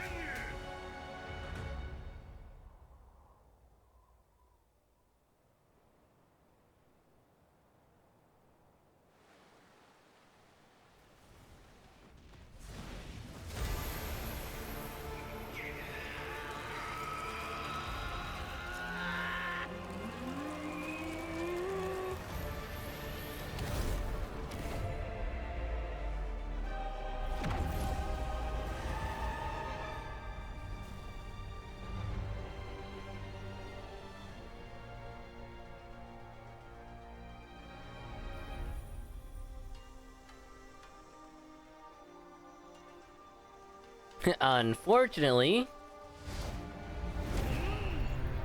This is not the meteor that they were talking about. And of course it turns into a fist, because why the hell not?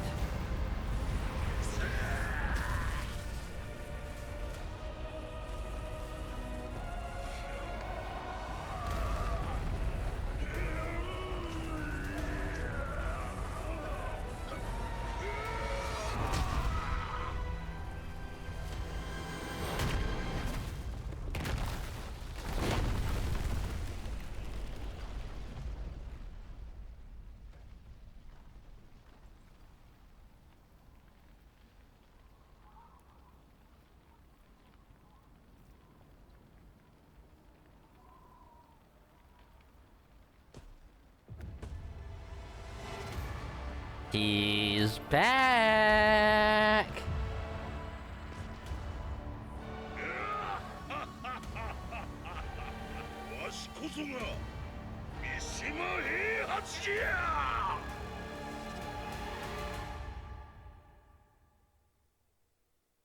He's back. Guess who's back? Guess who's back? Guess who's back? Guess who's back? Hey, hey, hey, hey.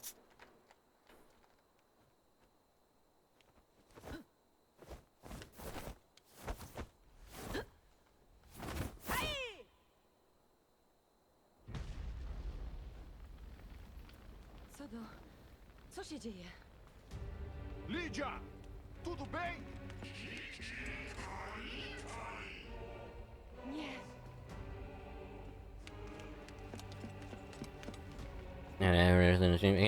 Later, Cedric.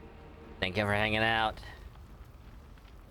Have a good rest of your night, and I will catch you later.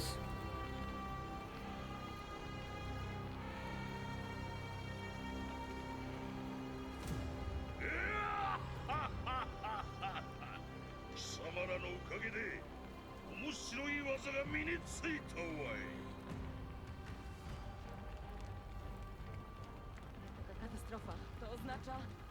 Aquele maldito Rei Hat. Ele voltou a ser como antes.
Alright, so it's like back down kick. All right. I learned how to do it now. Okay. 敵はおらんわ。次。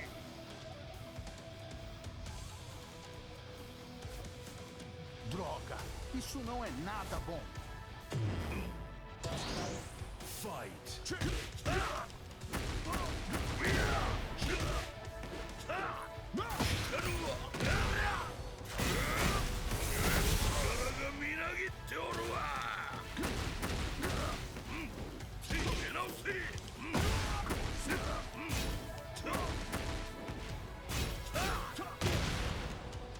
Você não vai passar por mim.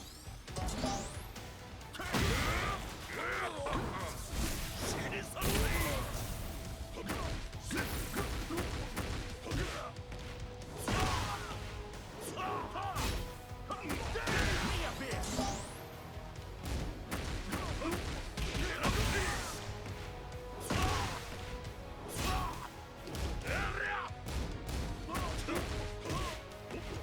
Vambora. Minha vez. Nice. Ainda sou inútil. Não posso morrer aqui. Fight.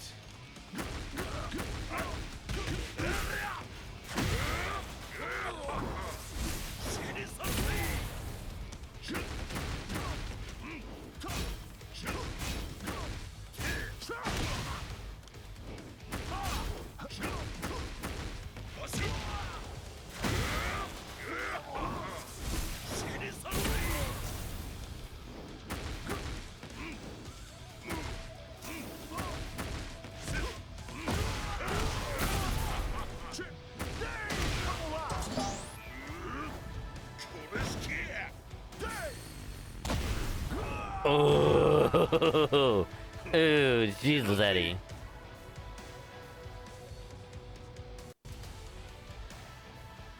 Jeśli teraz go nie powstrzymam, świat stanie w jeszcze większym chaosie.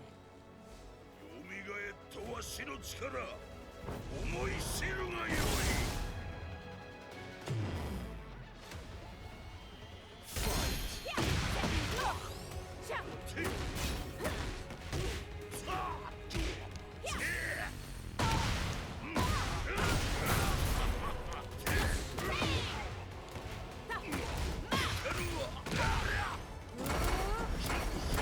Muszę go powstrzymać tu i teraz.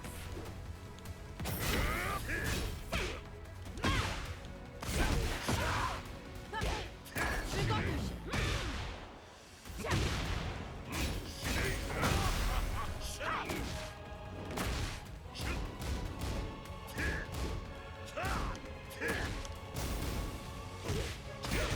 Próbuj dalej. Umysł wolny od zakłóceń.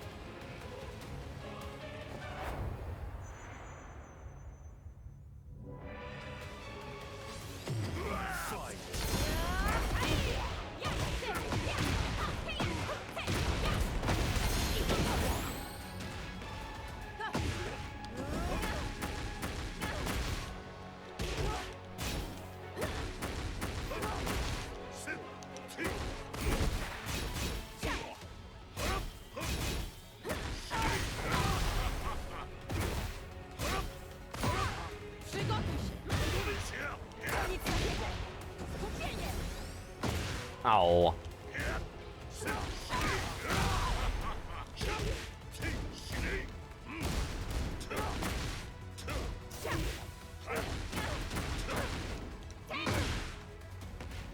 Próbuj dalej. Pokażę ci siłę sprawiedliwości.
To moja jedyna szansa! Nie poddam się, nie tylko ze względu na mój kraj, ale i losy całego świata.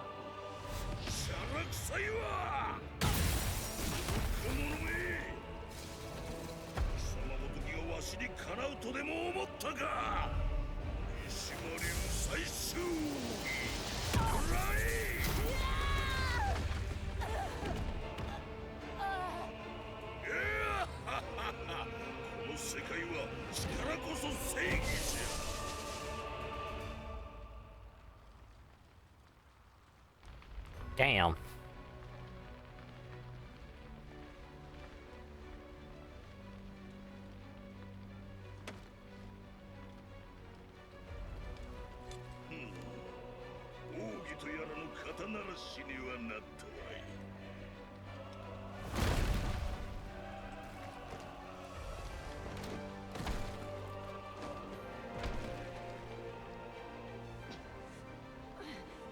Nie możemy pozwolić mu... 約束通り和也の少年はわしが叩き直してやろう。あとあやつの血が目覚めれば全てわしの計画通りじゃ。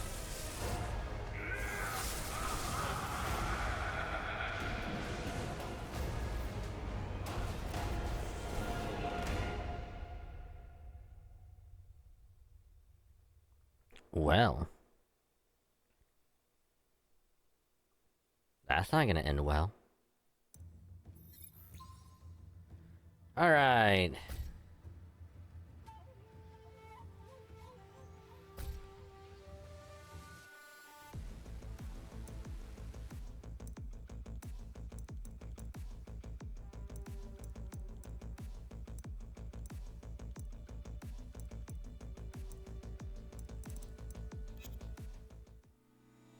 Nice. Hey, nice. The question is, how much are they again? They're like $5, right? Let's just see real quick if it wants to load.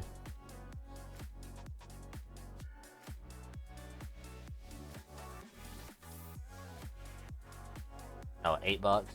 Not bad. Not bad, honestly. For just being like $8 for a character.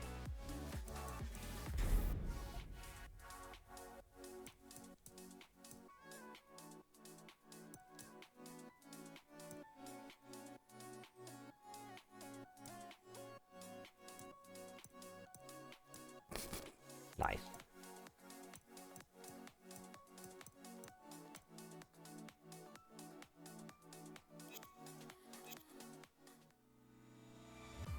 Alright, so about 30 minutes.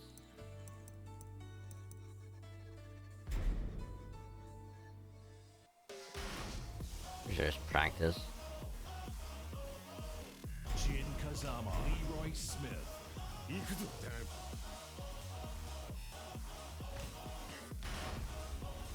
Get ready for the next battle. Well, that only took about maybe like an hour and a half ish. As per usual.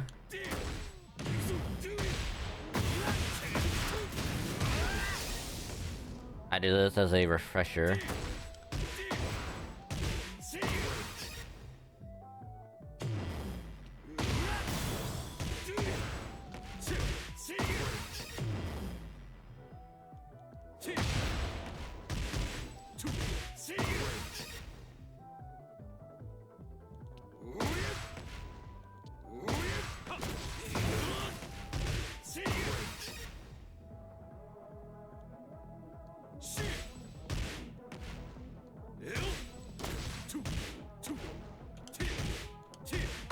I can do that. All right.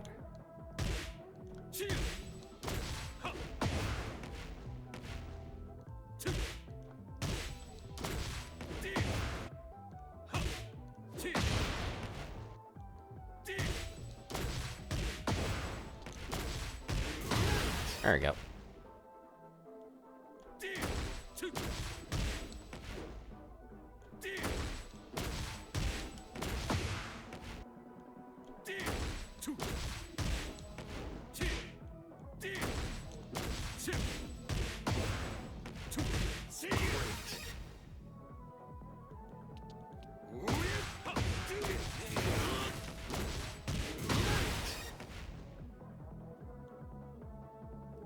The reason why I like doing this one is the ending.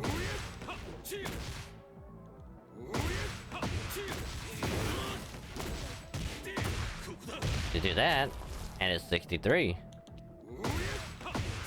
We do it as intended, and it's only 61.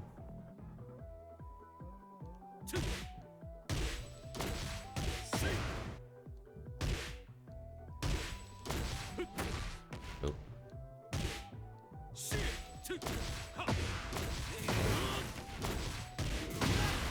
59.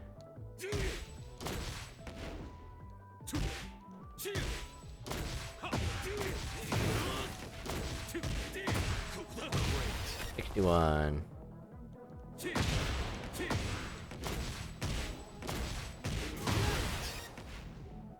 Here's 62, hold on.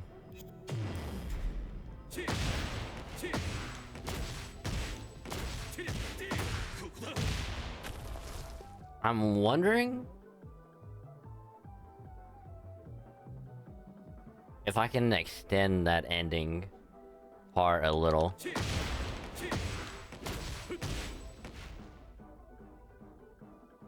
If I could do...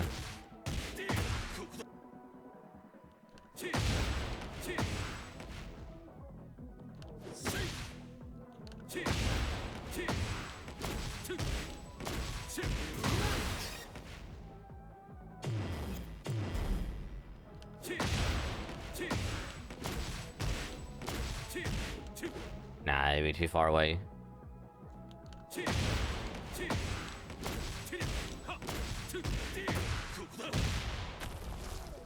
Four.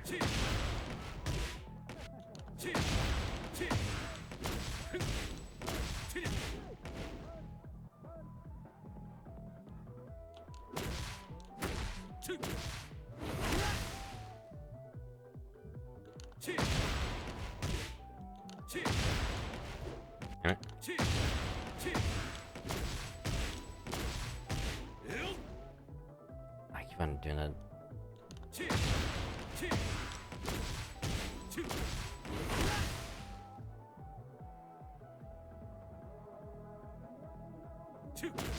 I'm curious though.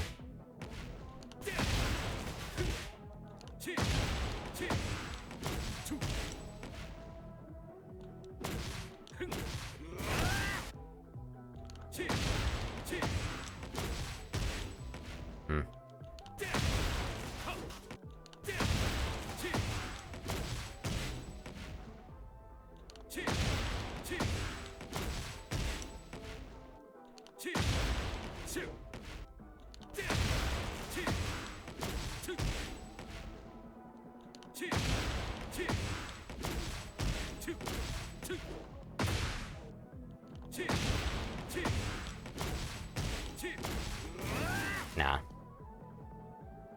So I can either do as like that one, or I can do the other one. That's it.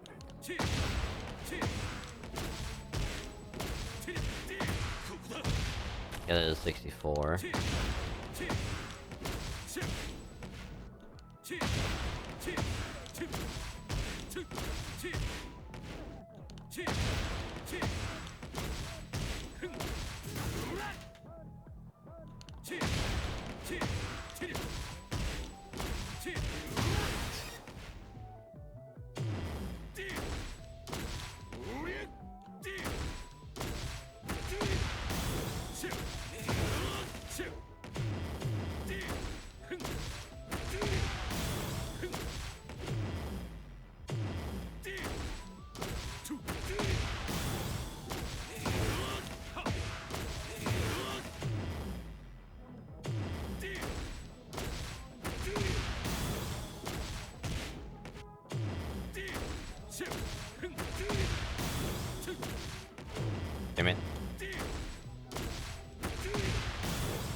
Damn it.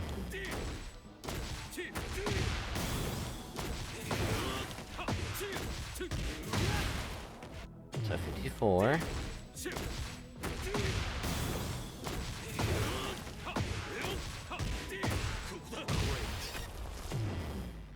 Wait, it is 54 regardless. What? Hold on.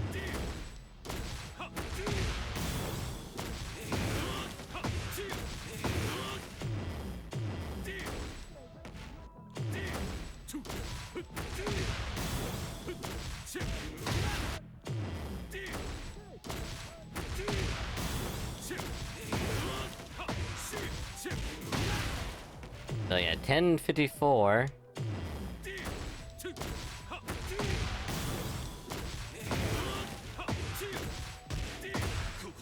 And then 1154, so it does the same either way. This is the other one looks way cooler.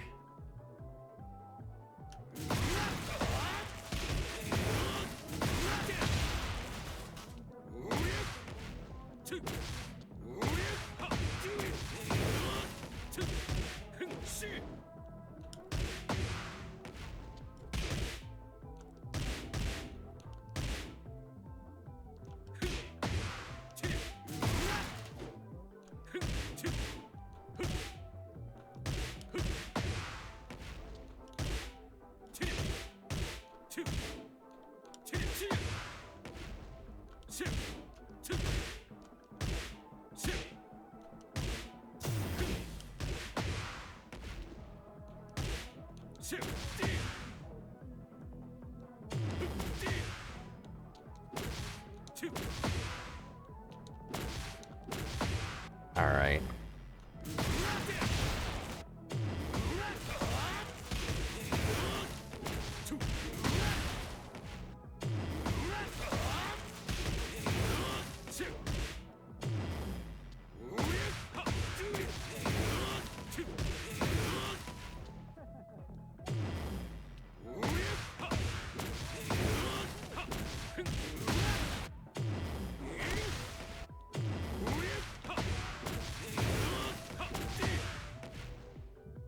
No, 57, not bad. I guess I'm far away.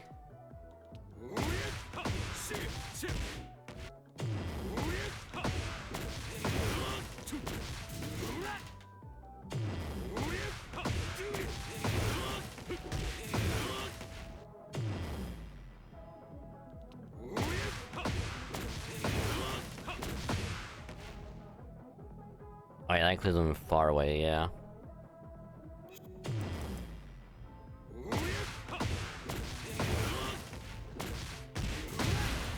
Because normally it would be...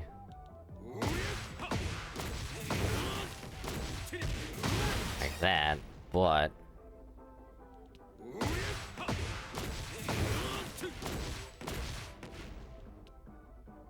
we can only do like about a half and then just...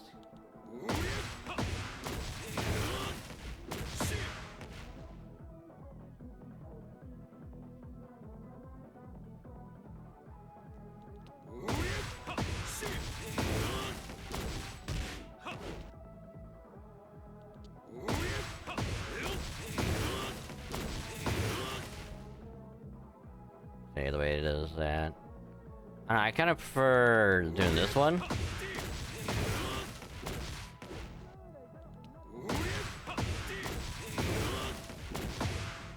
That way, if it's like I need to get them far away, then it's like boop boop.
Wait a minute, hold on.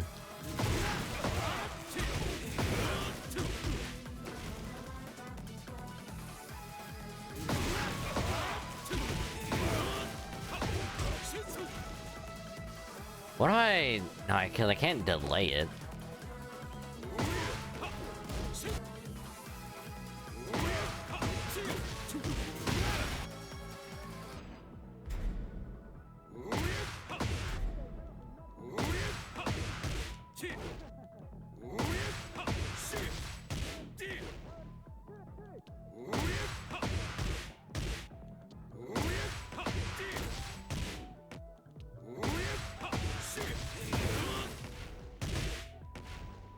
Ooh, wait a minute, hold on.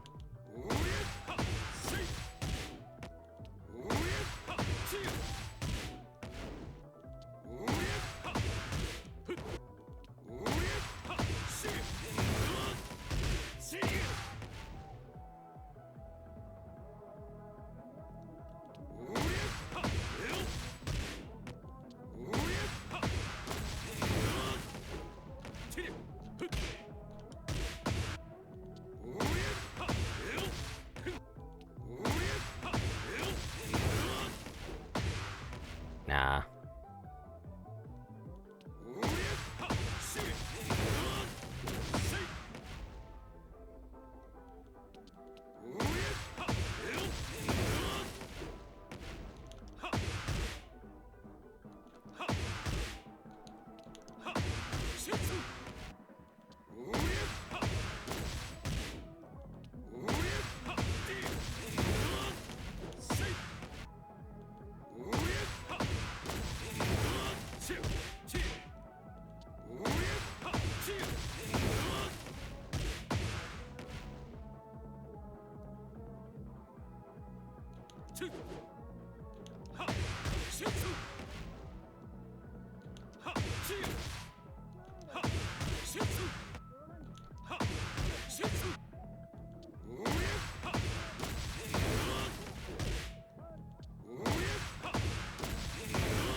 Guess I can't delay it.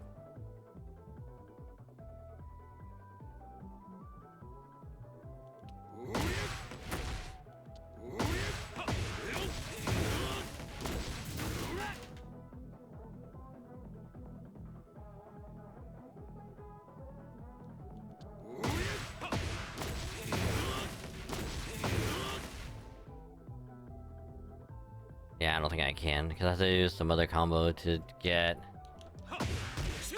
that in.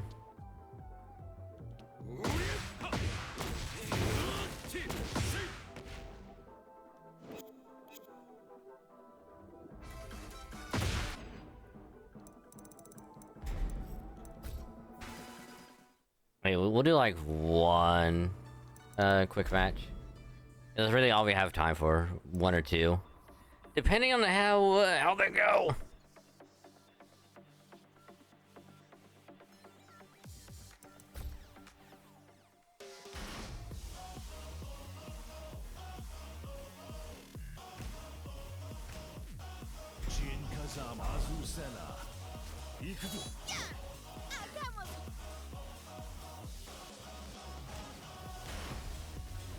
Get ready for the next battle.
Oof, disconnection rate 2%.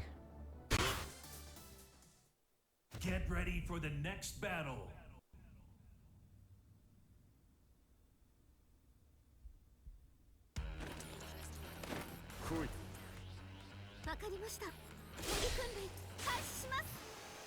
Round 1. Fight.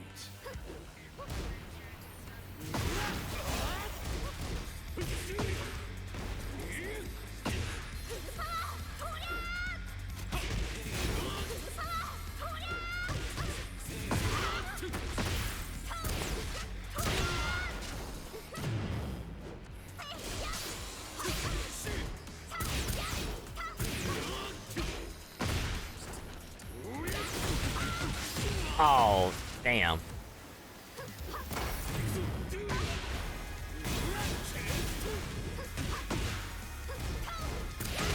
Oh, I hit a button. Round 2. Fight.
No shit.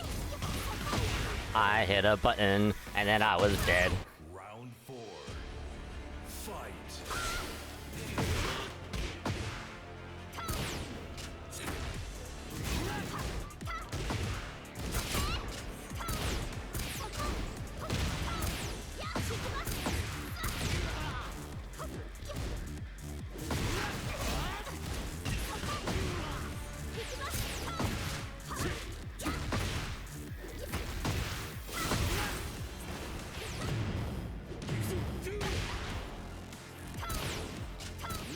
Gotcha.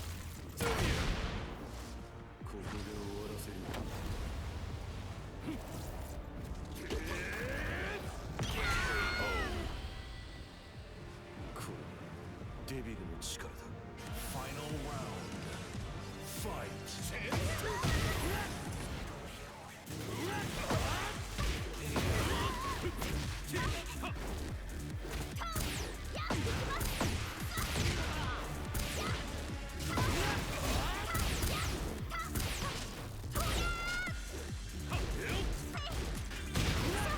Oh, the fucking head.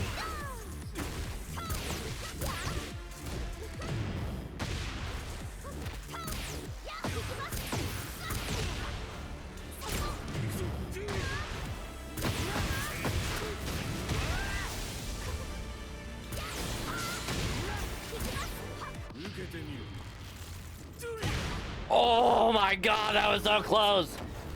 Oh, wow. Whew. Wow, that was... Jesus.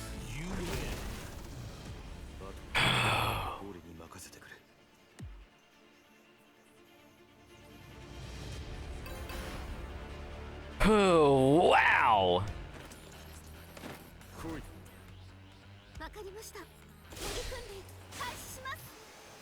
Round 1. Fight.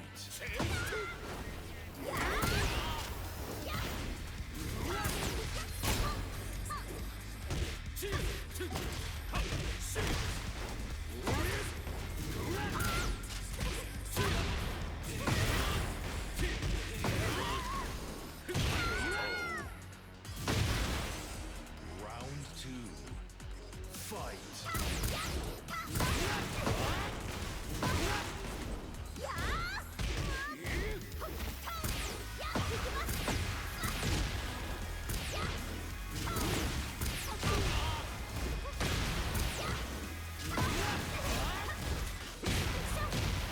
Oh, that fucking head.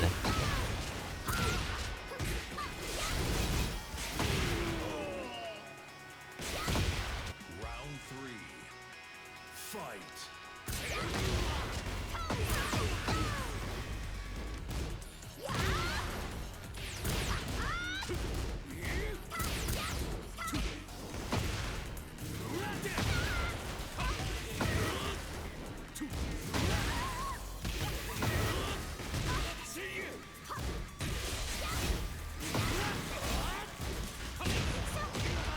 That head, I swear.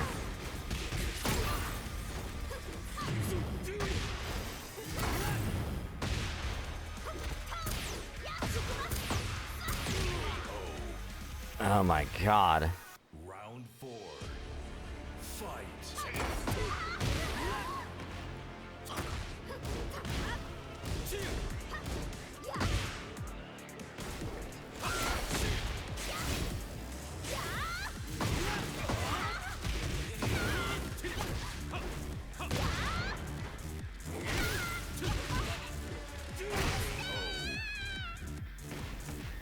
Final round.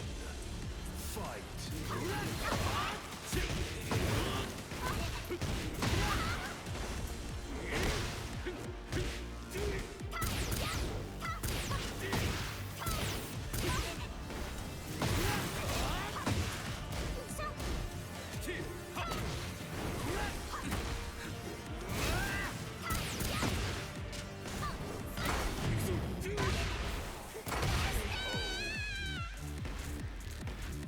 You win.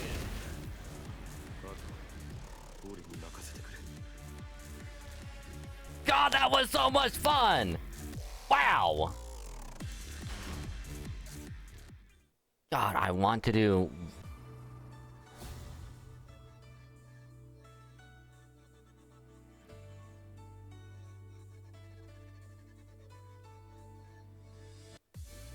I think I actually might start doing ranked.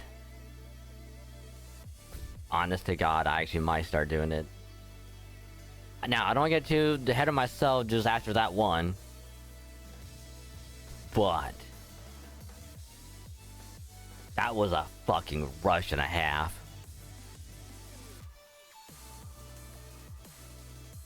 That might have actually been my best match ever that I've ever done. Oh my god, that rush is so good right now. Holy shit. If I had more time, I would 100% just do like one more, but... fuck.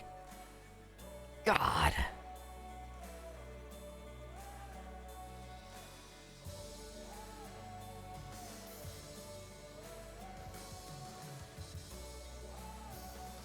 See, here's the thing. I saw the person like with like Tekken power was over like 120,000. I'm like, ah shit.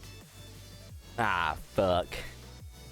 And I guess on a list that I've almost never fought against, like I was like, I'll just do my best, see how this goes.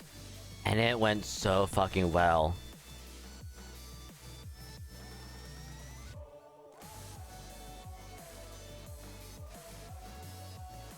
I think next week, or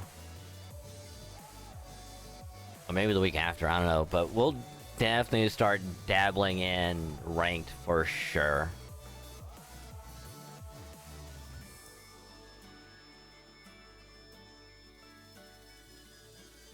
But God, Jen is so much fun. Holy crap.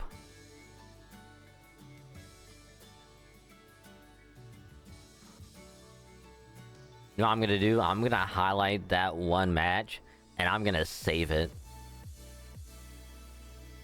I don't think I will ever do that good ever again.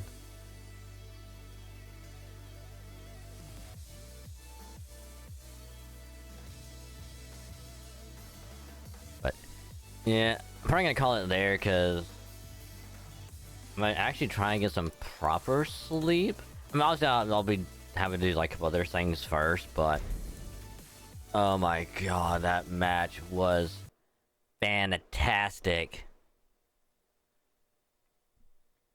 I mean, yeah, I think froze. Wait.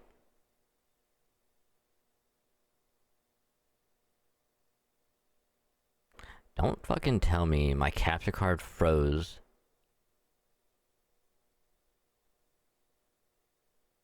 Are you fucking for real? The one match I do amazing in.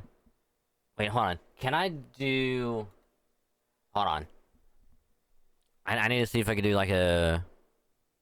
If there's like a replay of it. Because if there is... I will literally just let it play.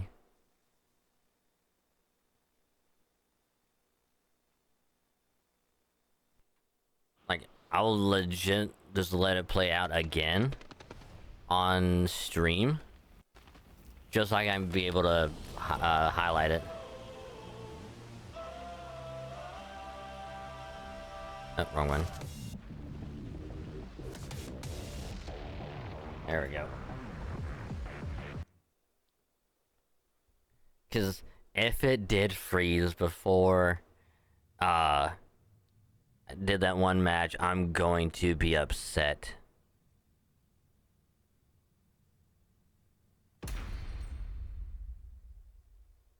I have to find out.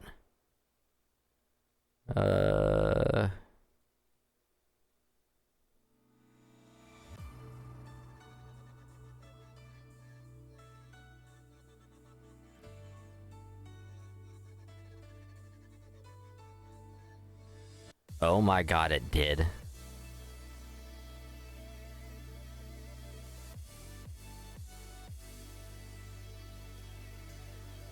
Oh my god, it actually did. Are you fucking kidding me right now? Are you fucking for real?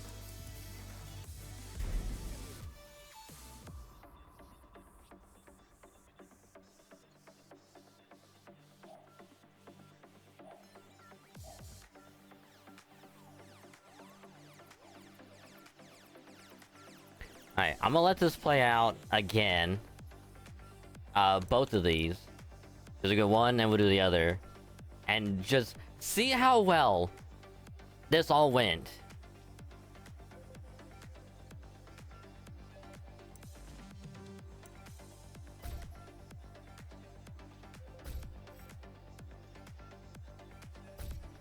I mean, I'm gonna try and turn off the like the tips or whatever.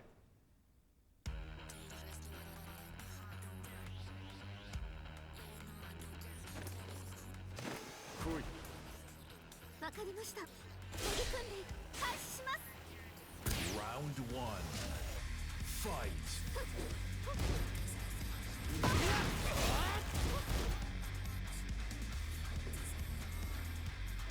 Oh, this is what it means. Oh. Can I turn that shit off?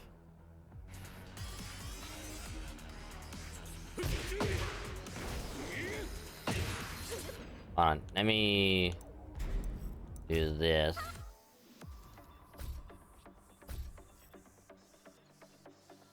Oh, I don't want that shit. Get ready for the next Man, whatever. I'm trying to turn that fucking thing off. But anyway.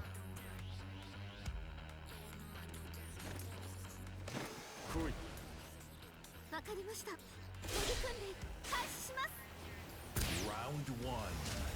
Fight.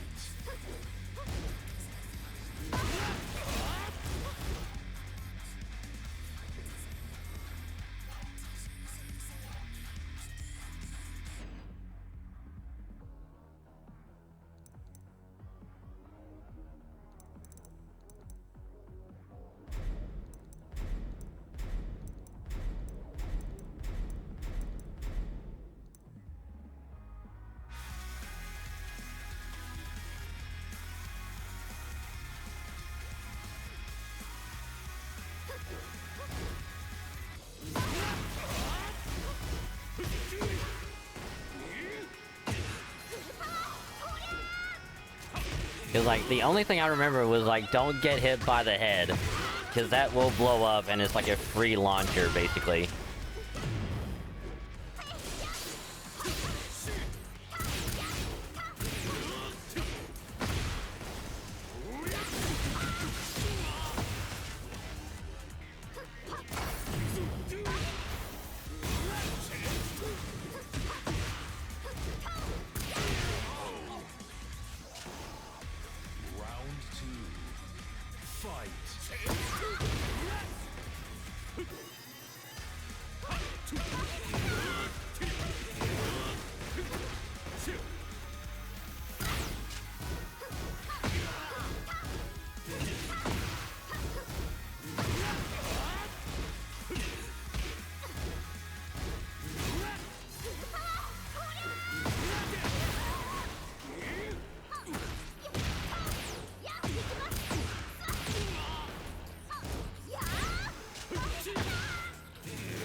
Final round. Fight.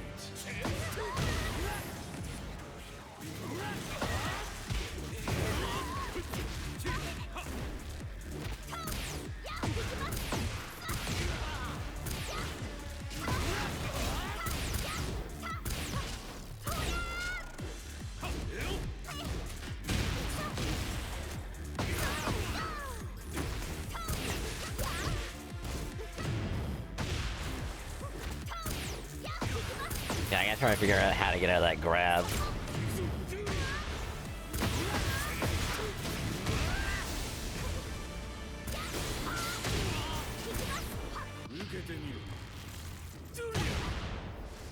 Yeah, they were about to hit me. I got very lucky on this. That's why I was like, gotcha, bitch. Motherfucker.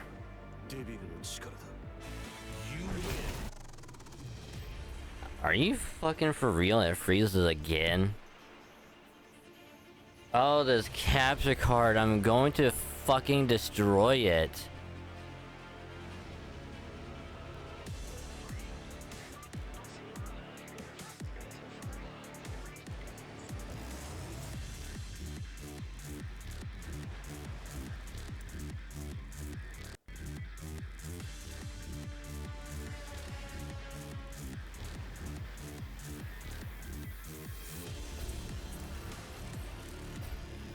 But I'm just gonna try and save the replays.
And you know what, I'll just record like a little video of these. Cause like, I definitely want to save these. Especially like this one.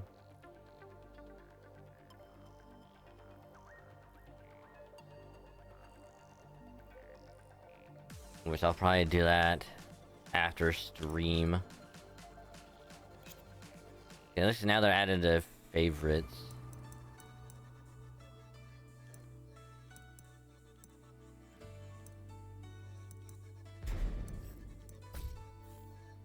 So, at least those got added. Although it is a fucking shame we didn't get actually caught on stream, but hey, at least y'all saw one of the rounds, but you saw the results of how they went.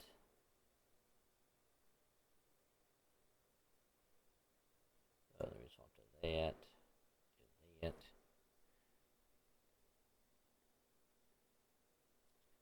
There. Yeah, if it wasn't for this fucking capture card.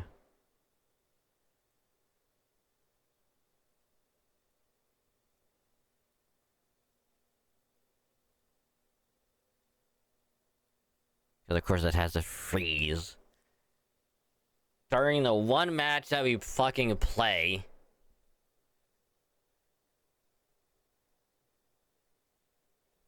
Are you fucking serious?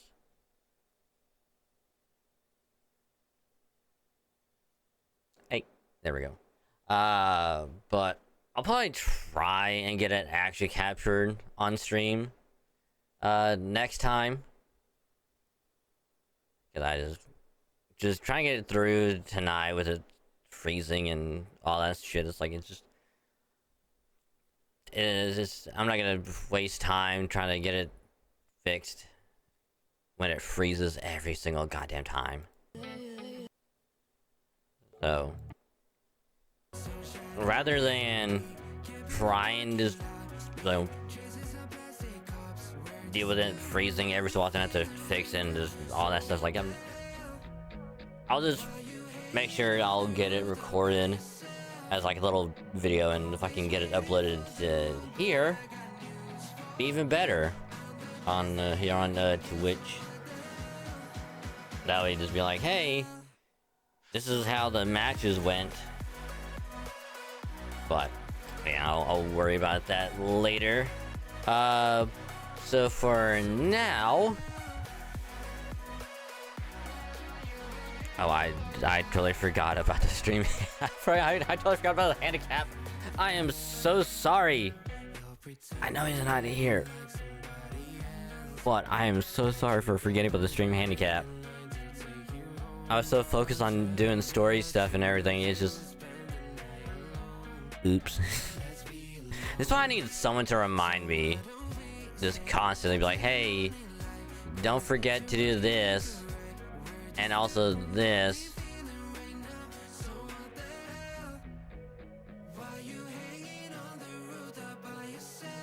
Because otherwise I will forget, and it's going to be very, very unfortunate. But either way, I'm gonna call it there for the night. So I do thank y'all very, very much for hanging out, chilling, vibing, lurking, chatting, hanging out, and all of that good stuff. Many, many, many thanks for an awesome, wonderful stream. I apologize, though I did warn y'all beforehand that the capture card might freeze. I wasn't expecting it to happen at that moment, which honestly probably wouldn't matter because it probably would have froze mid-match anyway. But it is what it is. So I'll get that recorded so that people can actually watch it and not think I'm making it up, because I promise I'm not. So either way, gonna call it there for the night. So thank y'all very, very much for hanging out, chilling, vibing, lurking, all that good stuff. And as always, if you are new, you joined at the beginning, partway through, you stumbled on in at any point during the night, and you had just a great time hanging out, consider dropping a follow. It is the purple button below the stream. Oh, excuse me. just click that, get a nice little notification that pops up here on Twitch anytime I go live in the top right corner. You click that, you pop over here, chill, vibe, and hang out with everyone else. And it'd be a pleasure to have you. Here. And every follow does help support the stream because it gets us closer to the good old 1K mark. So every follow does help out a lot. And also, you get some pretty cool follower emotes to use for free. Anytime you are here, don't gotta pay nothing for those emotes. They are absolutely free. And enjoy them because they're really good.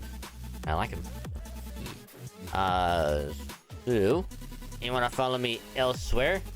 Do you have a Twitter or X as they call it nowadays? Because I do tweet out whenever I go live. Stream schedule also gets posted there every week. Always gonna be the pinned tweet. So if you want to see what I'm streaming for the week, go there, check it out. Enjoy all the random stuff I tweet out from time to time, and other good stuff such as anytime a new YouTube video goes up on the second YouTube channel, you can also do notify on Twitter in addition to other places, so y'all will stay informed on Twitter. So follow me there if you do. Thank ya. And if you wanna follow me elsewhere, you have a Blue Sky as well. You can, I will try and tweet and, well, not tweet, but I will try and post over there as often as I can with everything. So you can follow me there as well. So there it is. And speaking of YouTube stuff, do you have a YouTube channel for VODs?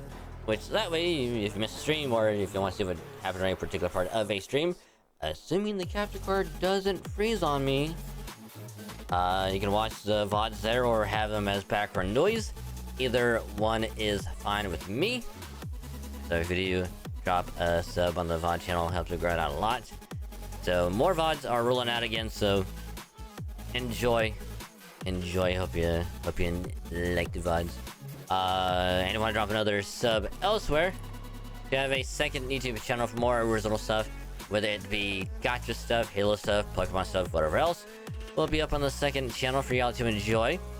Gacha stuff being FGO, Starrel, ZZZ.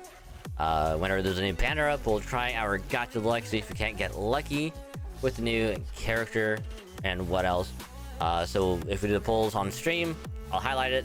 If I do the polls off stream, off stream, I'll record myself a little video of me doing the polls, and then I'll edit it into a little video for y'all to enjoy and upload it at some point throughout the week. So there is that. And then of course Halo, every Thursday when we go to play Halo MCC, whether we do it with friends or solo, we just play some MCC, do some multiplayer, have fun, chill, vibe, and hang out, just play some games, and just, you know, just do whatever, because Halo is fun, Halo is life, I love it, I will never stop playing it, it's so good. So when we go to play multiplayer and all that stuff, we'll make a nice little weekly highlight out of some of the best games, funny moments, or random stuff that happens during the night. Make a nice, like, 30-35 minute highlight of some of the good stuff, that way you don't have to sit through the whole thing. And instead get to enjoy a nice small bite-sized bit of some of that good stuff, which I will then edit said highlight during the weekend and get it ready for Monday, because every Monday is when a new MCC weekly highlight will be going up on the second channel. So if you miss like the session of the games on Thursday, you don't have to wait too long for the highlight on Monday, so you got something to look forward to. Which latest video on the second channel was actually the MCC highlight from last week. So watch it, enjoy, and if you do, much appreciated. Thank you. It means a lot. And then of course, Pokemon videos will be uploaded every Wednesday. No set time on a Wednesday, but Pokemon vids every Wednesday, so is that as well. We're currently going through our first ever ROM hack called Shiny Gold Sigma. It's a lot of fun, it's very difficult, but I'm still enjoying it, so yeah, it's very fun. So I do highly recommend it if you want to do ROMs at some point as well. So there's that. Next episode, which I believe is going to go up in about 10-ish, 10 or 11 hours, will be episode 17. I don't quite remember what happens in it. No. It is we begin our Kanto journey in it with some pretty good stuff happening. So watch it, enjoy it. But in the meantime, you have 16 episodes to watch and binge. So you can watch all of that for 17 goes up, and then you can watch all over again for when episode 18 is gonna go up next week, which I'll get that baby rendered out in the morning and get it scheduled for next week. So yeah. But in the meantime, if you like all that stuff, there's also a playlist of the previous Nuzlocks of Heart Gold and Fire Red to also hold you over until then as well. So there is that as well. And then any other random videos, if I decide to do anything else, I'll let y'all know first. Like, hey, I got some ideas I want to do. Then I'll record the videos and all that, edit it, and put that thing up. If I have any remaining free time with everything else uploaded and all that stuff. So, second channel, right there. Click on it, sub to it, get notified when a new video goes up on the second channel. And if you do, drop a sub to the second channel. It helps to really, really grow it out a lot. Yeah, grow it a lot. For all the... But yeah, thanks for the support on the second channel. It means a lot. And if you do enjoy the stuff on the second channel, consider spreading the word. Let other people know. That way we can get more people over there to enjoy all of that good stuff. And if you do that, much appreciated. Thank you, awesome. Much appreciated. Also, hi Tinkers. Welcome to the stream, or the ending of the stream. Hope you're doing well. And thanks again for the headband. And then last but not least, have a Discord as well. If you want to join us, click that link right there. If the link doesn't work, just let me know. I will fix it so the link will work. Just click on it, join the server. Get to hang out with some awesome people, be chill, comfy vibe, and have an all-around good time. They're really good people, if I do say myself. They're awesome, and they're really, really good. They're awesome, they're cool. And you also get notified when a new tweet goes out, video or VOD gets uploaded to either YouTube channel, and whenever I go live here on is Twitch, because I do notify in the server. And in case you miss anywhere else, it'll all be in one place. So link right there, click it, join the server. And if you join this server, welcome to the cave. Oh, this wonderful, wonderful place. It would be a pleasure to have you. So, thanks again. Ah, man.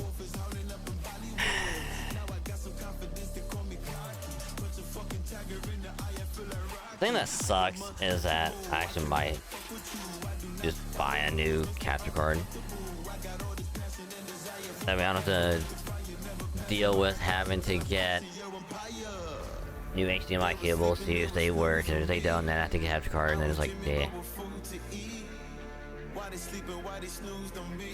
So instead, I think what I'll do is I might just buy another, like, the same one that I just bought.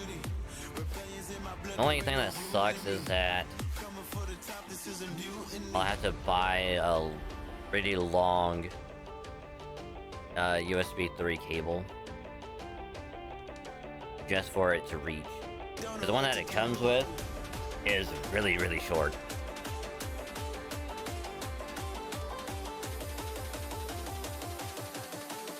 Like when I say it's short, like it's short.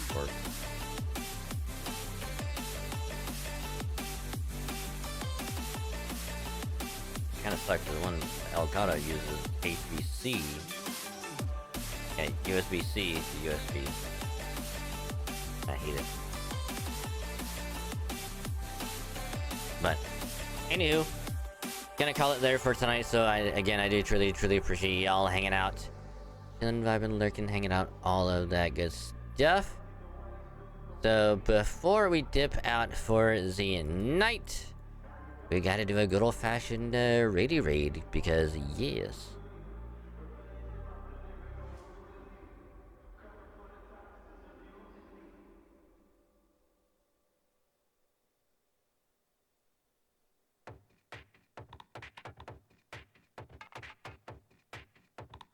I believe we have our target because they are just starting, so this is good. This is good. This is very good. This is very, very good. So let's get this baby underway. If I can type it out right. Yeah, there we go. So, Gonna be rating this awesome individual who is just going live right now. So we're gonna drop by, say hi, wish them a good stream and all that good stuff. So do support them if you can. They are an awesome friendo. Gonna be rating the one, the only BB Dove, who is just going live right now with some West of Loathing. So if you enjoy that kind of game, that chill stream, good vibes and all that good stuff, have a great time over there. Do support them if you can. And if you're subbed or you have 100 channel points, you're gonna be using the huggy emote. Send some hugs and good vibes their way. So just copy and paste that, and yeah. So again, do truly appreciate y'all hanging out, support the stream, all that good stuff. It was an awesome time tonight. Still upset the capture card froze, but I will try and figure out what's wrong with it. But yeah. So again, no Wednesday stream because we'll be busy doing some editing stuff. Maybe buying an actual new capture card again. But next stream is going to be on a Thursday, where we will be continuing more Halo MCC, doing some multiplayer, some legendary stuff.